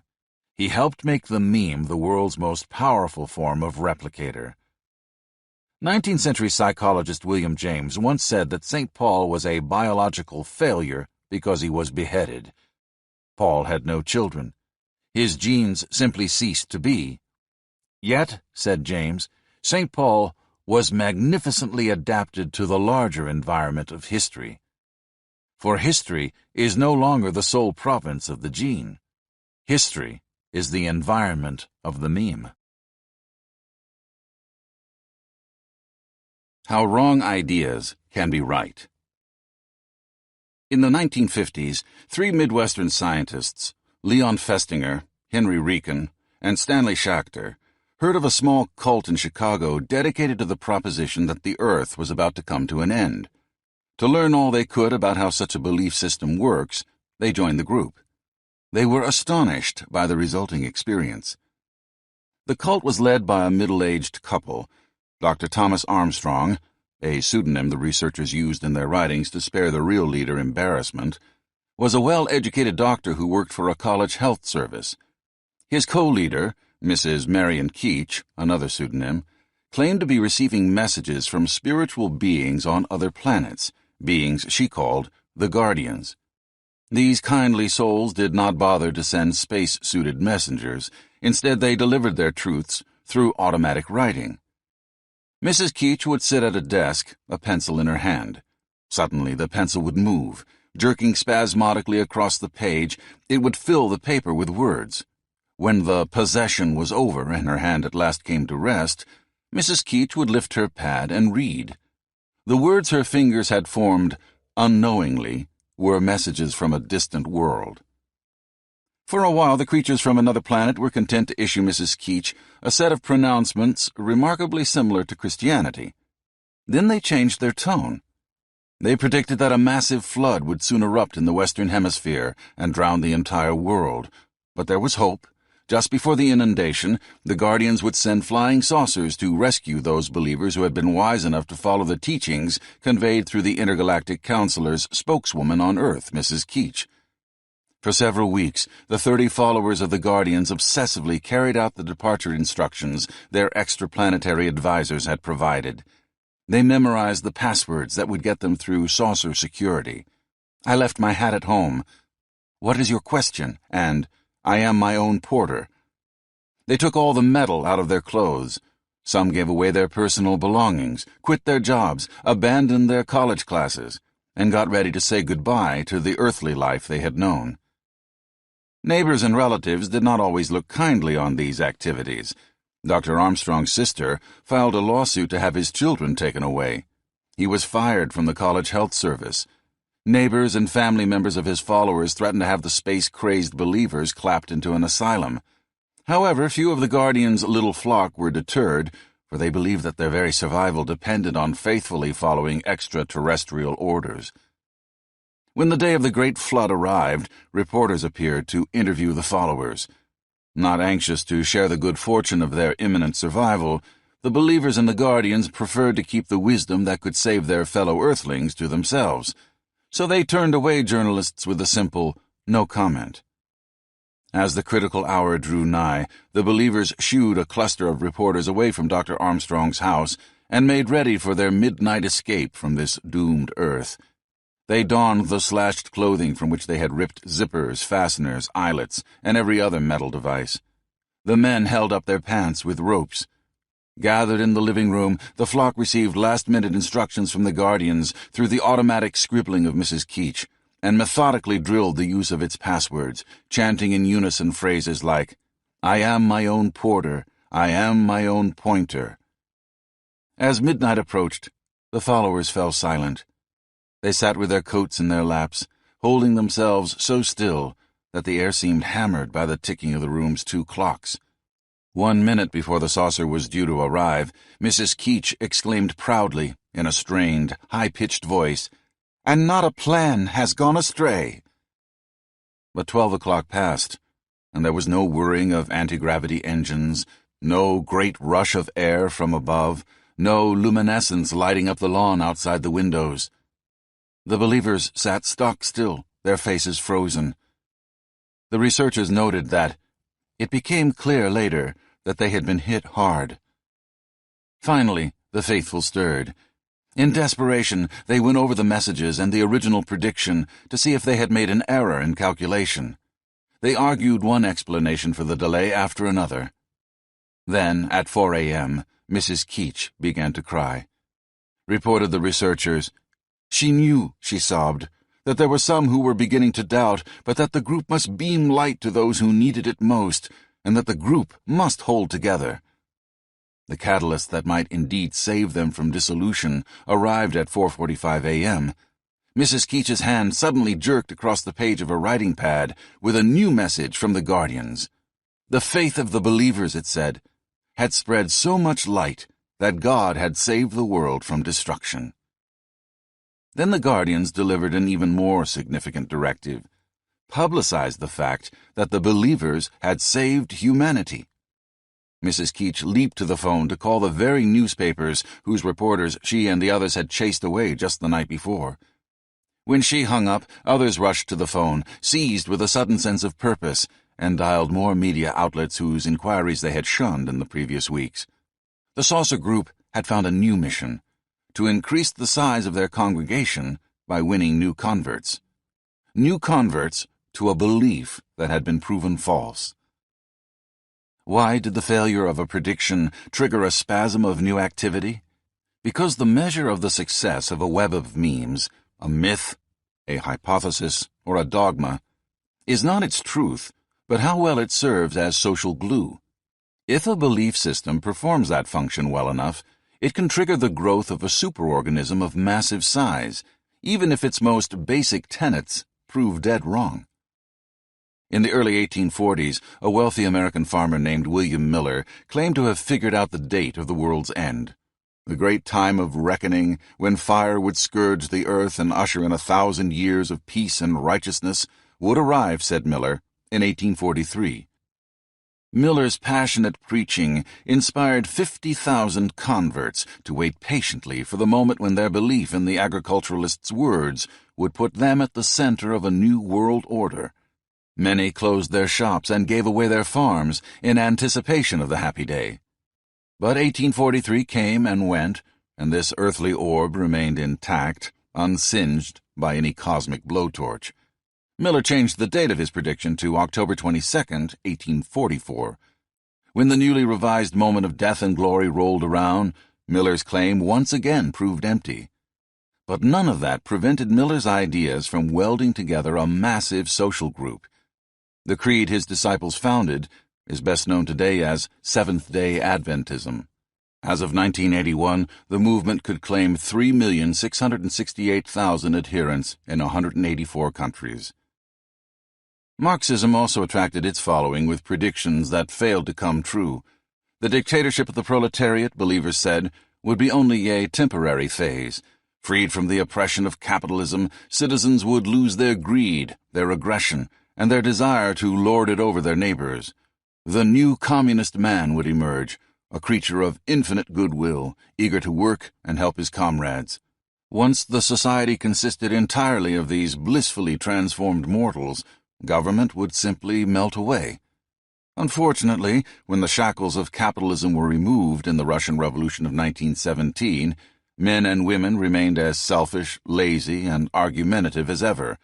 A rapidly bloating Soviet state was bolstered by armies of secret police whose efforts were designed to restrain the foibles of those who had failed to undergo transformation. But for generations, the flaws of Marx's idealistic prophecies no more stopped the march of his ideas than the failure of William Miller's forecasts slowed the growth of Adventism. Even today, when the Marxist states have supposedly crumbled, Western academics and Russian protesters bearing posters of Stalin are convinced that the old ideology's woes are merely a temporary rest stop on the long march to triumph, for Marxism has been a marvelous social glue. If you can convince enough people of your worldview, no matter how wrong you are, you're right. The real significance of a meme is its power to pull together a superorganism. The Village of the Sorcerers and the Riddle of Control. All diseases of Christians are to be ascribed to demons. St. Augustine. Why are humans drawn to ideas like filings to a magnet? Why do memes have the power to create, elevate, pacify, and kill? One answer is a Rube Goldberg machine built into the human frame, a physiological widget with some rather remarkable tricks. In the Nilgiri hills of India, shortly before the Europeans came, there lived 4 tribes. One tribe, the Badaga, were farmers. Another, the Kota, were craftsmen. A third, the Toda, were herdsmen. And the fourth, the Kurumba, made and raised almost nothing at all. The Badaga, Kota, Toda, and Kurumba lived together in a delicate harmony, each supplying a vital something that the other 3 needed and paying for the indispensable products of its neighbors with its own handiwork. But there was one form of merchandise for which the Badaga, the Kota, and the Toda were willing to pay far more than for any of the others. Sometimes their need for this single good mounted to the level of hysterical panic. Yet to us, this commodity might seem the least essential of them all. After the yearly harvest, the women of the Kota craftspeople fashioned pots and carried them, along with iron hoes, forks, and plowshares forged by their husbands, to the village of the Badaga farmers. There the 2 tribes held a feast. When the celebration was over, the Kota craftspeople left, carrying a gift from their Badaga farmer hosts, a year's supply of wheat. The Kota craftsmen not only made household goods, they were accomplished musicians. To obtain their meat, they played their tunes at the rituals of their herdsmen neighbors, the Toda. In exchange for music that soothed the gods, the Toda cattle raisers gave the Kota artisan musicians meat from the sacrifice of a buffalo. So the Kota lived in cozy economic interdependence with the Toda livestock breeders and Badaga farmers, swapping handicrafts and music for steaks and bread. But of all 4 tribes, the one with the greatest economic power was the Kurumba. Living in the jungle, the Kurumba did not raise wheat, did not make household utensils, and did not provide meat. They never even set forth to sell their wares. Yet the work they offered brought the Kota craftfolk trekking through the dense foliage to the Kurumba village, begging for a service that was totally intangible, one whose value cannot even be proven to exist. The Kurumba were sorcerers. The Kota utensil makers paid regular insurance to these forest magicians. After all, the Kurumba spell weavers controlled the dark forces that could snatch you in the middle of the night and bring you down with dropsy, epilepsy, or sleeping sickness. In his classic book, Economic Anthropology, Melville J. Herskovitz writes, "The Kurumba exacted all the market would bear, and on occasion their demands were anything but modest. When a Kota fell ill, for example, his relatives, indicating how they had been regular and generous in sending gifts to their Kurumba worker of magic, would complain that he had not fulfilled his part of the agreement to keep them from harm. The customary reply would be that some especially powerful Kurumba sorcerer had been insulted by a Kota or had become envious of their good fortune, and was therefore sending unusually strong magic against his victim. Only sustained effort, to be called forth by the giving of extra gifts, might counteract this influence, and since there was no other recourse, the Kota would have to give more and more lavishly. Since nature endows the body with vast arsenals for self-defense, the majority of the Kurumba necromancer's clients recovered. Occasionally, however, one succumbed. When a relative died, the furious Kota artisan family did not ask for their money back, nor did they complain that the sorcery of their jungle neighbors was a fraud.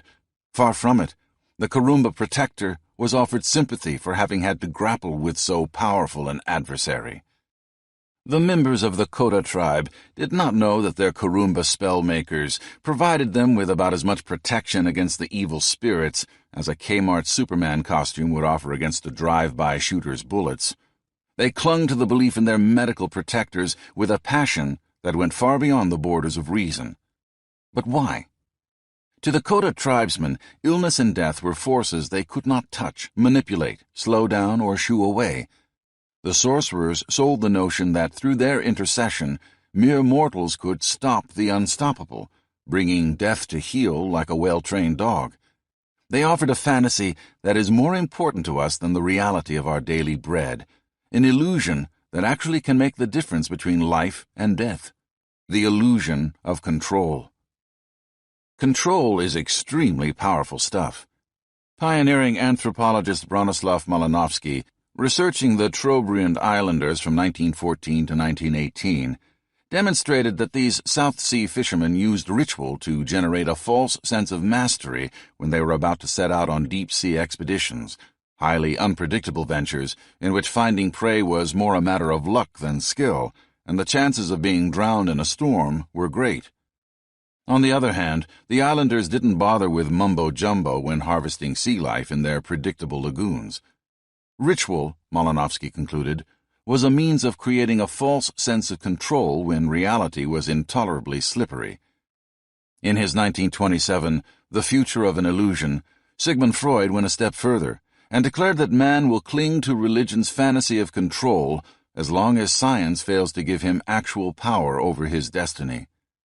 But the extent to which the need for control is stitched into our biology did not become apparent until roughly 40 years later, when it was discovered that lab animals who are given control live longer and have higher antibody counts and fewer ulcers. J. Weiss at New York's Rockefeller University put two groups of rats in cages with electrically wired floors. When the current was turned on, the rats' unprotected pink feet would receive a painful shock. One group of rats could neither stop nor escape the onset of the electrical charge. A second group was granted a modest privilege. Its cages were outfitted with a switch that allowed these rodents to turn off the electricity. The group with the switch, in short, had control. The rats who had been able to control their punishment emerged from the experiment in relative health, despite their heavy dose of electrical torment. But the group that had no control came out of their ordeal with a high incidence of stomach ulcers. The difference occurred despite the fact that the two groups of rats received precisely the same amount of electrical shock at precisely the same time.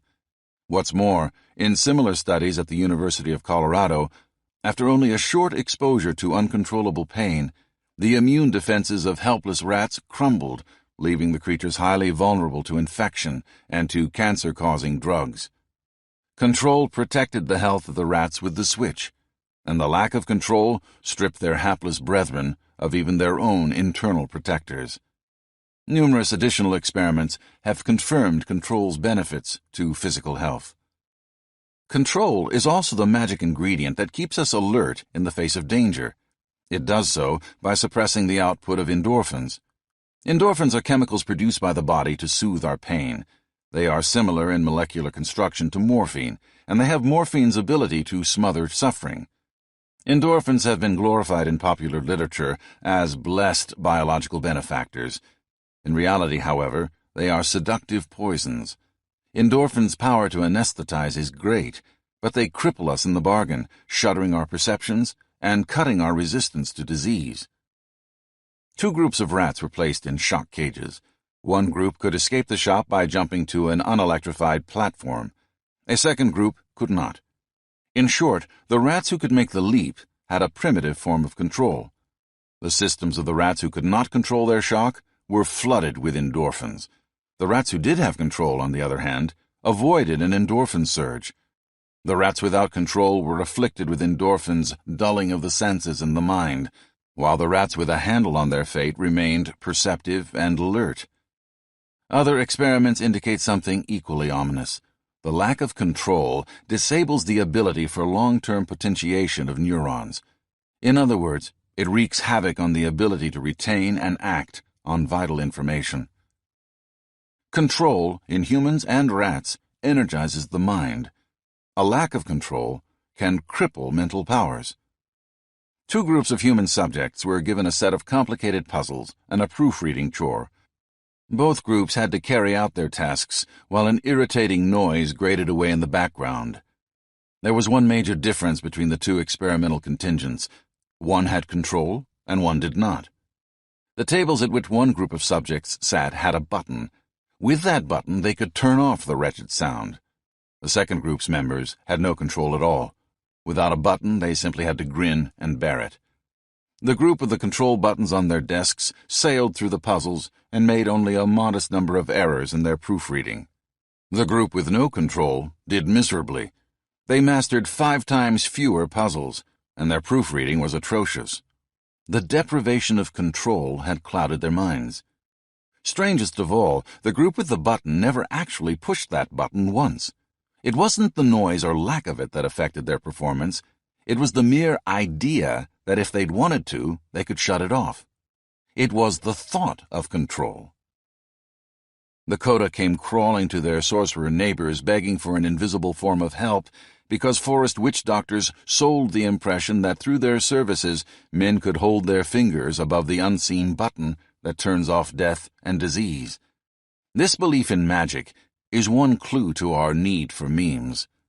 Religious and scientific schemes, clusters of guesswork that sometimes seem like a madman's dreams, offer the feeling of control, an indispensable fuel for the physiological powerhouses of life.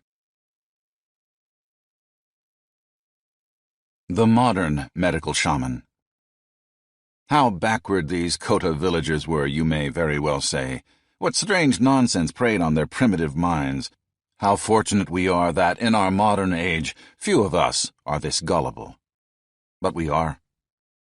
Like the Kurumba sorcerers, modern doctors sell the illusion of control. Often when you describe your symptoms to your MD, he gives you an indifferent look, as if no such problem exists. You are not the only one your doctor treats this way.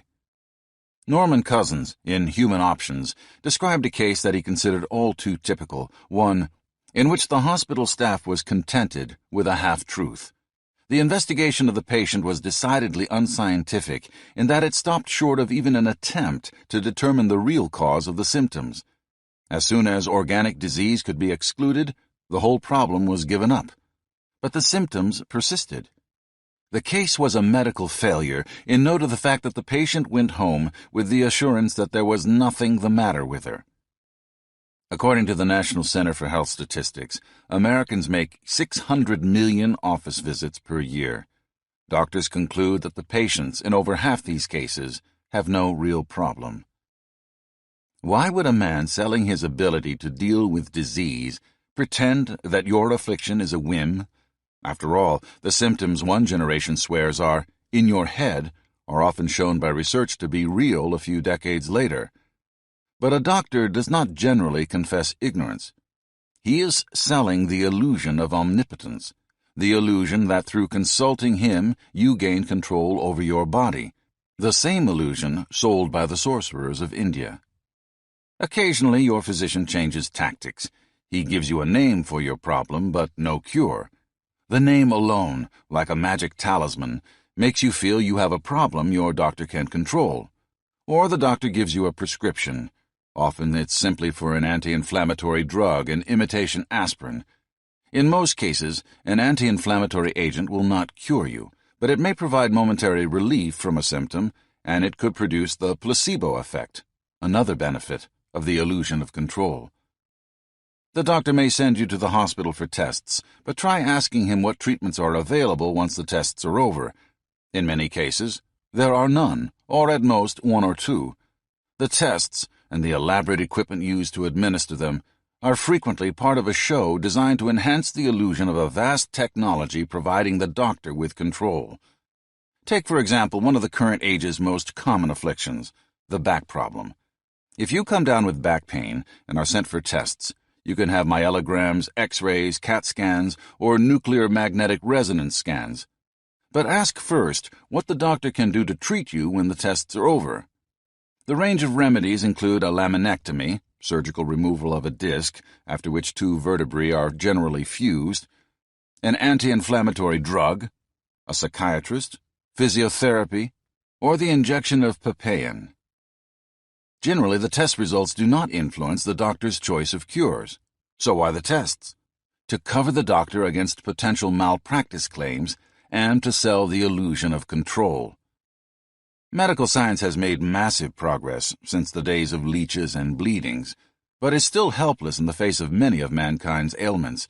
In fact, there is a good chance that the doctor's art has had far less to do with the advance of modern health than any of us would like to think. Several medical authors in 1987 and 1988 produced illuminating historical critiques of mortality statistics. These analyses demonstrated a puzzling fact, that mankind's lengthening lifespan owes less than we might imagine to modern drugs, diagnostic techniques, surgery, hospitals, or any of the other tools of contemporary healthcare. The investigators pointed out that devastating illnesses like typhoid, cholera, measles, smallpox, and tuberculosis began their decline in the mid-1800s. Over time, these sicknesses dwindled to a tiny fraction of their previous levels. The wonder drugs usually credited with eradicating the diseases, antibiotics, were not invented until nearly 100 years after the illnesses started to disappear. Tuberculosis, for example, decreased by a startling 97% from 1800 to 1945. Only then was streptomycin finally introduced to mop up the meager fraction still remaining. Apparently, it was not just the set of bottles in the doctor's bag or the miraculous pills dispensed by his prescriptions that virtually destroyed the deadly scourge. Exactly what did produce the dramatic improvement in contemporary health still eludes the experts. Some say it was better nutrition, the introduction of clean water supplies, and the improvement of sanitation. Others, like California epidemiologist Leonard A. Sagan, suggest that it was the greater freedom, and hence degree of control, that became available to the average citizen. Maybe it's not so surprising, then, that a vast variety of the symptoms that afflict mankind puzzle even the most erudite doctor. Over 50% of the patients who troop into medical offices are sent home with the assurance that there's nothing really wrong. Even well-understood illnesses are far less controllable by medical techniques than physicians are willing to admit. However, the medical profession deals with this dilemma by hiding its ignorance. According to a 1987 study by psychologist Dan Baron of Israel's Ben Gurion University, patients are usually better able to predict the impact of their malady than their doctors. What doctors are selling, then, is not necessarily the ability to cure us, but the illusion of control. While medical practitioners make their living from the human hunger for control, they themselves are also frequently victims of that hunger. Like their patients, doctors need desperately to believe that they can indeed dominate the forces of disease and healing. Psychological research suggests that people tend to block out what they can't control and focus on what they can. The medical profession's eyes are frequently blinded by this phenomenon. One good example is the medical community's former refusal to acknowledge the existence of adolescent depression. Frederick K. Goodwin, scientific director of the National Institute of Mental Health, explains that the psychotherapeutic community only recognized the existence of severe depression in teenagers and children in the mid-1970s. Goodwin says, "Until maybe 10 years ago, we believed that severe depression was solely an illness of adults. Adolescents didn't develop real depression, they just had adolescent adjustment problems. So most psychiatrists didn't and still don't think to look for it in kids. Now, however, we know that idea is dead wrong. In the 50s or 60s, you may have had a 14-year-old who couldn't sleep, who'd stopped eating, who was spending a good deal of his time weeping, who may have been a good student, bright, cheerful, and sociable, but now seemed cut off from other people. If you'd taken that child to a psychiatrist or psychologist, the doctor would almost certainly have dismissed the symptoms as merely a phase." Meanwhile, in 1951, medical researchers developed a new drug, iproniazid, to treat tuberculosis. When the substance produced strange side effects, making patients euphoric and unusually energetic, it was slated for the medical trash can. Then in 1957, a few psychiatrists discovered that iproniazid could be used to relieve depression in patients who hadn't responded to any other form of therapy. But it wasn't until the 70s that the use of these miraculous new pills spread through the medical community. When antidepressants began to spill from the pharmaceutical factories, a phenomenon that hadn't existed in the minds of doctors emerged from the shadows of denial. The physician was suddenly willing to see a set of symptoms that a few years earlier he had airily dismissed. Today, the good doctor sagely pronounces the new diagnosis he's picked up from the medical journals, and he centers his pen over his pad to jot a prescription. One old expression says, "A man whose only tool is a hammer analyzes every problem in terms of nails." Without the hammer of antidepressants, the doctor once denied the existence of adolescent depression. Now that the physician has a tool that provides control, he is ready to open his eyes. The doctor, it seems, craves control as deeply as his patient. Control and the urge to pray. Religious leaders in the distant past capitalized far more avidly than doctors on man's addiction to control. During the 11th century, a battle raged over who would hold supreme authority in Europe. The leading contenders were the Holy Roman Emperor and the Pope. The Emperor commanded massive armies and treasuries overflowing with wealth, and he had the loyalty of noblemen spread over a vast distance. The Pope, too, had his treasury and armies, but he possessed a tactical weapon of a kind no emperor could match: the illusion of control. In the 200 years since Charlemagne, the Holy Roman Emperors had lorded it over the popes. To ascend the papal throne, a candidate was forced to obtain the emperor's permission. And just to make his subservience crystal clear, the newly elected pope underwent a solemn ceremony in which he was handed his symbols of power by the emperor himself.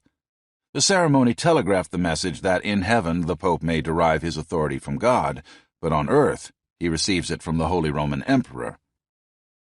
In 1073, a gentleman won the papal election who was not willing to take this procedure lying down. His name was Hildebrand, later known as Pope Gregory VII. Hildebrand wanted to make the Church answerable only to the dictates of God. In other words, he was dead set on elevating the Church's power over that of the Emperor. Hildebrand had a reputation for never sidestepping a good fight. The new pope started his reign with a virtual slap in the face to the Holy Roman Emperor Henry IV. The pontiff never bothered to arrange the elaborate ceremony in which he would humbly accept his crown from Emperor Henry. Instead, the new Holy Father simply took the throne himself. Then he sent a curt message to the emperor informing his abashed majesty of this fait accompli. 2 years later, the pugnacious pope added insult to injury. Rulers had long enjoyed the privilege of appointing the bishops within the boundaries of their own realm. Hildebrand declared that this practice would immediately come to a halt. From now on, the Church in Rome would make these appointments. The gall of the new pronouncement was startling. Under Pope Hildebrand's new system, religious officials would no longer be men the secular authority could count on for loyalty or cooperation. They would no longer be extensions of the king's own bureaucracy. Instead, these powerful local figures would be virtual foreign agents. As if this weren't bad enough, Hildebrand went out of his way to tweak the emperor's nose. He excommunicated a few of the sovereign's closest advisers. Then he demanded imperiously that His Majesty show up in Rome to defend himself against charges of misconduct. This was about as much as Henry IV could take. The ruler finally decided to show the upstart pope just who was boss. Henry convoked a church synod within his territory, a synod of clerical figures loyal to himself. Under Henry's guidance, the cooperative churchmen declared in no uncertain terms that Pope Hildebrand was fired. Then Henry sat back, smugly confident he had won. After all, how could an ecclesiastical prayer juggler stand up to a sovereign who commanded the greatest armies in Europe and could crush whole countries on the merest whim? But Henry had overlooked something. The Vicar of Christ demonstrated that he, like the inhabitants of the village of the sorcerers, had a stranglehold over a weapon no mere king could command. Hildebrand excommunicated the population of Germany. In response, the German citizenry, fearing that their souls would be cast into eternal torment, so pressured their ruler that he was forced to travel to Canossa and stand barefoot in a snowy courtyard for 3 days, begging the pontiff's forgiveness. Like the Kurumba sorcerers, the Pope claimed command over forces that were invisible. He maintained that his priests had power over the hidden gateways that led to an unseen heaven and hell. With his influence over an unprovable realm, the Pope claimed the right to control the uncontrollable. The medieval church made substantial sums by selling its illusions, and indeed the phantasms pardoners peddled, control and hope, were vital to individual survival. A study of 2,832 subjects by Robert Anda of the Centers for Disease Control showed that adults deprived of all sense of hope are 4 times more likely to die of heart disease. In real life, the average serf was nailed to the land as Christ had been nailed to the cross. He was subject to famine and plague. The major decisions that affected his days were made by the lord of the manor.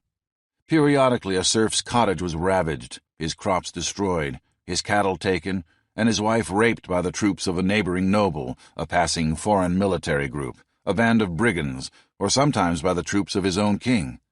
The serf had no hope, and he had no control. But hope and control, as we've seen, are biologically necessary to both the immune system and the brain.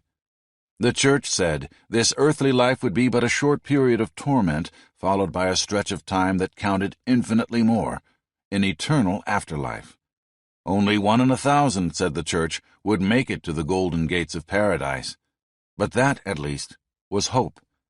And there were ways to guarantee that you would be among those bound for heaven's glory. You could show repentance for your sins.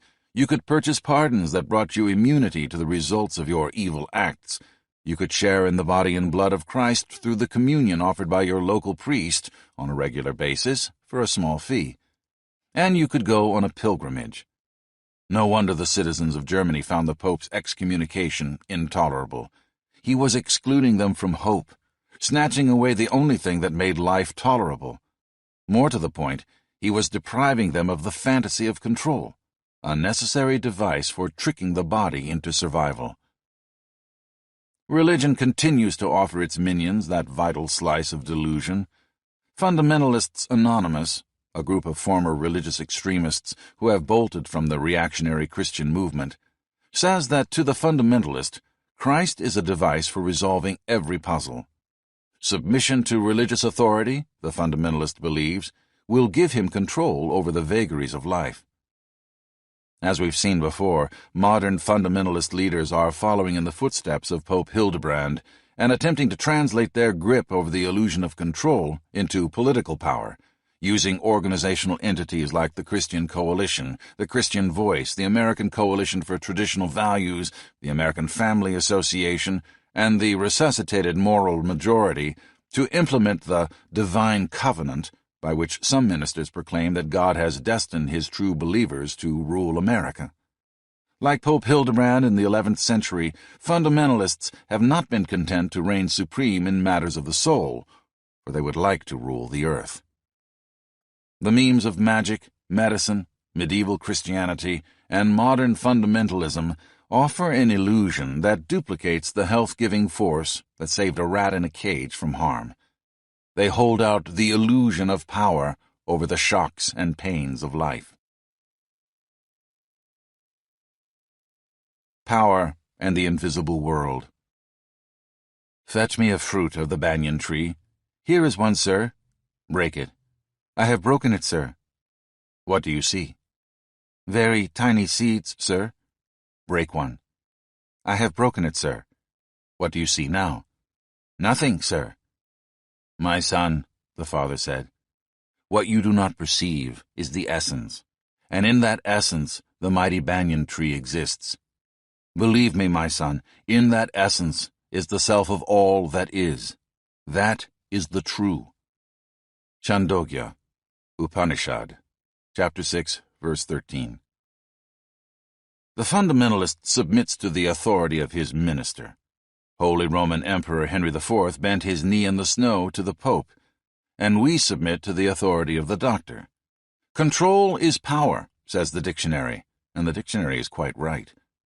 But how is the illusion of control turned into power over you and me?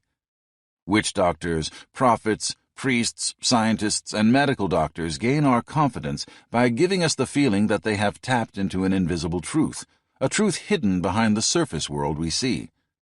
The keepers of the mysteries exude a certainty that through their contact with this invisible world, they are able to solve the problems that, to us, seem baffling. As a result, we give these figures almost anything they want. Americans are currently pumping money into the pockets of physicians and their attendants at a rate that is truly astonishing. Expenditure for medical care, to everyone's dismay, is the fastest-growing segment of the American economy. Yet, on one of the simplest measures of overall health, infant mortality, we ranked a dismal 20th. The babies of those nations that have not indulged in a medical spending spree actually are more likely to stay alive. Said Senator Lawton Chiles of Florida, "If your child was born in Singapore or Hong Kong, it would have a better chance of reaching the age of 1 than if it was born in the United States." Over 500 years ago, folks offered up the same kind of frantic financial sacrifice to their priests. The result? Roughly a third of the land of England was in the hands of the Church until Henry VIII took it away. What's more, the income of the Church in Henry's day was £300,000 per year. The revenue of the English government, on the other hand, was a mere 100,000. Outside the Western world, the power of holy men to pull in earthly goods like a super magnet lasted much longer. Before China's unconscionable invasion of Tibet in 1950, priests ran the country and controlled an unbelievable percentage of the Himalayan nation's wealth. In America, television evangelists are resurrecting the priestly phenomenon, sucking in the dollars of believers by the sackful. But how do priests, scientists, and physicians manage to cement their power? The rise of Isaac Newton in the early 1700s allows us to see one such power structure being crafted. Newton established the absolute authority of science in the minds of Western men by implying that he could see into the very forces of the cosmos. With his mathematical theories, Newton accomplished something that had eluded all the wise men of his age. He explained the motions of the moon and planets. Newton's followers claimed that Sir Isaac had generated a method that would penetrate all of the workings of the universe. When the Newtonian scheme successfully mastered the intricacies of the solar system, it seemed these enthusiasts must be right. In reality, Newton's system predicted very little about the universe in which men actually lived. It gave no explanation whatsoever for men's depressions and despairs, for their desires and their greed. It could not predict or control war. It was utterly baffled by the problem of how an inert sphere of matter, an egg, turns seemingly by itself into a chick. Yet enthusiasts in the Age of Reason felt Newton held the keys that would unlock all of life's mysteries. Newtonian science swept nearly every other form of analysis from respectability, and Newton himself obtained the power to crush his rivals, dictate what was intellectually acceptable and what was not, and even to steal the credit for the discoveries of his fellow natural philosophers. When men look desperately for masters of control, they do not peck at the limitations of the new savior. They seize the idea of his power with hungry enthusiasm, for the new sorcerer offers the promise of influencing that which seems impossible to influence. The same trick of using a few insights into the motions of heavenly bodies to imply mastery over all of the known universe vaulted previous generations of savants to positions of incredible power. Babylonian astronomers, 3,000 years before Newton, became power brokers by predicting the seasons and producing a viable calendar.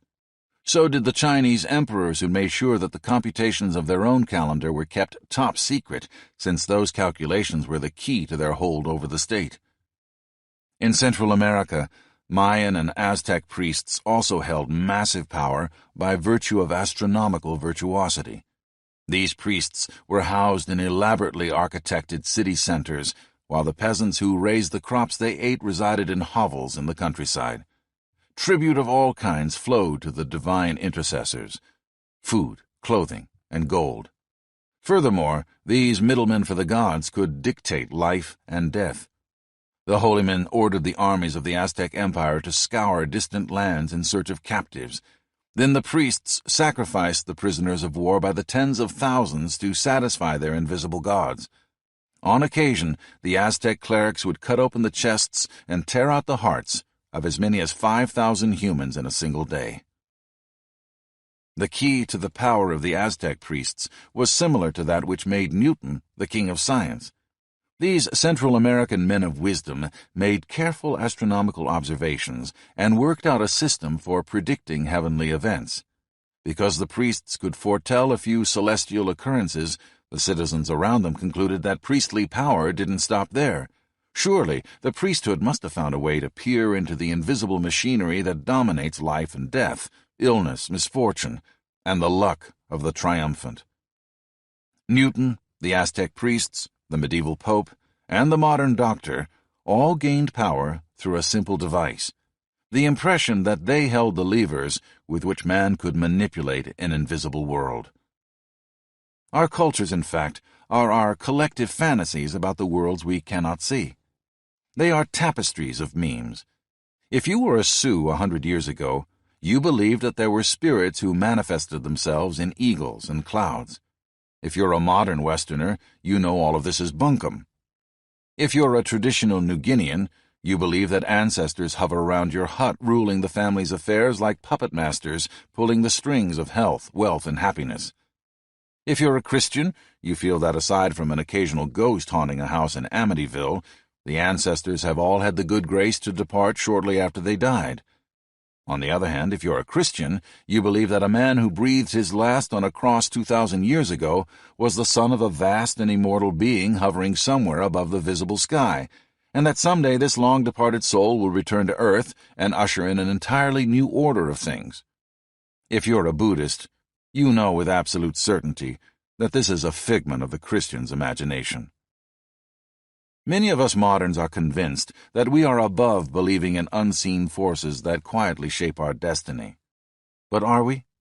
Not quite.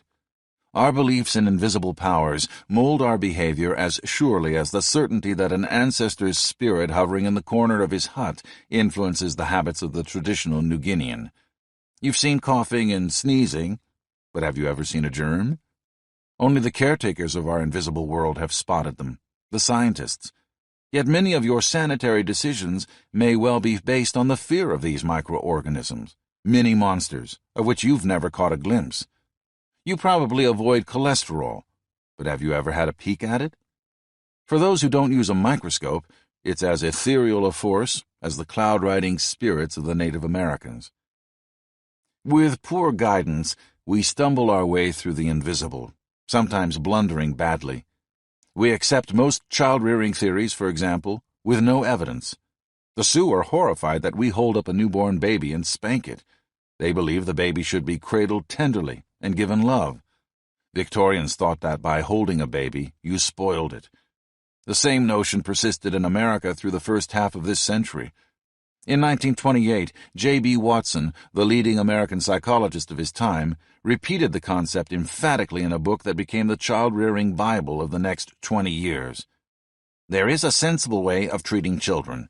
Treat them as though they were young adults. Dress them, bathe them with care and circumspection. Let your behavior always be objective and kindly firm. Never hug or kiss them. Never let them sit in your lap.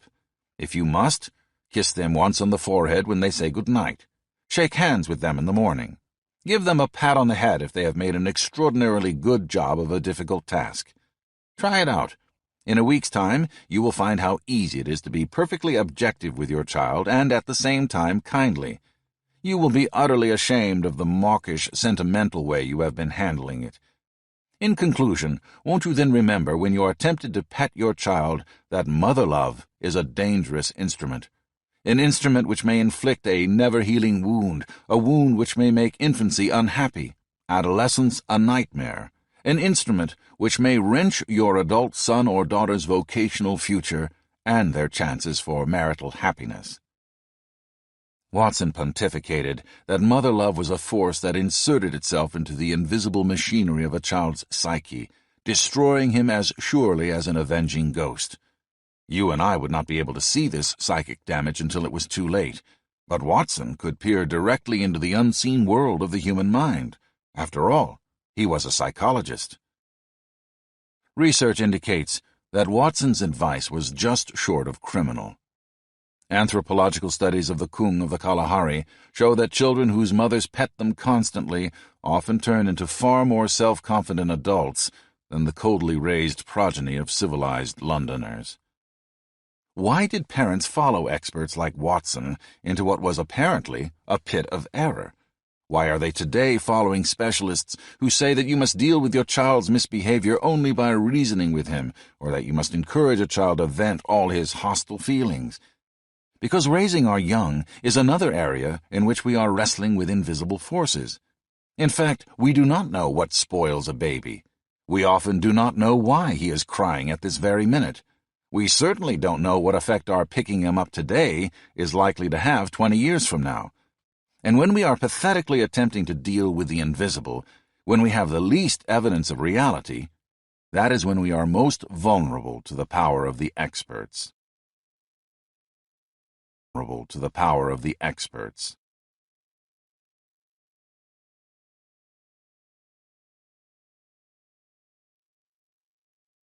Einstein and the Eskimos. Before the coming of the white man to the north, Eskimos believed that if they cut slabs of ice, organized them in a circle, formed a dome, and lived inside, they would please the spirits. Apparently the plan worked. The contented spirits made sure the Eskimos stayed warm even when the temperature dipped to 40 below zero outside. Eventually, Western scientists showed up and tried to explain how the Eskimos had mastered an invisible force called thermodynamics. According to these presumptuous foreigners, the igloo's tunnel-like entrance preheated outside air. The movable snow-block door let in precisely the amount of this air that could be further warmed by the seal oil lamp inside, and the adjustable hole in the roof allowed just enough of the resulting rising currents out to create the convection that kept the whole thing going. The sturdy igloo builders pooh-poohed thermodynamic nonsense. They knew exactly what invisible powers kept their dwellings warm. Indians worship an invisible divinity, the cow goddess. As a result, cows eat and Indians starve. We are appalled. Why don't the hungry Indians simply carve up some of the cattle wandering nonchalantly down their streets and wolf down a burger? Anthropologist Marvin Harris has shown that if the Indians slaughtered their cows and threw them between the buns of a Big Mac, far more of them would starve. Harris explains that the Indians survive by using the cow's dung as fuel, their traction to pull plows, and their milk to feed children. Killing the cows would make agriculture impossible, heating unheard of, and milk unavailable. The worship of the sacred cow works because it keeps alive the creatures on which the Indian economy is based. Pictures of the invisible world can have wild inaccuracies, but every view that flourishes does so because it solves at least one major problem. Balinese religious leaders kept their gods happy by throwing a series of holy feasts that peppered all 4 seasons. The country's agricultural practices were controlled by the ritual demands of this elaborate holiday calendar. But a few years ago, foreign experts persuaded Bali's farmers to free themselves from the dictates of superstition. Following the enlightened advice, cultivators planted and harvested according to modern schedules. The result was a disaster. Crops began to rot in the fields. Mice and insects got out of hand, eating away much of the harvest that did survive. It turned out that the ornate cycle of holidays with which the Indonesian priests had pleased their gods served a secondary function. It acted as a timing mechanism, mustering the farmers to open and close the sluices of the country's complex irrigation system, and to do their planting on precisely the right days to maximize crop production and minimize rodents and pests. In satisfying a set of arbitrary deities no one had ever seen, the priests had constructed a system more successful than any of Indonesia's up-to-date agricultural planners had yet been able to invent. Building pictures of the invisible world is the human way of trying to deal with the world we see. Each cosmology-making meme is a problem-solving device. allowing us to master dilemmas that a dog, a cat, or a canary has a great deal more difficulty coping with. Animals and human beings are both up against a world where most of what determines their fate is invisible to them at the moment. To a monkey in a clearing, food is nowhere in view. Often neither are the males he's competing with or the females he's competing for. The infants he's contending for the right to father do not, as yet, exist. The predators who could end his life are equally hidden from sight. But he has to deal with all of these to send his genes into the next generation. To survive, a human has to deal with an even more complex, invisible world. For a man on his way to work, most of the things that affect him are completely out of sight. Wife, children, boss, competitors at the office, stores that provide his food and clothing, or a natural disaster that could end his existence are all, for the moment, visible only in his imagination. But he has to measure these factors moment by moment to survive. As he sits in a car slowed by traffic, he is aware of his job, its purpose, the paycheck that won't arrive until Friday, the debate he and his wife may have when he gets home. And he has to make predictions. What pile of paperwork should he dig into if he wants to finish the report, whose deadline will come at the end of the day? How much can he afford to spend on a new suit if he plans to take the family to Hawaii for vacation? What should he say to his spouse when he steps back into the house that night to put her in a good mood? What should he avoid saying if he wants to sidestep a battle? To make predictions like these, scientists construct models of the real world. For example, the 19th century German Bernhard Riemann painstakingly worked out a mathematical picture of an imaginary territory. This curved landscape was warped in an odd way. It arched invisibly into a fourth dimension. Riemann used mathematical equations to feel out the features of this void, like a blind man piecing together an image of an unfamiliar space by probing with his cane. The diligent German ended up with a mathematical landscape portrait of an n-dimensional manifold, better known to its friends as curved space. Einstein felt he could apply this fanciful worldview to the universe in which you and I live, a cosmos with the three tangible dimensions of height, width, and depth, and one extra dimension, time. In Einstein's view, our universe was indeed curved, forming a hypersphere that bulged outward into a dimension we cannot see. From Riemann's curved world picture, the frizzy-haired physicist was able to predict a set of hitherto unobserved phenomena. When those predictions proved true, scientists adopted the Riemann model as an accurate portrait of much of the world invisible to them. That fantasy picture of an invisibly curved cosmos has been enabling them to make predictions ever since. Even animals need predictive powers. To see into the future, simple creatures like the frog have a pre-wired model of the world. The frog is built with a set of neural trip lines between his eye, the visual processors in his brain, and his tongue. These nerve cells are constructed to follow a set of simple instructions. Erratically moving object, flick tongue. Motionless object, don't bother. It works, and the frog ends up with food. His nerves embody a model of a planet in which objects flitting by are unusually delicious. But the frog's pre-wired picture of the world will not change with circumstances. Offer a starving frog an immobilized fly, and he simply will not touch it. His built-in portrait of the universe tells him that only objects that dart around are fit for dinner. If a captive frog goes on long enough ignoring the torpid bits of nourishment offered him, the flaws in his unbending world model could kill him. More complex animals, on the other hand, build parts of their models on experience.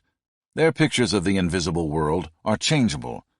A dog is capable of quickly developing a model of things it's never seen before. Lock the hound in a room it's never visited, and the beast will immediately check out all the details, building up an image of the place, and searching for an exit it's never even glimpsed. Thanks to an ability to imagine walls and doorways it has never seen, the curious canine is able to predict the existence of an escape route. Albert Einstein used the mathematical model provided by Bernhard Riemann to predict everything from the energy in the atom to the motion of light.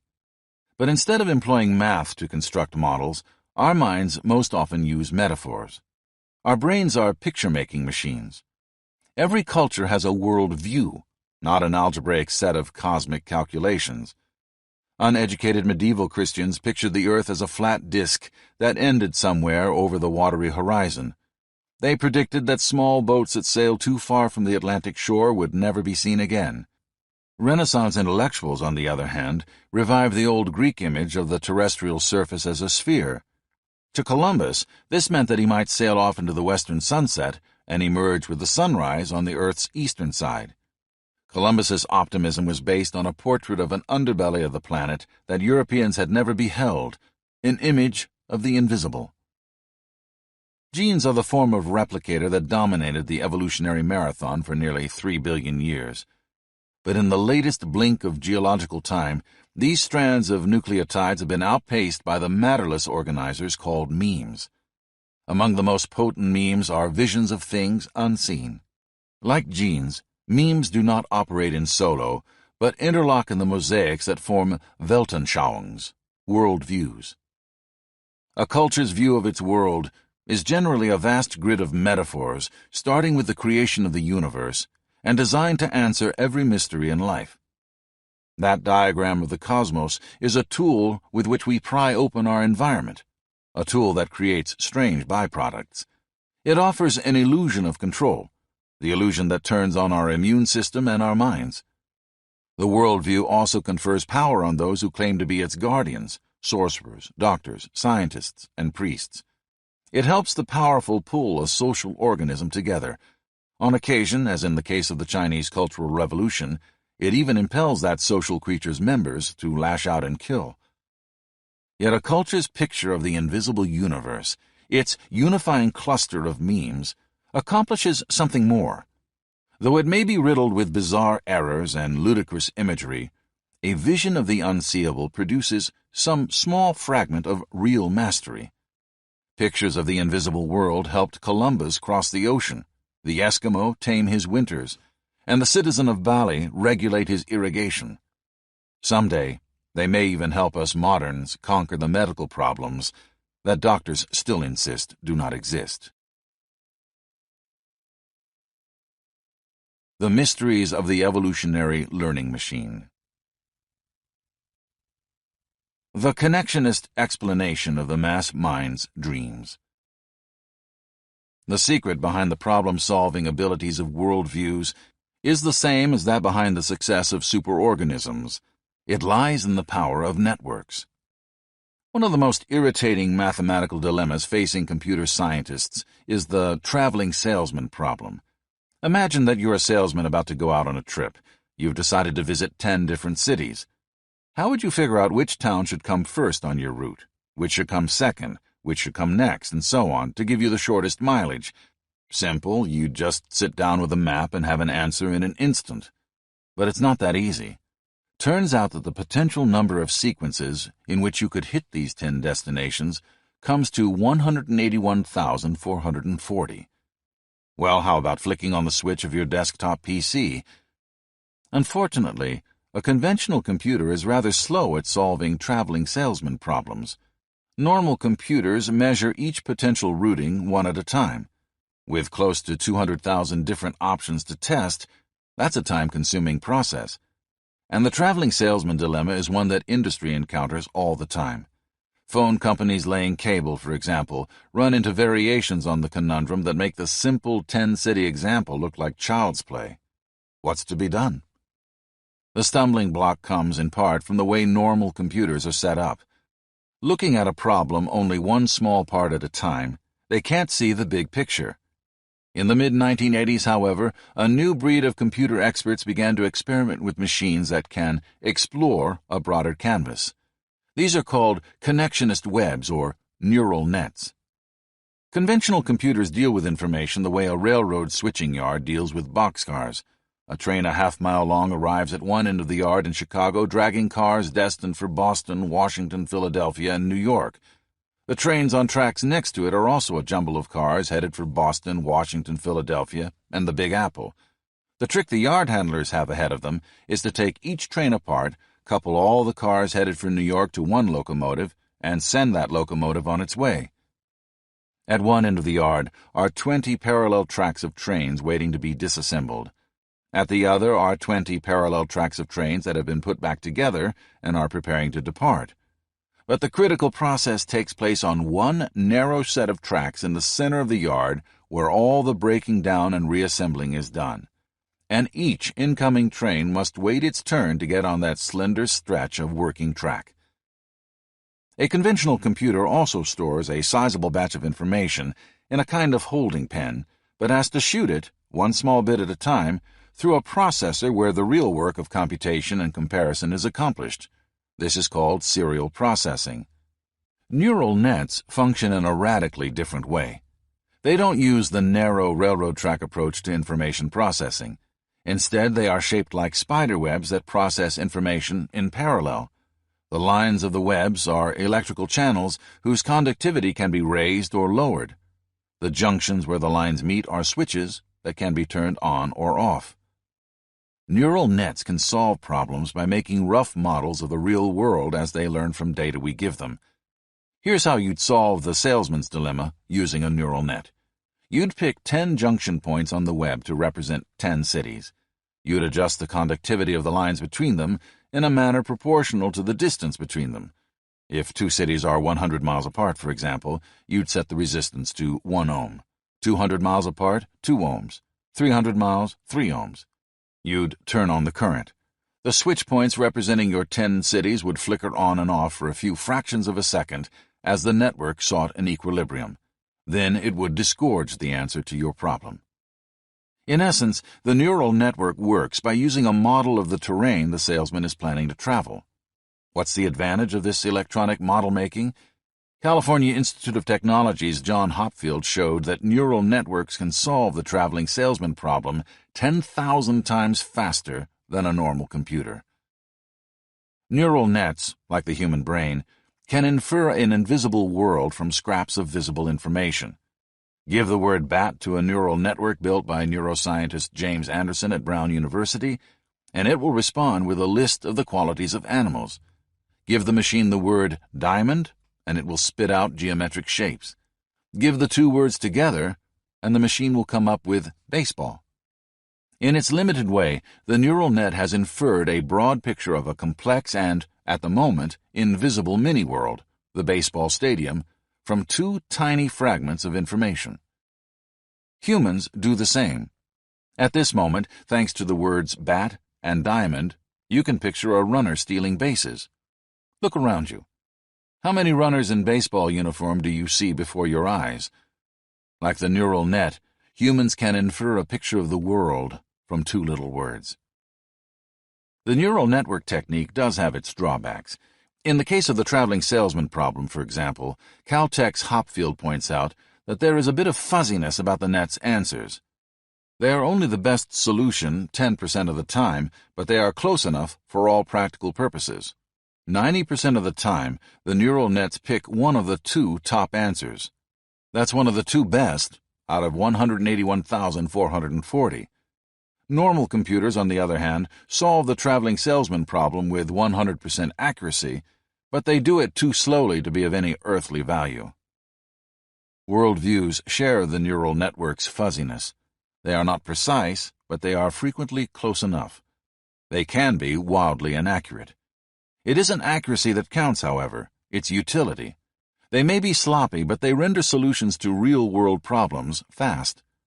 As neural net builder Hopfield says, biology, by and large, is not interested in finding the best things, just things that are pretty good that can be found quickly. The creators of electronic spiderwebs have called them neural nets for a reason.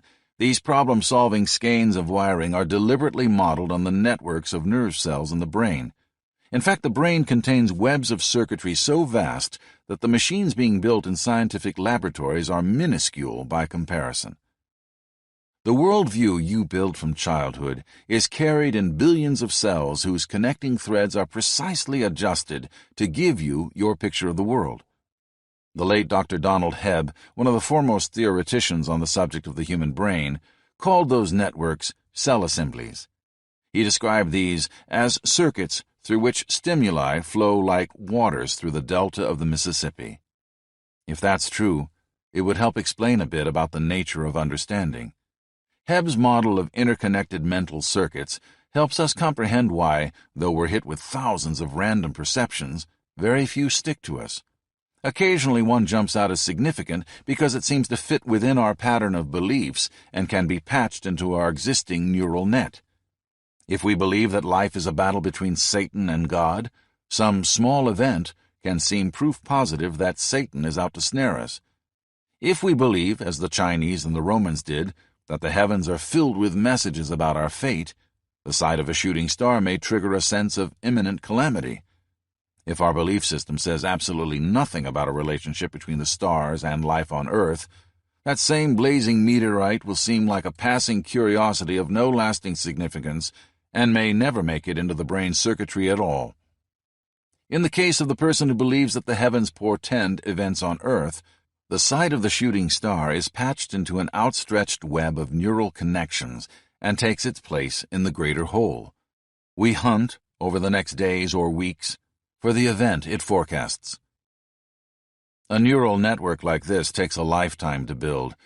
Without a web of cell assemblies, it would be impossible to recall the myriad events that parade past our eyes and ears, much less to make sense of them. It's easy to see why humans are willing to fight to the death to defend the memes that constitute their belief systems. To allow a faith or ideology to be overthrown would be to abandon a massive neural fabric in which you've invested an entire life, a network that cannot easily be replaced, perhaps that cannot be replaced at all. When T.H. Huxley's favorite son died, a friend advised him to abandon his blasted agnosticism and accept the comfort of Christianity. Huxley answered that he couldn't alter a set of principles established after so much thought and deliberation merely to assuage his grief. He refused to toss away a system of beliefs he'd built up over a lifetime. Early Christian martyrs felt the same way. They preferred dying riddled with arrows or torn apart by beasts to forsaking their worldviews. With a neural net of enormous size, humans see the invisible forces ruling their lives. Neural networks help the Eskimos invent the igloo, the Balinese create their irrigation system, and Einstein and Bernhard Riemann to paint a four-dimensional universe.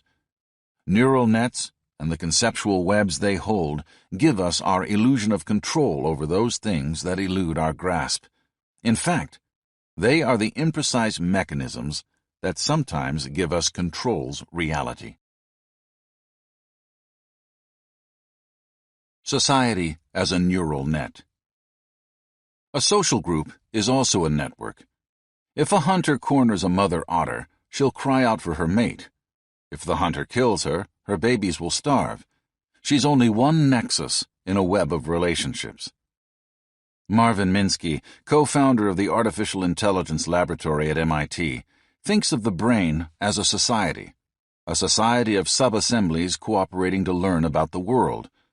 The image can easily be reversed. A society is a brain, a learning device that works according to the principles that drive a neural net. Like switches wired together in a connectionist web, a community of bees is constantly communicating to form a mass brain that can solve problems no single bee could ever tackle. In one experiment, scientists began by placing a dish of sugar water at the exit of a hive. Over the course of time, they moved the water, first a few inches from the hive, then a few feet, then a few feet more, always increasing the distance by a precise increment. The researchers expected that the bees would follow the dish and cluster around it. To their surprise, after a few days, the insects were doing far more than merely tagging along after the moving sugar water. The bees would fly from the hive and cluster on a spot where the dish had not been placed, the site where the insects anticipated the dish would be put next, and their calculations were right on target. Working as a mass brain, the bees had accomplished something humans are forced to endure in college entrance exams. They had solved the problem of a mathematical series. The brain of a bee is an insubstantial thing, a slender thread of neural fiber scarcely capable of anything we would call intelligence. But the strength of a neural net does not lie in the limited abilities of any one node in the web. The strength of the connectionist intelligence, its problem-solving ability, is in the web itself, the constant feeling, touching, and communicating between the bees that pool their brains into one. The problem is solved not by a single bee, but by the interconnected mass. The social network manages to solve problems in the world around it by the same principle that underlies the neural net. Connections the system finds useful are strengthened, connections that prove useless are weakened.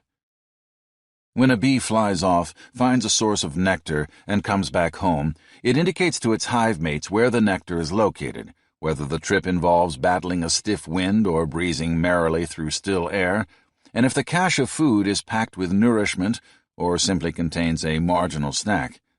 The bee gets her information across by dancing on the wall of the hive, moving in a figure eight whose orientation indicates the direction of the nectar and whose length indicates distance and the difficulty of getting there.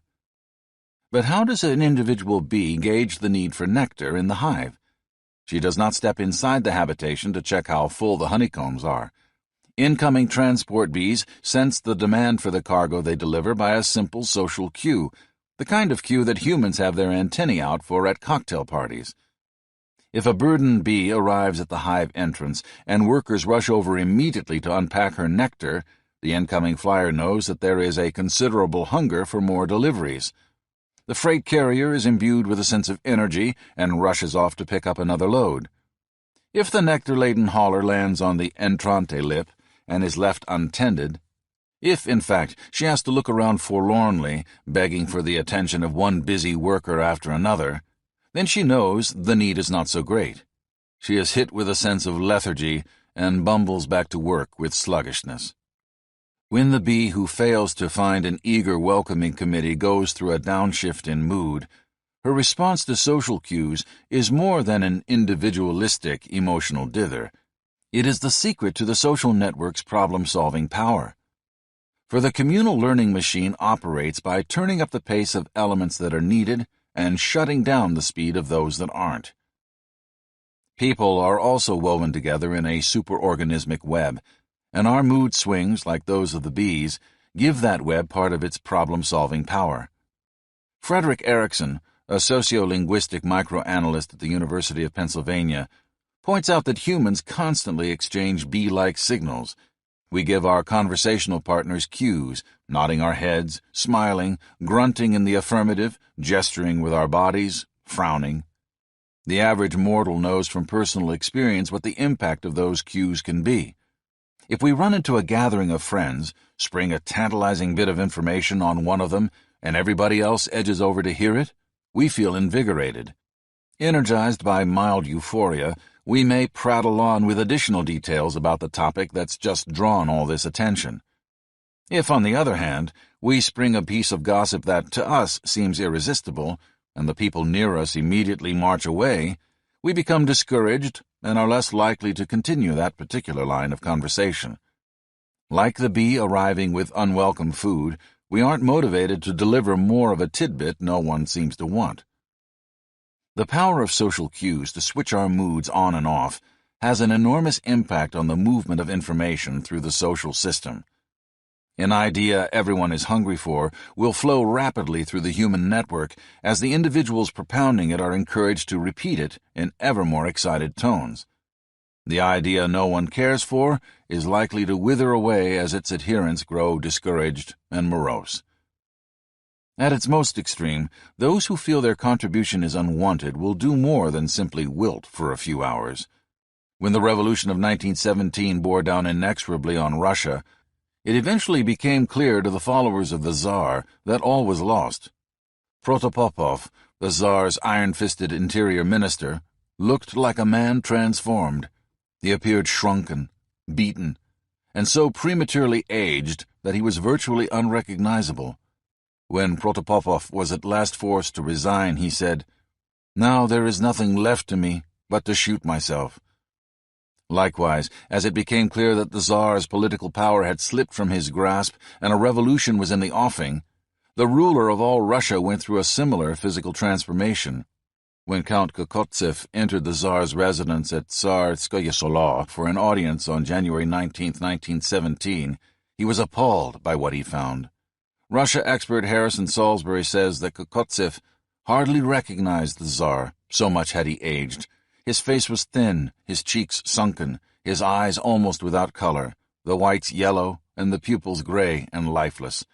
They wandered vaguely from object to object. On the other hand, Kerensky, the leader of the victorious Socialist Party, the Mensheviks, was invigorated like the bee who finds her cargo in great demand. Suddenly, Kerensky was catapulted from a position as a factional leader to head of state, leader of the Duma, the parliamentary body that now controlled the country. As he rushed to the Duma's podium and took command, witnesses said that Kerensky seemed to become a physically larger man.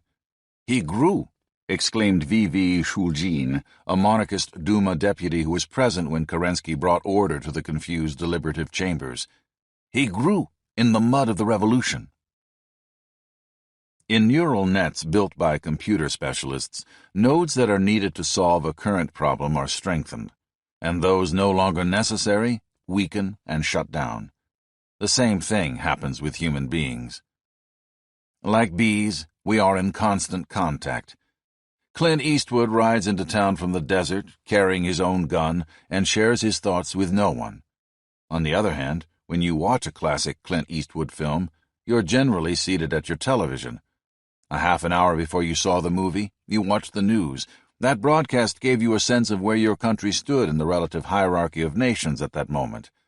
The economic portion gave a feeling of the health of the superorganism of which you are a part. The ads conveyed an impression of the group posture on everything from hairstyles to automobiles. By the time you go to bed at night, you've exchanged information with dozens of people. You've absorbed data that has brought you in touch with every level of your society. No individual confronts his environment alone. None of us wanders the woods in solitude, killing our food with weapons we alone have invented and made. When you're out of work because of an economic depression, the depression is something over which you have no personal control. Like the bee, the best you can do is rush from one fellow denizen of the society to another, swapping information, and hoping for salvation from other human beings. You can curry favor with your former boss, or call all your contacts for another job. Your crisis is a reminder of your dependence on others. An economic depression is a paroxysm in a human network, a network that produces food 1,500 miles from you, the food that will someday sit on your table. Humans you have never met, tucked in a distant corner of a sprawling economic web, craft your furniture and build your house. You do only the small part a bee does in the corridors of her hive. It is the social system, the superorganism, that performs the task of facing down a hostile nature. Individuals nourished by this interdependence come up with marvelous things.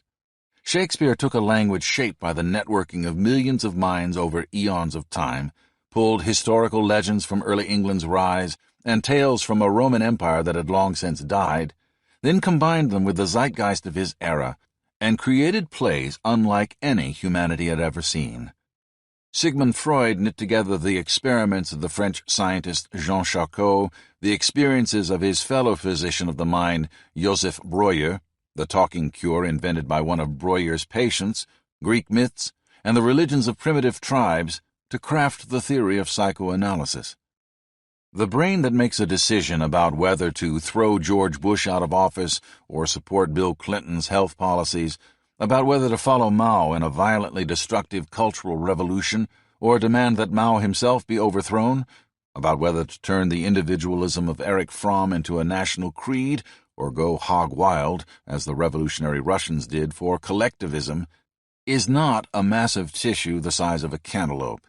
It's millions of those compact masses, meshing through hundreds of forms of contact every single day. The sense of helplessness that immobilizes an individual who has lost his feeling of control and the flood of endorphins that disconnect the mind and immune system are both manifestations of the superorganismic mechanisms that turn a human society into a learning machine. So are the sense of despair that made a toppled Russian leader feel like putting a gun to his head, or an unemployed husband in the early 1930s end his life. All represent the loosening of connections to elements that aren't making a contribution. When a bullet goes through the heart of a human being, a delicate interaction ceases, a set of relationships between cells. Life ends. The unseen element that we sometimes call the soul has disappeared. The set of interactions that gives a social group its shape, the invisible web of connectedness that knits together a society, the network of structures that make a culture, these are forces whose power transcends the existence of any mere individual. These are the social organism's soul. Evolution is not just a competition between individuals. It is a competition between networks, between webs, between group souls. The new forms evolving on the face of this planet are not resident only in the features of individual animals or men. They don't merely consist of longer legs or bigger brains. The new forms are impalpable and invisible. They consist of the varieties of cooperation that grow up between solitary creatures, the unseen ties that bind those creatures together into a larger unit. They consist of the entelechy, the shape not of the parts, but of the sum of the parts. When Japan and the United States battle for economic supremacy, when the crusaders of Christendom march off to challenge the empire of Islam, or even when rival groups of Red Guards clash, the struggle is not a battle of men, but a battle of networks, learning machines bound together by memes, testing their shapes against each other. From a history filled with these contests, the far-flung webs and invisible networks rear up ever higher into a lofty stratosphere of form, hurling the world toward its destination of an ever more complex future. The expendability of males. Men were designed for short, nasty, brutal lives. Women are designed for long, miserable ones. Dr. Estelle Remy. In many primitive societies, there are two very separate worlds, the world of women and children and the world of adult men. A male infant lives in cozy comfort, clinging to his mother, suckling until the age of 3 or 4, playing with other little boys and girls, and being hugged and fussed over by his older sisters. Then, at roughly 13, he goes through a brutal expulsion. He prepares for rituals that will separate him from the worn world he has known. These rites will emphasize his rebirth as a new kind of creature, a male adult. Now the young initiate must carry a weapon and demonstrate his fierceness, winning the respect and tolerating the ridicule of boys far older and more experienced in adult ways than he. He must go into the forests hunting for food and enemies. The sections of the village where women laugh and groom the hair of their little boys and the walkways of garden plots where children play are places he must never enter again. He has been expelled into the cold, harsh world of men. In the 50s, America too established separate worlds of women and men. The American dream became the flight to suburbia. Couples escaped the central cities and bought homes on plots where sheep had grazed a few years before. There they brought up their families. One result was that father and mother spent their days in environments as different from each other as Mars is from Moline, Illinois.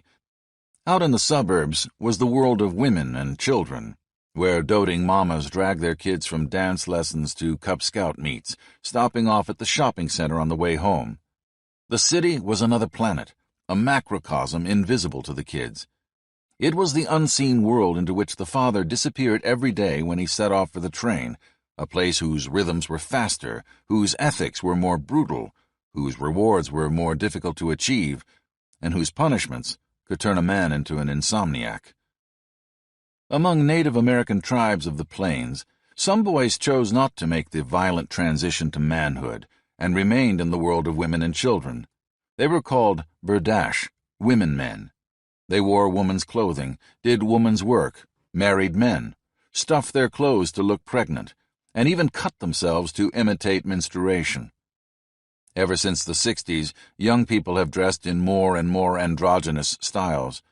Could androgyny, like that of the Native American women men, be the way in which the children of the 50s and 60s, raised in the cozy world of suburbia, have balked against entering the harsh reality into which they saw their fathers disappear 5 days every week?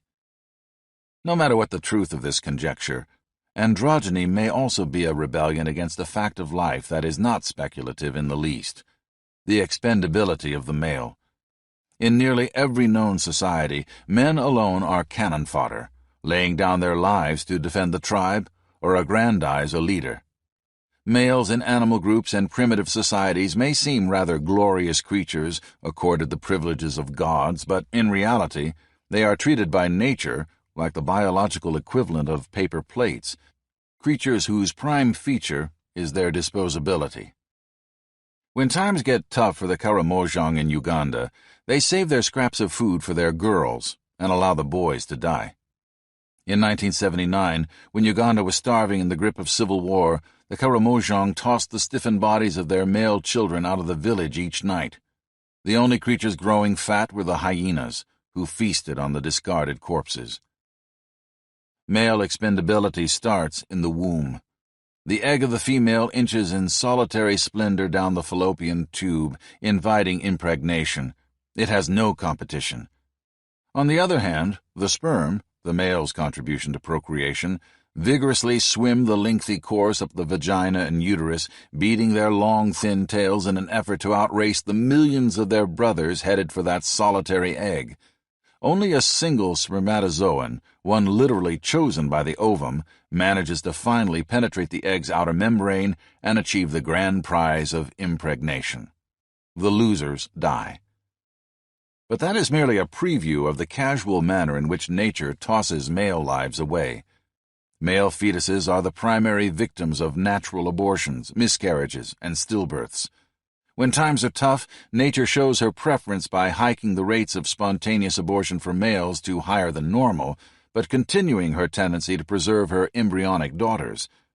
As James V. Neal of the University of Washington says, for males, in utero, it's a jungle. Things don't get any better after birth. In their first few years of life, male babies have a higher death rate than their sisters. Then the nasty habits built into the male genes begin to take their toll. Even in a nice, civilized spot like Alameda, California, where researchers performed a longitudinal study of 5,000 adults, males were nearly 4 times more likely to lose their lives to homicide than females. And they were twice as likely to be accident victims. Their own aggression and bravado did them in. But cockiness is not the only thing that mows men down. They are twice as likely to be victims of lung cancer, suicide, pulmonary disease, cirrhosis, and heart disease. The immune systems of females work far more efficiently than those of males. How can you encourage the male immune apparatus to function at a higher level? There is a way, but I wouldn't recommend it. Castration. The single trick that kicks the male defensive system into higher gear is the elimination of maleness. Expendability is built into the very genes of males. Kirby Smith of Johns Hopkins University studied 4 generations of an Amish family whose perfectly average menfolk were missing one small thing. An entire arm of their male gene, the Y gene, was gone. These Amish should have thanked their lucky stars that they were bereft of this particular chunk of masculine materiel. When researcher Smith compared the family with the truncated gene to others in the neighborhood, he came up with an interesting result. Among the normal Amish of the vicinity, men died around the age of 70. In the genetically impaired family, on the other hand, gentlemen carried on to the ripe old age of 82.3. They lived over 12 years longer than the folks down the road because they were freed from a microscopic piece of poison, an arm of the normal male gene. One result of these myriad handicaps, in every industrialized country, women live 4 to 10 years longer than men. But why does nature treat the lives of males with such abandon? The reasons are simple. If you did away with the vast majority of men on the planet but preserved the women, you would scarcely even dent our species' reproductive capabilities. One man kept around as a stud could easily provide 100 women with the wherewithal to become pregnant whenever they pleased. Every 9 months, a one-man, 100-woman collective could produce 100 babies. The lives of women, on the other hand, cannot be so casually disposed of. Pare humanity down to 1 woman for every 100 men, and you'll have 100 very horny and bellicose guys slicing each other to ribbons or slashing themselves in despair. What's worse, you'll cut the number of possible babies down from 100 every 9 months to 1, dooming the human race to extinction. The result? We send our men to war, but keep women safe at home. When ships are sinking, it's women and children to the lifeboats first. Let the men founder in the sea. You need each precious woman as a vessel for procreation. An Arab poem of Muhammad's day, 1400 years ago, is a testament to the indispensability of women. In it, a man is on the road with the ladies of the tribe when a raiding party from a nearby village descends on them. The man's duty is to risk his life to save the women. He fights with the raiders for as long as he can, giving the women an opportunity to get away from the site of the raid and as close as possible to their own tents, where other men will protect them. In his fight, the hero sustains a spear wound in the side. He rides to the top of the hill, blocking the path between the raiders and the fleeing women. Knowing that his life is about to end, he jabs his spear into the ground, wedges its butt under his armpit, and leans against the shaft, propping himself up on his camel's back. The enemy raiders, seeing the figure on the top of the hill astride a camel, and knowing how fiercely he has fought, are afraid to attack. The sun is at the hero's back. The raiders cannot discern his eyes, but they warily watch his silhouette. Finally, noticing how little he moves, the marauders come to a strange realization. The hero is dead. They have been cowed by a corpse. Like men all over the world, the Arab hero knew the old maxim: nobility consists in sacrificing oneself for the ladies. The male is expendable. The female is not. Just how disposable males are becomes obvious in the light of statistics revealed by anthropologists William DeValle and Marvin Harris in 1976. The pair scrutinized data from 561 primitive social groups. They found that societies constantly engaged in war are very selective about the babies they allow to live. They want boys, male children who can grow up to be warriors, so they weed out the female infants, killing them outright or undernourishing and overworking them. The result is that they end up with 128 male children for every 100 females. So far it sounds like the males have made out quite well. But when the treasured young boys pass the age of 15, their fate becomes less rosy. They are sent off to war, and there they die. On the average, 28 out of every 128 never make it to maturity. Their lives are simply tossed away. In the modern world, we have taken that primitive principle to unimaginable depths. During the 20th century, over 90 million humans have died in wars. That's more than the entire populations of New England, New York State, California, Texas, and Florida combined. And the overwhelming majority of the casualties were men and boys. Ironically, nature is most cynical about the expendability of males when the environment provides a relative paradise. Polygamy among primitive human beings proliferates in the tropics. There the men are most expendable. There, if necessary, women can raise children themselves. The female in a tropical clime can simply walk over to the nearest berry bush or mongongo nut tree, pluck it, and use it to feed her brood. So men fling themselves against each other in a constant competition to amass the greatest number of wives. The competition reduces the number of men. Polygamy is the privilege of societies where men are ultimately expendable. Male trouble in paradise is not limited to humans. In tropical climes, male birds wear the gaudiest of all possible plumage, long tails with iridescent feathers, curled plumes bobbing on their heads. They're decked out in the avian equivalent of neon signs flashing a dinner signal to passing predators. The fancy feathers are designed to attract the ladies, but they also say, "Fresh meat, absolutely delicious, stop and have a bite." Nature, that cruel goddess, has said, "These creatures are useless for anything but their seed. Might as well throw them up against the wall and see which ones stick. Make them bait for the nearest hungry carnivore and see who survives the chase. Only those with the brightest eyes, the best brains, the quickest wings will make it. Why should my precious girls waste their time caring for the chicks of incompetence who can't even elude a hyena or a cat? If only 1 out of 100 males survive, so much the better. The remaining Lothario can easily inseminate as many girls as he wants. The 99 who don't make it will have proven their inferiority by virtue of their very failure to hang in until mating time." In the North, on the other hand, food is scarce, and the season in which you can safely raise your youngsters is short. Nestlings have to be stuffed with delicacies so they can grow as rapidly as possible. When winter comes, if the kids are not ready to fly south, they're dead meat. In northern climes, female birds need all the help they can get. The result? Male birds are dressed as inconspicuously as their consorts, camouflaged for protection against poultry connoisseurs. After all, the males are valuable. Without them, females can't possibly bring up their young. In northern areas, it also takes more than one human to raise an infant. No wonder monogamy tends to be a practice of the North, while polygamy is a custom of the prodigal South. Males, with their viciousness and violence, sometimes seem like a sex humanity would be better off without. Among mountain gorillas, however, they serve one indispensable function. They're the linchpin of social organization, the key to the superorganism. The gorillas Dian Fossey studied in the Virunga Mountains were organized in small groups of 4 to 10 individuals. Those groups depended on each other for affection, comfort, protection, and breeding. The groups were extremely stable. They stuck together for 10 or 20 years, but the central presence that gave them their cohesion was their dominant male, their silverback. Fossey watched as groups she had known for years lost their silverbacks to old age. When the emaciated and unhealthy elderly male gorilla leaders finally died, the little communities that Fossey had thought would last forever disappeared. Their members dispersed. The females joined other bands dominated by other silverback males.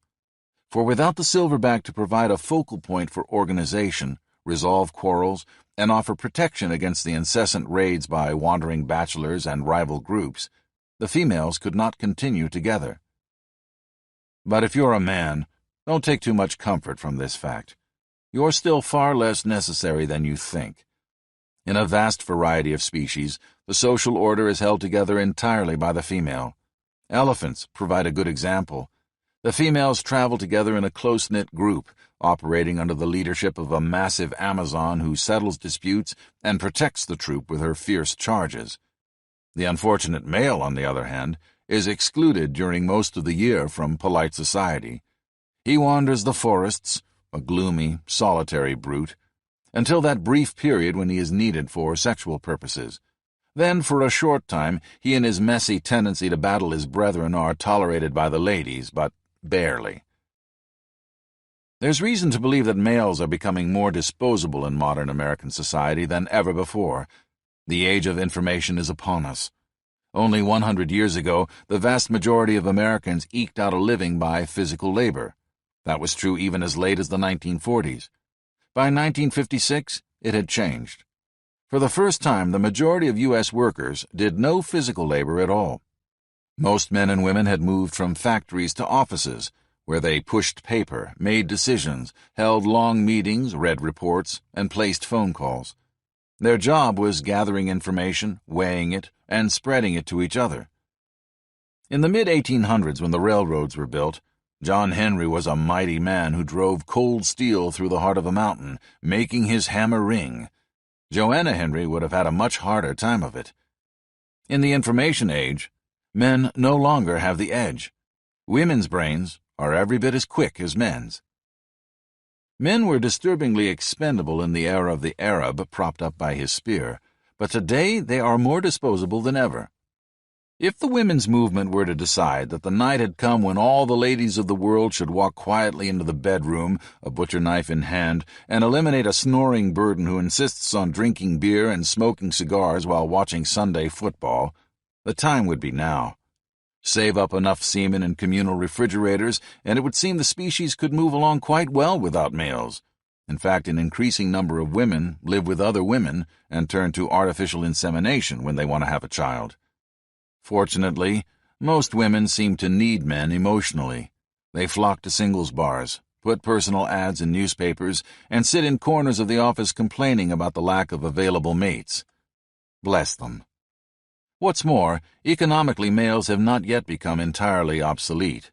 In 1987, the household blessed with a working husband and a working wife earned a median income of $38,346, a comfortable figure at the time. But if you threw out the husband, the income plunged to an impoverished $13,647. Do away with the earnings of the male, and the lone female, left to raise children and bring the bread home on her own, suddenly falls from the upper ranges of the middle class to below its lowest depths. American men are not completely expendable after all, at least not yet.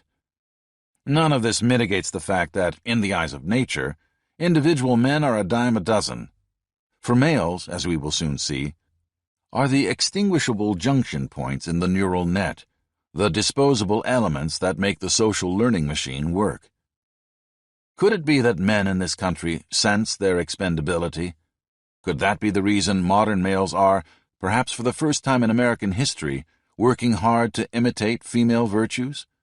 Could this account for the premium we have suddenly placed on masculine sensitivity and vulnerability, on the male capacity to nurture children and whip up a quick meal?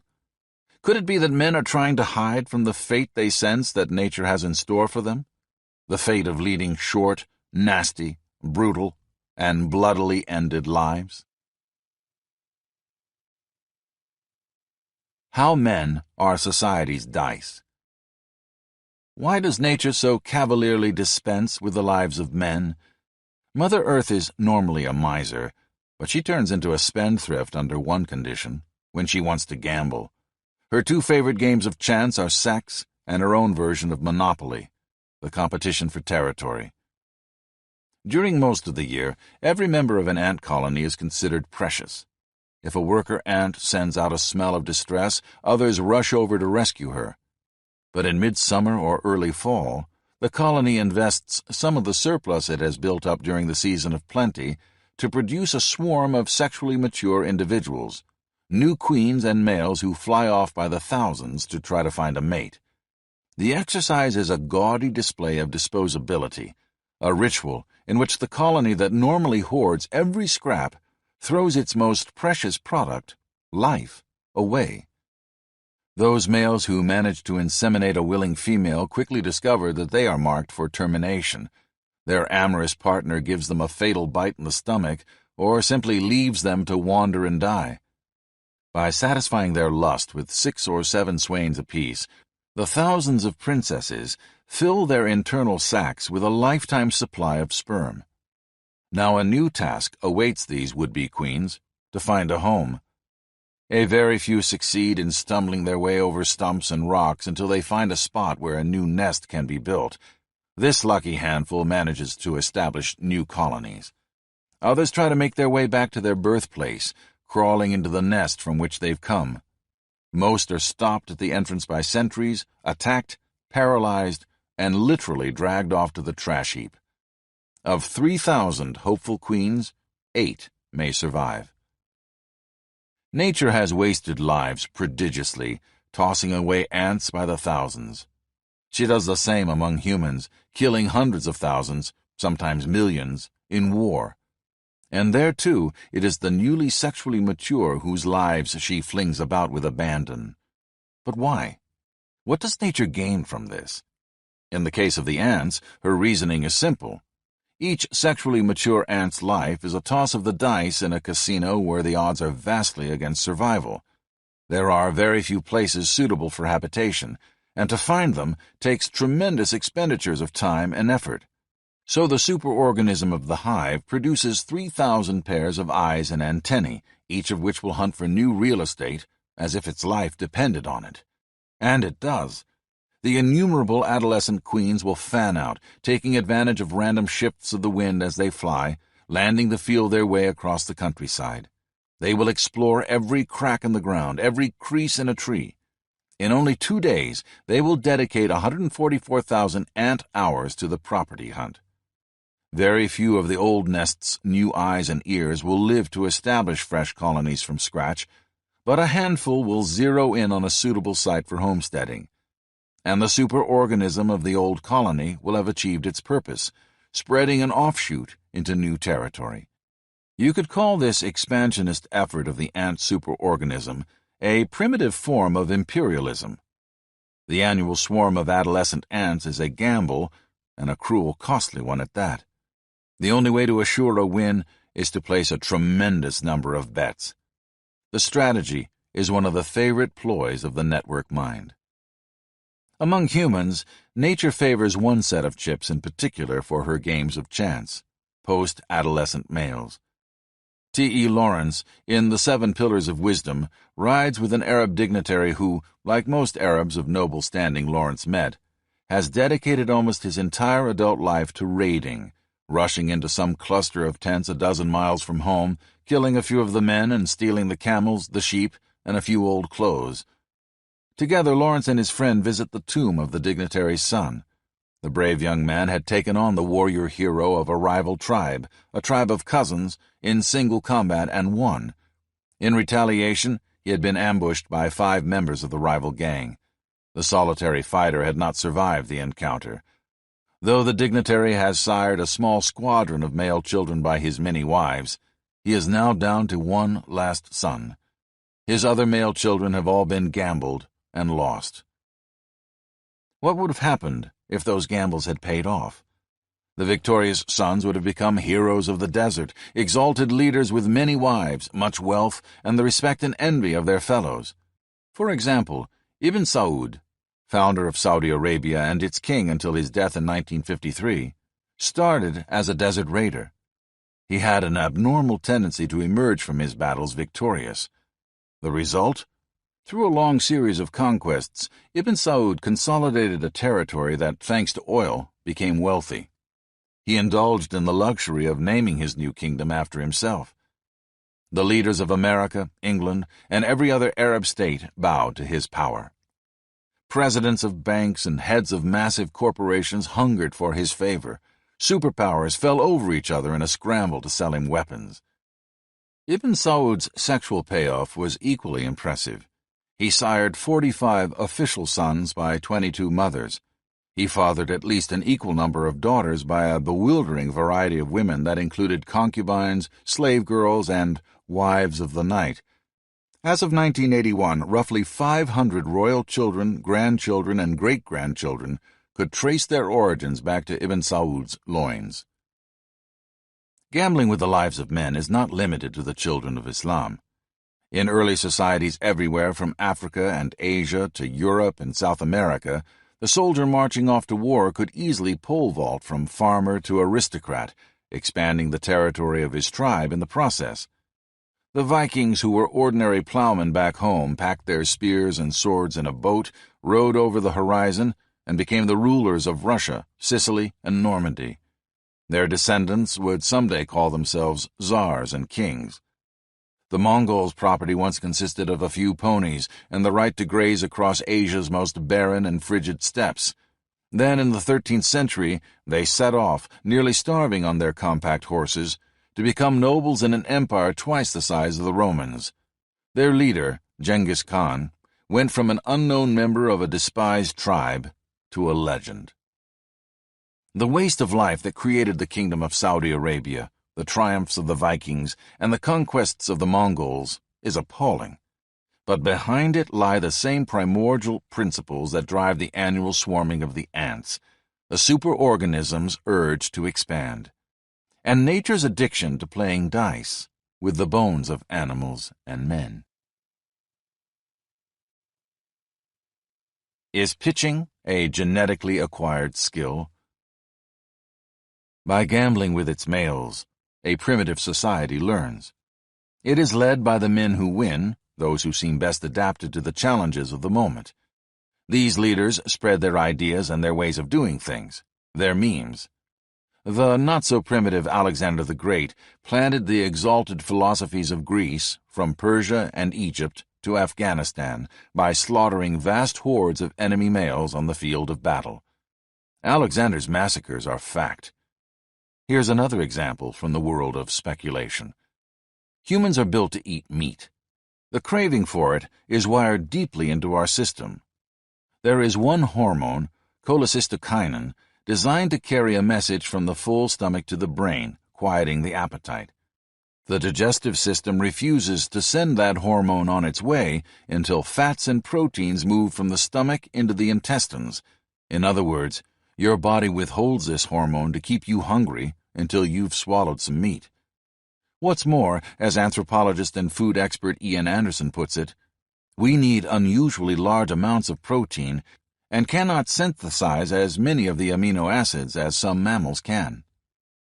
If men are like chimps, we started off as herbivores, miserable about our vegetarian diet.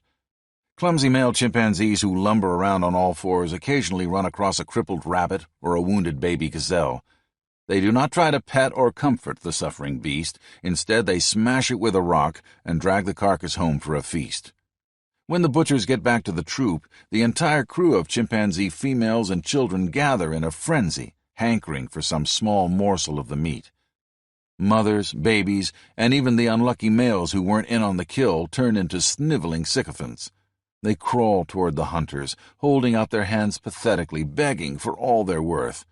The haughty benefactors at first clutch the corpse close to their breasts, then turn magnanimous. To each of those who have humbled themselves, they dole out some small scrap of flesh. The ritual continues until every chimp has had its portion. Such is the power of chimpanzee lust for a decent serving of steak tartare. Like chimpanzees, we started out as involuntary herbivores, and like the chimps, we must have craved those rich, red, high-protein treats. But we are far luckier than our simian cousins. Chimps occasionally pick up a heavy stick and slam it to the ground, but hurling a stone more than a few yards is beyond their power, and aim is out of the question. Our ancestors, on the other hand, eventually managed to stand on 2 legs instead of 4, so they could see the browsing brutes about them from a distance, and their hands lost the clumsiness that still dogs our knuckle-walking relatives. Let's try to imagine the consequences of that newfound dexterity for our primordial ancestors. One day, some pre-human, licking his lips at the sight of a passing antelope and dreaming of a solid meal, gets an idea. Instead of picking up a stick and pounding the ground as chimps do to frighten a predator, he'll throw the branch with all his might at a grass-nibbling beast. The fast-moving length of wood knocks out the antelope and opens a whole new meat locker to a hungry mankind. As the man who brings home the bacon, the early human with the bright idea experiences a sudden fame. When he comes back to camp, the folks crowd around him, bowing and begging, showing great deference. Soon his regular habit of showing up with slabs of meat gives the man authority, and the stick-throwing hunter becomes a leader. A vast number of ethological and psychological studies have shown that social animals, from birds to humans, imitate their leaders' behavior. Soon all the young men are throwing sticks and stones, dreaming of becoming the chief to whom all bow and beg, the trendsetter at whom the girls want to fling their bodies. Those men within the tribe whose genetic endowment has left them with awkward hands and poor coordination, you can include me among them, are left out of the new fashion. Since women shun them, the number of their babies are few. The natural hurlers, on the other hand, are idolized by women and treated with deference by other men. Theirs are the new children of the tribe. Disturbingly, the stick-tossers' ability to bring home protein would not be their only source of appeal to women. Their ability to kill their fellow humans with a well-aimed lob would also help them accumulate mates. Among the Yanomamo Indians of southern Venezuela and northern Brazil, killers acquire the greatest number of wives and father the biggest flocks of children. One skilled Yanomamo slayer had 43 children by 11 different women. Through genes and learning, the practice of pitching would make swift progress. This picture may be less fanciful than it seems. The trick of using a thrown object to kill was almost certainly introduced by a male. Among chimps, males are the only ones to kill for meat, though the females are quite anxious to sup on the results. What's more, there is a hierarchy of males even among our relatives, the baboons, chimpanzees, and langurs. In the animal world, some become leaders, others mere followers. The dominant males not only attract the most females, they keep other males away from their women. As a consequence, the vast majority of a group's offspring are theirs. Thus, any genetic trait that brings a creature to the top of the heap is certain to snap through the crowd in a few short generations. The notion of the primitive hurler tossing stones on the primordial plane is not a mere whimsy either. Neurophysiologist William H. Calvin hypothesizes that the art of throwing was responsible for the rapid increase in size and complexity of the early human brain. But all this only explains how the knack for tossing might have raced through one isolated human group. How could it have spread to the other clusters of humanity dotting the prehistoric landscape? Here's where nature's tendency to gamble away the lives of men comes in. And here's where the urge of one superorganism to pit itself against its neighbors begins to show that, despite its moral unacceptability, the violent competition between societies contributes to the evolutionary process. Chimps and gorillas make war, and their early human relatives, neurally endowed with many of the same instinctive imperatives, almost certainly followed in their path. So the rock and stick tossers were probably eager to try their new skills out on the skulls of their neighbors, and boys being what they are, the neighboring males themselves were likely to be itching for a good fight. Against a tribe with the knack of tossing, however, a gang that was still using its fists and teeth didn't stand a chance. The ancestors of the great baseball players of the future could only come out on top. When a gang of mountain apes wins a battle against a rival tribe, it kidnaps the nubile females of the defeated troop. The victorious primates take these captive maidens back home and add them to the harem. Primitive humans do the same. So it's easy to imagine what happens when the guys with the great throwing arms outtoss a group that hasn't learned to hurl. The winners massacre an appalling number of rival men with their well-aimed lobs. Then, in the manner of mountain apes, the winning tribe makes off with the losers' mates. They throw a feast, eat a lot of antelope, force themselves on their new brides, and spread great pictures across the face of the planet. The murderous males further Mother Nature's plans, introducing new improvements in the line of living things. Masculine expendability proves a part of the cosmic scheme for research and development. And so does the itch of one superorganism to fling itself into battle against another.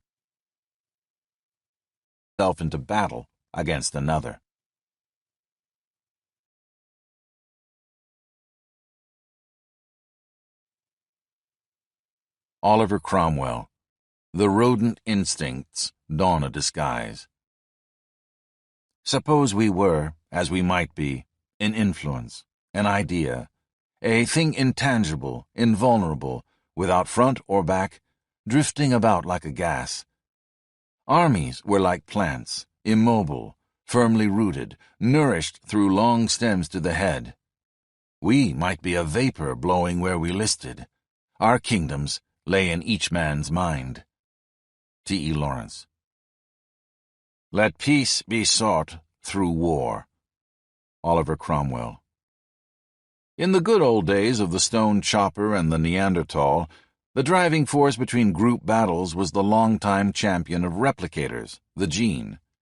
But roughly 50,000 years later, the self-duplicating device calling the shots would be that invisible bit of mental stuff called the meme. For the last 2,500 years or so, when superorganisms have developed a craving for each other's flesh, their attempts at cannibalism have usually begun with battles of words, skirmishes of concepts, and wrestling matches over which picture of the invisible world is the truth. Once given a righteous cause, men all too frequently thrill to the call of battle. General Robert E. Lee said, "It is well that war is so terrible, or we should grow too fond of it." Lofty classics like Beowulf, the Iliad, and countless others are about men who looked forward like nothing else to lopping off a few heads. In The Varieties of Religious Experience, 19th-century psychologist William James quotes a General Skobeloff saying, "The risk of life fills me with an exaggerated rapture. A meeting of man to man, a duel, a danger into which I can throw myself head foremost, attracts me, moves me, intoxicates me. I am crazy for it. I love it. I adore it."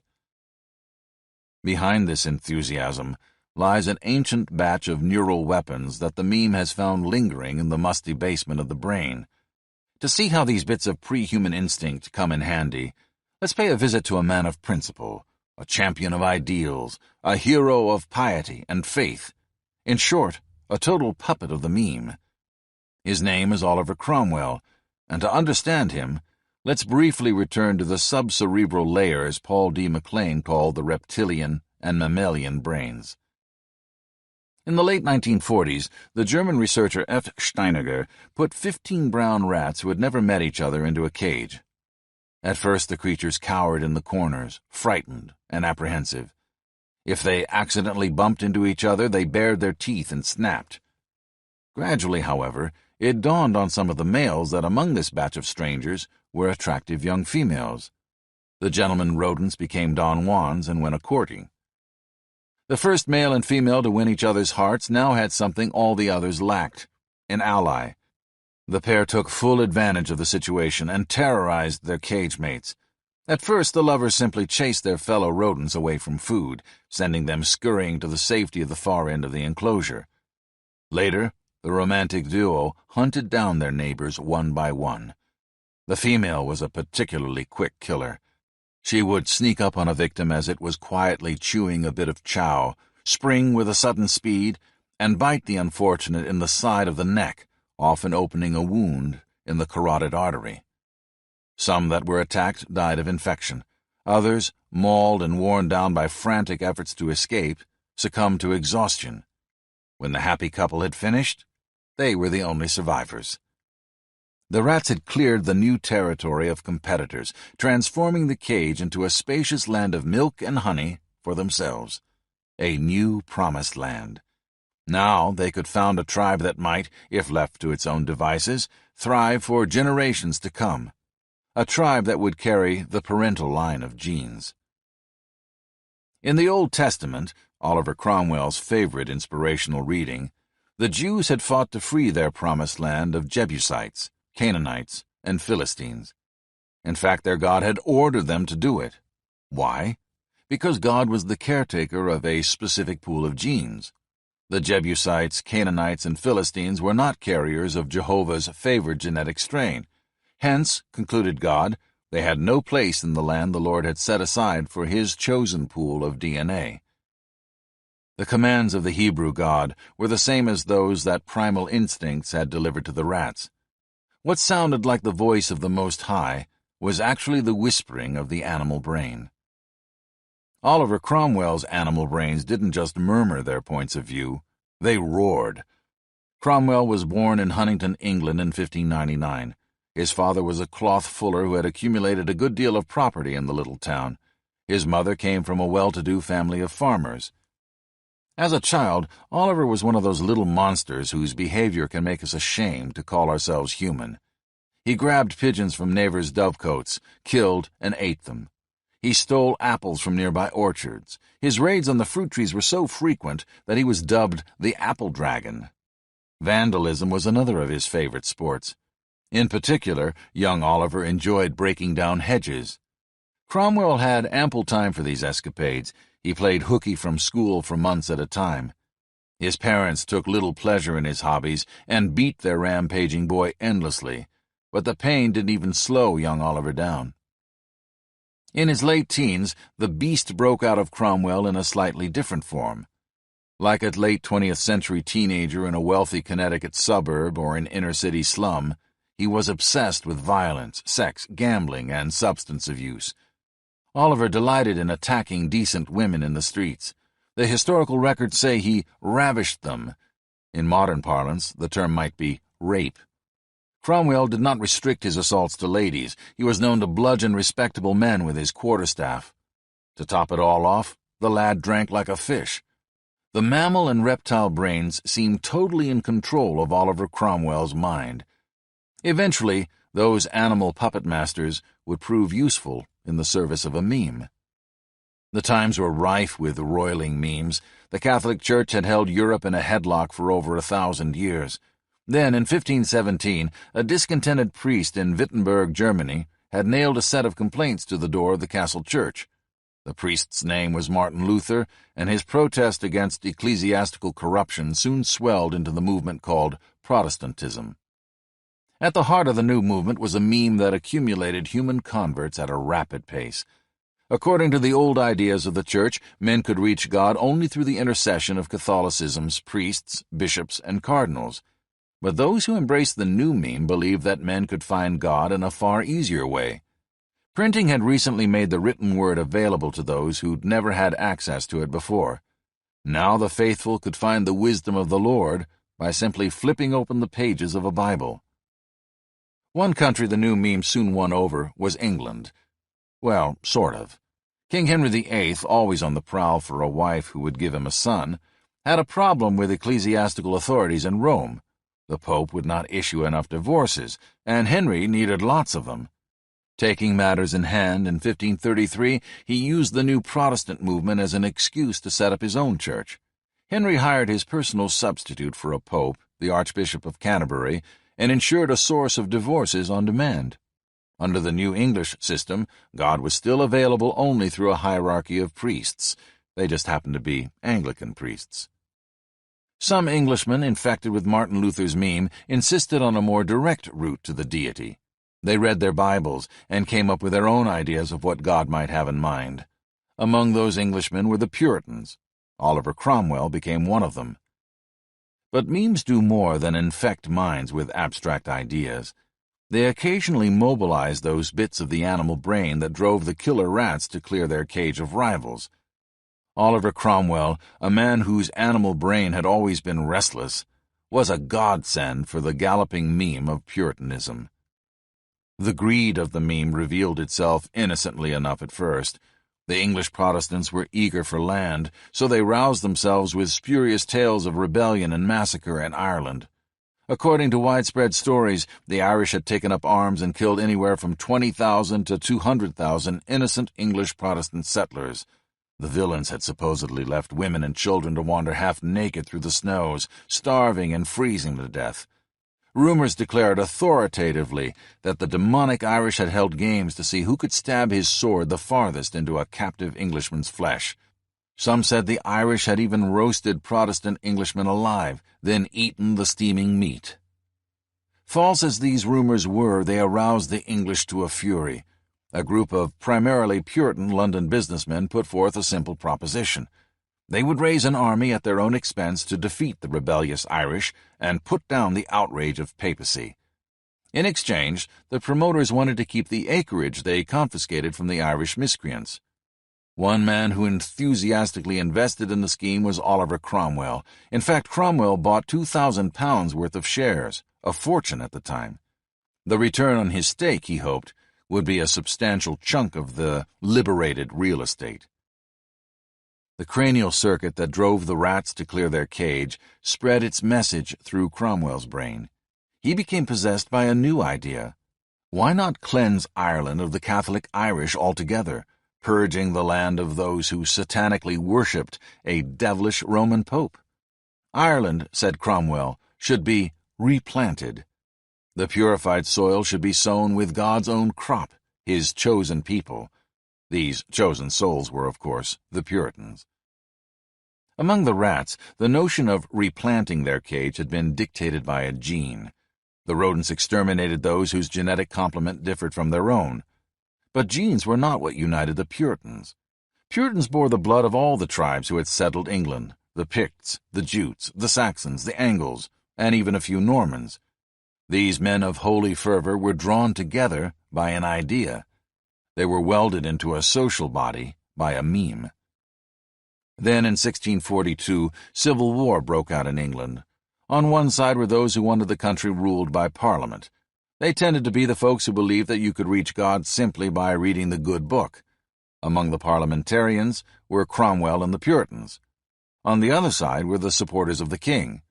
They were believers in authority, men who insisted that the sole way to God was through the priests and bishops of the Anglican Church. Each group coalesced into a superorganism, and those two superorganisms locked horns and fought. Before the war, Cromwell had been a country gentleman of little reputation and even fewer accomplishments. Although a member of Parliament, he had shown no flair whatsoever as a politician. On the battlefield, however, he discovered a side of himself he didn't know he had. War exhilarated him. Killing gave him a rush of pleasure. The Cromwellian mind that so far had merely muddled through life came alive in the heat of battle. It was what you might have expected from someone who, as a teenager, had enjoyed hashing people with a stick. At the age of 43, Cromwell had found himself. When he was in the heat of the fight, the bullets whistling around him, the swords cutting through arms and necks on every side, Cromwell was sure the voice of God was speaking to him. He heard the whispered messages of a meme. Whenever Cromwell won a battle, it was confirmation that he'd interpreted the Lord's voice correctly. And God rewarded his servant every few days by allowing Oliver to carve up his fellow men. The voice of his Lord was good to Cromwell. The fighter had a startling tendency to win his bloody encounters and rose rapidly in the army. Eventually, he became its leader. When Cromwell's side defeated the forces of the king, the Puritan commander took over England's reins of power. The old monarch Charles I lost his head, which was severed from his body by a Puritan. Oliver Cromwell became the new ruler of Britain. The superorganism the Puritan meme had pulled together would soon reveal the depths of its hunger. How? By giving Cromwell the opportunity to live out his Irish fantasy. In 1649, Oliver took his squadrons to the shores of the ill-fated isle. He laid siege to one Irish town after another. His men plundered and killed. Cromwell sometimes asked his troops to exercise restraint, but the English Puritans could not contain their fury at the hellish folk who had performed such foul atrocities. When Cromwell's God-fearing men broke through an Irish city's walls, they swung their swords indiscriminately at men, women, and children. The soldiers declared the massacre just. After all, when they'd gone through the corpses, the victors had found that many of the Irish had long, hideous tails, the marks of the devil himself. Cromwell's dream of replanting Ireland came true. His armies removed the Irish by force from 2/3 of their land, and the warriors of holiness handed the territory over to pious Puritans. Like the pair of rats in the cage, the Puritans had cleared Ireland. A country had been attacked and its inhabitants slaughtered, all in the name of a meme. A defeated knot of ideas, that of the Catholics, was beaten into temporary submission, and the Puritan meme had used violent battle and the dark impulses of the animal brain to radically increase its sway. Cromwell's personal rewards were enormous. He acquired vast amounts of acreage. Eventually, the Lord Protector, as he was now known, became so wealthy that when he had an ailment, he was able to pay a physician the equivalent of what a middle-class family earned in 5 years. Often Cromwell scolded his daughter for hanging around with worldly folk. Oliver, you see, was a profoundly religious man. Yet it never occurred to him that there was anything worldly about his accumulation of huge estates. These were merely God's rewards for killing. Sometimes a successful meme can pay its helpers well.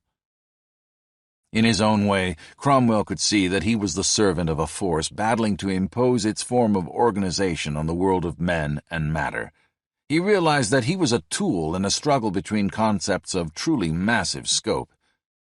Cromwell regarded war, to quote his biographer Antonia Fraser, as part of an inevitable, deeply disturbing, deeply exciting process by which the way of the Lord had to be fought out in order to be discovered.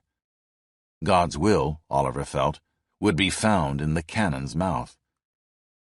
When Cromwell and his Puritans won the English Civil War, the entire state was forced to adopt Puritan views. Alas for the Puritans, this was not to last. Eventually the English grew tired of the dour new meme and its henchmen. 2 years after Cromwell's death in 1658, the monarchy was restored. But the battle between Cromwell and the king had never merely been a contest between men. It had been a struggle between ideas. Ideas had attracted vast hordes of men to their cause and pitted them against each other for the possession of England. Ideas had used a person who went from killing pigeons to killing men. Ideas had manipulated a convenient tool named Oliver Cromwell. Ideology is theft. The invisible world as a weapon. Humans rally around ideas because they solve some of our problems, because they offer the biological blessings of the illusion of control, and because they are the threads that hold us together in the vast network of a superorganismic mind, weaving scattered individuals into a cooperative entity of awesome power and size. But webs of ideas also do more. As hungry replicators eager to remold the world, they often turn their ultimate weapon, the superorganism, into a killing machine. And contrary to the doctrines of some modern critics, they do not engage in this hegemonic imperialism only in the malevolent West. 200 years after the fall of Rome, a merchant named Muhammad lived in the desert town of Mecca, a bleak and isolated community on a caravan route over which passed camels carrying goods to far-off elegant cities like Damascus. At the age of 12, when he was an apprentice to his uncle, a trader, Muhammad had made his first trip to cosmopolitan Syria to learn the export-import business. When he reached 25, Muhammad married a well-to-do woman of 40 and became a respectable, wealthy burgher, a man whose opinions were listened to. But all that changed when Muhammad reached a midlife crisis at 39. He began to have visions. He'd been sitting in a cave in the mountains one day, he said, praying in solitude, when the angel Gabriel had appeared in a blinding light, grabbed him in a bear hug, and forced him to read a message from God. Since then, claimed Muhammad, he'd been functioning as God's spokesman on earth. Some modern scholars feel that Muhammad's visions may have been the result of epileptic fits. The citizens of Mecca would have found this diagnosis believable. When Muhammad planted himself on street corners and declaimed the new truths that the angel Gabriel had communicated to him, his fellow Meccans were certain that this formerly upstanding middle-class man had gone mad. They mocked Muhammad or ignored him. One put a slimy camel fetus down his neck as he was praying. Another tried to strangle him. Only a few believed him. Among the believers were a handful of close relatives, one good friend, and a disconcerting number of slaves. The citizens of Mecca were none too happy with the havoc Muhammad's new notions wreaked on their households. Slaves who had abandoned the tried-and-true religions stopped their household chores, running off to pray and wash themselves at all kinds of strange hours. But Muhammad would not keep his visions to himself. When a plot was hatched to murder him, Muhammad fled. He sought refuge in a community where his views might be a bit more welcome, over 200 miles away in Medina, another town isolated in the desert along the caravan route. In Medina, Muhammad found more willing listeners. During the course of a few years, he was able to build a following large enough to dominate his adopted city's politics. The fledgling prophet was no man of peace. He consolidated his hold over Medina by ordering opponents assassinated. Then he masterminded a series of assaults on passing Meccan caravans and the armed escorts sent to protect them. When Meccans, fearful of Muhammad's new power, attacked the outskirts of Medina, the Blessed One led his faithful against the intruders and won. The holy man's military success impressed some of the fierce tribes that wandered in the hills outside of town. They signed up with the new battle-tested religion. A few years later, the prophet marched his troops 200 miles to the Jewish town of Khyber and conquered it. He killed all of Khyber's 900 men and carried off the women and children as slaves.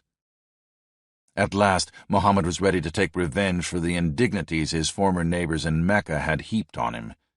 In AD 630, 8 years after he had fled, the prophet led an army of 10,000 followers back to his old hometown. The Meccans were not particularly interested in being treated as the Jews had been the previous year. They gave up, with scarcely a fight.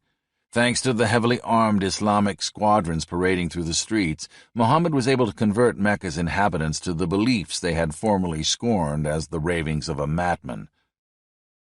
The sword of Islam was not sheathed once Muhammad's birthplace had been conquered.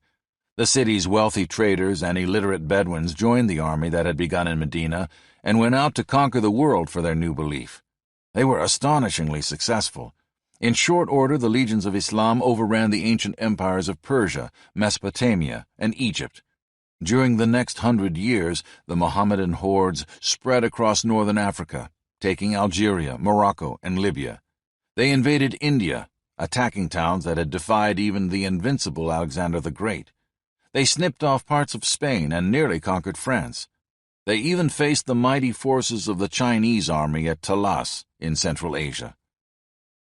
Within a few generations of Muhammad's death, these followers of a street-corner ranter, these men from backwater towns and primitive desert tribes, had built an empire of enormous size. But their victories wouldn't stop there. In coming centuries, Mohammedans would repeatedly make the Europeans tremble, eventually attacking even Vienna. They would seize African lands as far away as the Sudan and the Niger. They would convert Afghanistan, win over the Mongols, and spread their rule as far as the Pacific islands of Indonesia and the Philippines. The notions of a man who had claimed to meet an angel in a cave would spawn battles whose bloodshed would soak the earth for the next 1,400 years. The true route to utopia. The appeal of prophets often lies in their ability to paint a picture of an irresistible utopia and to convince us that this better world is almost within our grasp. Marian Keech, the woman who communicated with extraterrestrial guardians, promised her followers that they would shed all earthly ills and bathe in blessings they could scarcely imagine after they had been whisked away from our decaying galaxy. William Miller, the founder of Seventh-day Adventism, predicted that God would come to rearrange the world we know, and that those who followed Miller would find themselves possessors of a sparkling new paradise. And Karl Marx explained that the elimination of capitalism would trigger the creation of a whole new human nature, one that would flood the greedy dens in which we live with brotherly goodwill. The supernatural predictions of Keech, Miller, and Marx all failed to materialize. And yet, in a strange way, every one of them bore the seeds of a hard-nosed truth. The power of ideas to draw individual humans into a structured mass can make the utopian prophecies of worldviews come true. If the system of belief pulls together a large enough superorganism, the faithful will indeed taste a bit of heaven. Nearly 2,000 years ago, a group of believers drew together around Joshua, a young carpenter from the relatively impoverished northern hill town of Nazareth, convinced the parable-spinning woodworker was the Messiah. The believers were Jews, a people who had been living under the oppressive thumb of distant conquerors on and off for nearly 750 years. At the moment, the Jews were dominated by the arrogant, militaristic Romans, who had swallowed up the Hebrew state and made it part of their empire. The prophets of old had predicted that someday a Savior would come who would liberate the Jews from their subservience. That champion would lift Israel from its abject subjugation and make it the first among nations, giving it a prosperity and happiness that would never end. The followers of the populist preacher, later called Jesus by the Greeks, believed he was the long-hoped-for Redeemer. Unfortunately, the Roman overlords got wind of the sermonizer's presence, sensed his subversive potential, and executed him. That, however, did not stop his followers. They still believed fervently that he was the chosen one. Surely, they said, he would triumph over death and return to them. In fact, he himself had predicted his resurrection.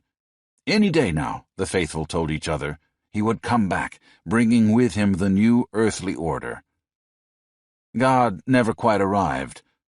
Or did he?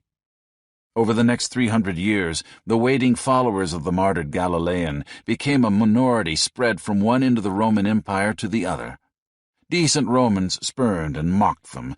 Occasionally they were the subject of vicious persecutions. But like a magnet, the Christian beliefs drew a steady stream of new converts, pulling their devotees into a mass so solid some called it the body of Christ. By A.D. 310, there were massive, well-organized Christian communities in every major city of the empire. Despite an official policy of repression, Christian views were argued ever more openly in the corridors of power. Finally, they reached the ears of the emperor. Apparently, these Christian notions made an impression. In A.D. 312, Emperor Constantine was on the eve of battling a rival at the Milvian Bridge outside of Rome. Tradition has it that he looked into the sun and thought he saw the sign of the cross in its blazing face. The Roman ruler took it as an omen. He felt that in the impending bloodbath, Christ would give him victory.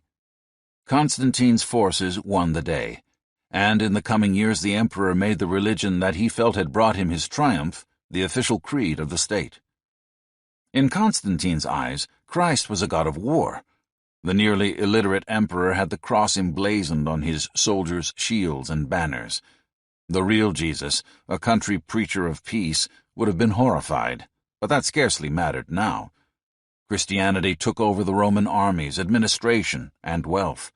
In coming years, it would go farther still, absorbing one barbarian tribe after another, and indeed the Church's glory would outlive the Roman Empire. As the Christian congregation grew to engulf Europe, its key figures would prosper with it. Christianity's Pope would become one of the wealthiest and most powerful men on the continent, a figure capable of overawing kings and humiliating emperors, as Pope Hildebrand did to Holy Roman Emperor Henry IV. Its cardinals and bishops would bedeck themselves in a splendor so regal that earls and barons would turn green with envy, and Christians, by the millions, would take upon themselves the privilege of killing, torturing, and raping those who weren't members of their triumphant creed. Christ may have failed to arrive with a band of angels to transform the ravaged lands of Israel into a paradise, but the belief preached in his name had lifted the humble and given them glory. It had elevated believers from their lowly status as contemptible cultists, placing some in thrones and palaces, and making them the lords and masters of nearly all they surveyed. For the Christian elite, life did indeed become a bit of heaven on earth. Meanwhile, the growth of the Mohammedan superorganism in the East brought a similar shower of heavenly rewards. As the empire of Islam grew in the 7th, 8th, and 9th centuries, so did the wealth and power of its adherents. Every time the soldiers of the faith conquered a new city, the treasures of the defeated metropolis poured into the coffers back at the center of the empire. Former small-time merchants from dusty desert towns moved into the palaces of the conquered cities as the new overlords, and these nouveau riche religionists showered their wealth and good fortune on their families back home. Descendants of the backward traders of Mecca and Medina, along with great-grandchildren of desert chieftains who had thrown their lot in with the new religion, became as gods on earth. They possessed the finest homes the architects of the day could conceive. They had slaves and harems, dancing girls, and the most succulent food. They held the power of life and death over the newly subjugated citizens of the conquered lands.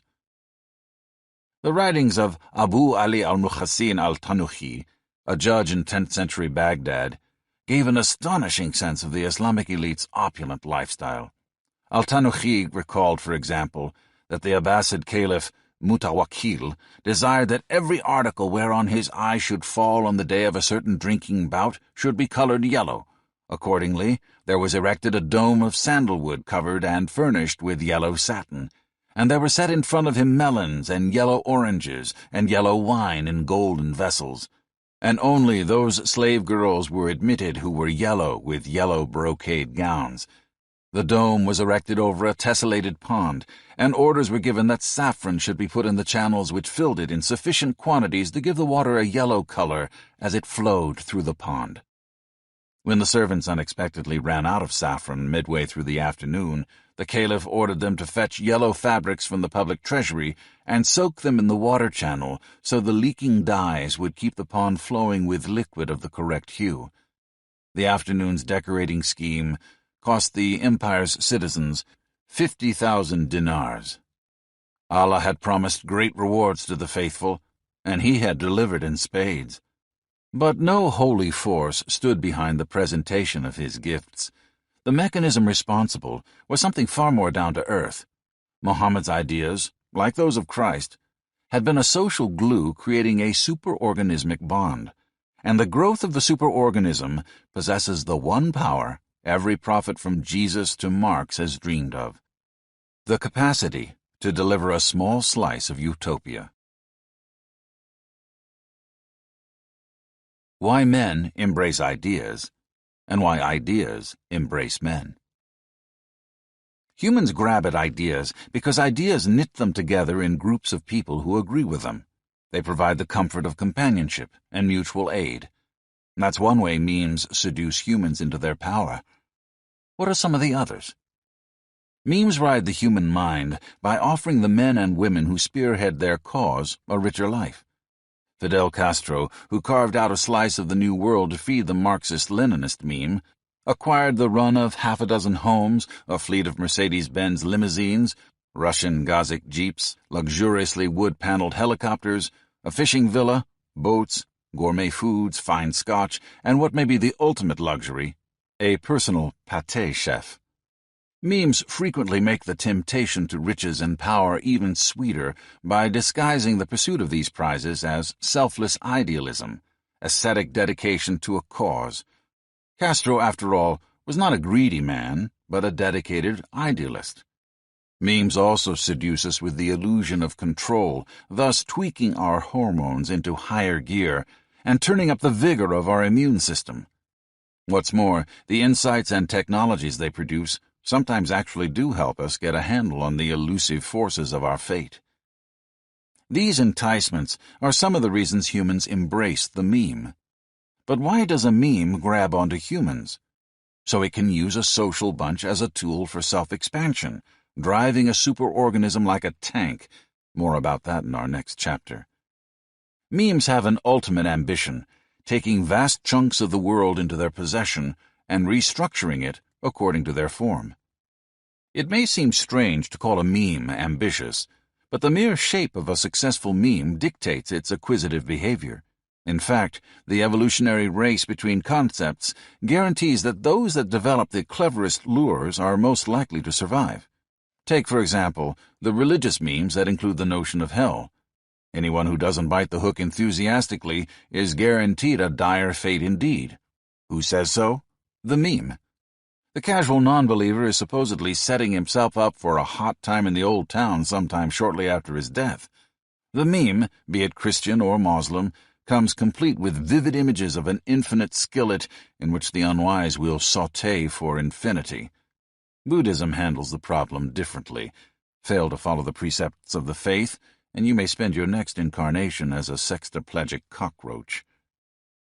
These visions of horror work wonders. Terrified humans by the score allow unprovable concepts to take up residence in their skulls. After all, grabbing the meme is the only way to avoid ending up browned and crispy. What about those converts who occasionally doubt that the religious meme is really on the up and up? Or those who are tempted to subject the meme to the hostile light of logic? The successful meme, like any parasite, has barbs with which to prevent the would-be rationalist from shaking it out of his system. Only those will be saved, says the religious meme, who have faith. And what is faith? It is a blind and unquestioning conviction, an absolute willingness to harbor the meme forever, never trying to dislodge it from your gullet. Spit me out, says the meme, and you will tempt a fate worse than death. No, memes do not plot their conquests. They do not have to. In the manner of all true replicators, memes work automatically to resculpt as much of this lowly world as they can possibly grasp, and they have an invaluable ally. Memes fan out across the planet carried by vigorously scheming hosts. These humans, out for idealism, gain, guts, or glory, spread the meme with a vigor and enthusiasm that would have made Johnny Appleseed's fruit tree planting look lazy by comparison. The Romans conquered the Gauls and turned all Gaul into a Roman province, and Roman memes leaped eagerly into Gallic minds. The Saxons overwhelmed the Britons and turned them into peasants in a New England ruled by a Saxon aristocracy. And Saxon memes spread through the brains of the subjugated tribes.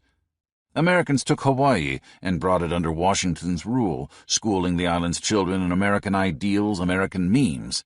The Soviets seized Poland, Czechoslovakia, and East Germany. Then the commissars put the workers of these newly liberated states through political indoctrination sessions every day when work was over. They jailed those who disagreed with the new official dogmas. Eventually, the Soviet invaders shaped dependent nations whose leaders turned to Moscow for all major opinions, and whose goods streamed into the Soviet economy like blood cells flowing from the hand to the heart. The Russians had fed entire new populations to their meme, and the meme in turn had given the Russians a reward, a dramatic increase of prestige and power.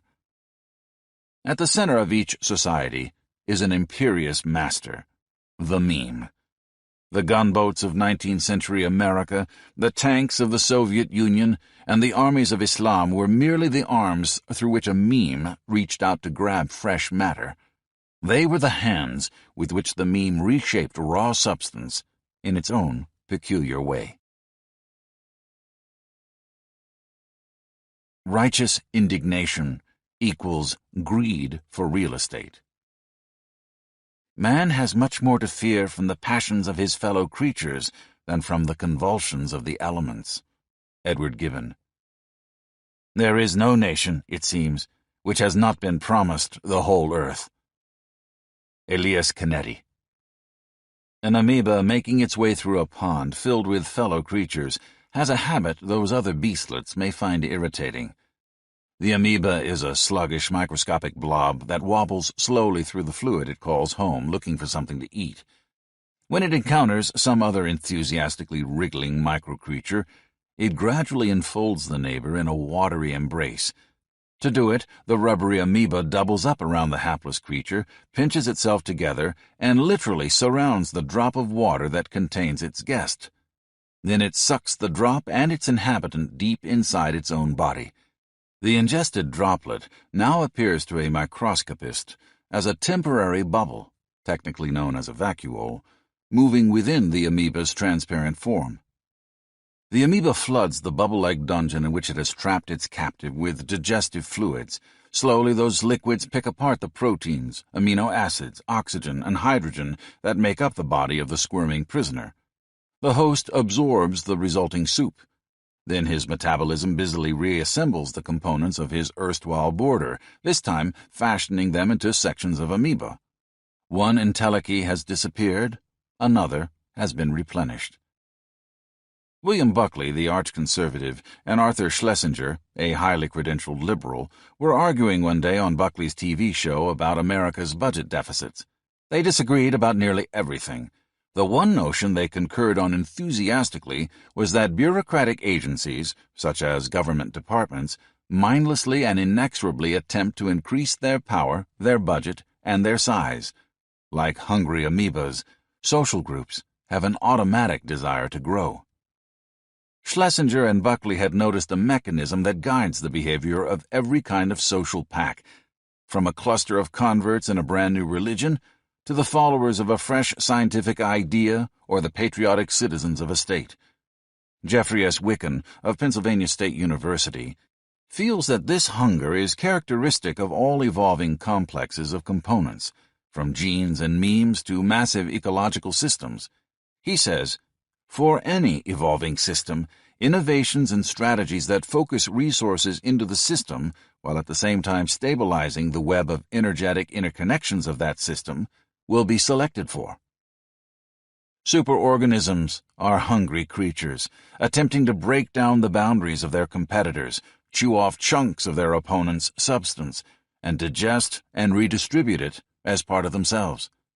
Human conglomerations have an advantage over those of other species, for in their voracity they are driven by two henchmen, the meme and the animal brain. Egged on by its co-conspirators, the ravenous voice of a superorganism calls out to charismatic men and women. Disguised as revelation or inspiration, it has spoken to humans as diverse as Muhammad, St. Paul, Moses, Hitler, Joan of Arc, Mahatma Gandhi, Saddam Hussein, Lenin, and the Ayatollah Khomeini. Its message varies, but under the many disguises is one imperative. Gather a group together and awaken them with my words. Take all those who find themselves in the condition that I describe and weld them into a mighty force that will impose its dominion on a large swatch of the world. The voice of the superorganism calls out to those on a lower level as well. To them, it dictates sacrifice. The converts have a sublime perception of truth and feel caught up in a frenzied oneness with some superior being whose power leaves them in awe. But the holy vision or lofty secular ideals that create this thrill may be merely the voice of the larger social beast calling for some ultimate contribution, demanding that a 7th-century Mohammedan hurl himself against the defenses of a city far from his ancestral home, or that his descendant drive a truck of explosives into an American office building. Americans, too, have heard the cry of the superorganism. We have been eager to funnel fresh food into the hungry maw of our society. Albert Beveridge, an influential American senator at the turn of the century, had a habit of making statements like the following. God has made us the master organizers of the world to establish system where chaos reigns. He has made us adept in government that we may administer government among savage and senile peoples. He has marked the American people as His chosen nation to finally lead in the regeneration of the world. This is the divine mission of America. We are trustees of the world's progress, guardians of its righteous peace. Beveridge's words were designed to justify swallowing foreign societies and reassembling them as pieces of the American organism. Two territories that the senator and his colleagues were particularly eager to absorb were Cuba and the Philippines. If it possessed intellect, an amoeba hunting for fellow creatures whose substance it can absorb would find such rationalizations for digesting its prey quite handy. Just think. His hunger represents an attempt to regenerate a senile world. An ideology is usually a high-minded mask for a group's itch to take power and resources from other social groups. It's a meme, a cluster of ideas anxious to fatten on the substance of a superorganism's neighbors. Hans Morgenthau, the political theorist, has said that men don't willingly accept the truth about human nature, and especially about political nature. The aim of politics, Morgenthau says, is not to make people better or to alleviate their misery. It is to increase the power of one man or group of men against the power of another man or group of men. Morgenthau says our enemies are never as bad as we make them out to be, and we are never as good as we think. We're convinced that we're moral, and we know damn well that our enemy is only out for power and resources, but has no morals at all. Yet we, too, are out for power and resources. And our enemy, like us, has a moral sense. He uses that moral sense just as we do, says Morgenthau, to narrow the aperture of his consciousness and ignore his appetite for power. Hidden by the positive attributes of political and religious movements is the rapacious desire to redistribute resources, removing a chunk from their superorganism and adding it to ours. Marxists have a slogan: property is theft. They explain that capitalism is an excuse for plunder. It allows the property-owning classes to rob the workers of the fruits of their labor. But under Marxism's sophisticated arguments about the dialectic principle in history lies another form of thievery. For Marxism's implicit message boils down to something like this: the dirty capitalists have cornered all the goods. They hoard the tools of production, and they end up with most of the riches that result from industrialization. Those filthy bastards, let's knock them off their sacks of greenbacks and divvy up the loot. Marxists deplore imperialists, but Marxist revolution and imperialist conquest have something in common. They're both the expropriation of someone else's property by violent means. Marxism and imperialism aren't the only urges for plunder disguised by pious finery. The just God of the Old Testament promised the Hebrews someone else's milk and honey. When Muhammad brought the merciful words of Allah to Mecca, he handed out a rationalization that helped the Meccans snatch a third of the known world from its previous owners. The Crusaders later used Christianity as an excuse to try seizing many of those lands back from the Mohammedans. Ideas do more than merely bond a group together. They justify that group's expansion.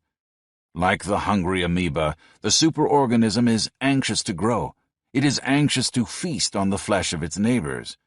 Ideas dress the act of cannibalism in the garb of rectitude. Shiites. Moral indignation is jealousy with a halo. H.G. Wells. Battles don't just take place between societies, they take place between the groups within a social unit. And ideology is what galvanizes these groups for their struggle over turf and power. In 1917, Russia was in serious trouble. Russian citizens had entered the First World War with tremendous enthusiasm. Then they had bogged down on the Eastern Front for years, losing battle after battle to the Germans. The demands of the war had strained the country's infrastructure past endurance. Transport and supply had broken down. Soldiers fought without bullets, went through the winters without adequate clothing, and made it through each day with scarcely enough to eat. The faltering railroad system ceased bringing adequate supplies of food to the cities. In Petrograd and Moscow, citizens waited at 3 a.m. in line for a scrap of bread, their faces literally turning blue as the temperature dipped to -40. A frustrated mass of humanity was boiling with anger, anxious to find someone to blame for its misfortunes, eager to uncover a scapegoat. The Bolshevik ideology gave them the perfect target for their hostility. Lenin said that all these problems were the fault of the propertied classes and the bourgeoisie. Russia was at war because the propertied classes demanded it. Russia was losing because the propertied classes were sabotaging the efforts of the soldiers. People were starving because the propertied classes were hoarding all the food. The answer: destroy the propertied classes and, in the process, take from them everything they had, their homes, their clothing, their power. And that's exactly what happened. The enraged populace had toppled the government of the Tsar long before Lenin arrived from exile. But now, inspired by his oratory, hordes of common men and women rushed into the elaborate homes and well-stocked stores of the better-off, snatching their food, fur coats, and furniture. The new ideology did not solve Russia's problems, nor did the theft of clothing from the closets of the well-heeled substantially enrich the masses. The war which the Bolsheviks had promised to end dragged on. The shortages of food became more intense. Iron and coal production ground to a virtual standstill. To make matters worse, Russia was plunged into a bloody civil war. In that internal battle, more than 14 million Russians were killed. Over 5 million simply starved to death. Others were shot by neighbors whipped to a murderous frenzy. The peasants had been promised the greatest fruits of the new order's redistribution of resources, and were told that they would receive the land expropriated from the landlords. But, as Yevgeny Yevtushenko wrote in the official Soviet Writers' Union weekly, Literaturneya Gazeta, the promised gates of paradise proved to be a trap. Years later, the land the peasants had been assured would be theirs was taken firmly from them by the revolutionary authorities under Stalin. Those who objected did not fare well. According to the Russian government's History of the USSR, in some regions, 15 to 20% of the peasants were deported. For every kulak, relatively well-to-do peasant deported, 3 or 4 middle or poor peasants were arrested. Peasants were packed into unheated cattle cars and sent to distant mountain locations. They lay half-naked on the frigid floors of railway stations along the route, dying of typhoid and simple starvation. In all, nearly 15 million of them were killed. Alexander M. Nekrich, a longtime member of the USSR Academy of Sciences Institute of History, calls the result the first socialist genocide. But under the new ideology, power and resources had shifted. They had slid from the old propertied classes to a new elite. The new privileged class was the pyramid of dedicated Bolshevik bureaucrats who now had an absolute hold over the land, the factories, and the food. An ideology had been the tool a leader, Lenin, had used to unify a group. Ideology had been the weapon with which that aggregation of humanity then seized the resources of another. Ideology had been the force that allowed one superorganism to coalesce from chaos and swallow its neighbors. Like Marxism, religions often tell the folks on the lowest rung that it's morally imperative for them to grab the goods of the class on top. In the 14th century, a group of groaning individuals wandered from city to city in Europe, whipping themselves as they marched. They generally came from poor homes, and their acts of self-punishment were more than the exercises of self-denial that at first they seemed. These flagellants had been told by their leaders that the end was about to come. When it did, rich cardinals and bishops would be tumbled from their lofty castles, tossed out of their comfortable beds, and torn away from their jewelry chests. The poor, those who had mortified themselves in the name of God, would take over. Meanwhile, these humble folk satisfied their sacred ambitions by killing and robbing Jews. Mohammedanism, too, appealed at first to the poor and the downtrodden. And even Christ's basic motto was, the meek shall inherit the earth. The Savior was not promising some intangible piece of sky, some heavenly wisp of cloud. He was offering real estate.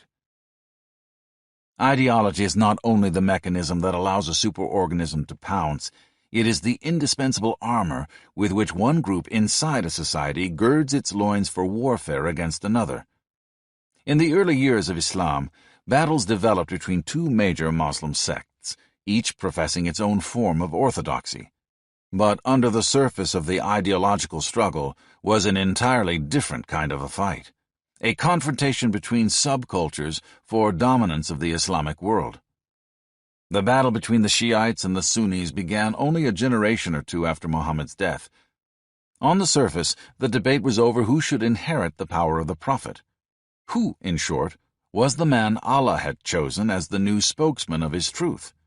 On one side, the Shiites believed that the proper leader of Islam was Ali, who had taken Muhammad seriously at a rather difficult time, when the merchant planted himself on corners and attempted to preach the truths he had picked up in his cave-bound conversations with an angel. Not a soul outside his own home believed him.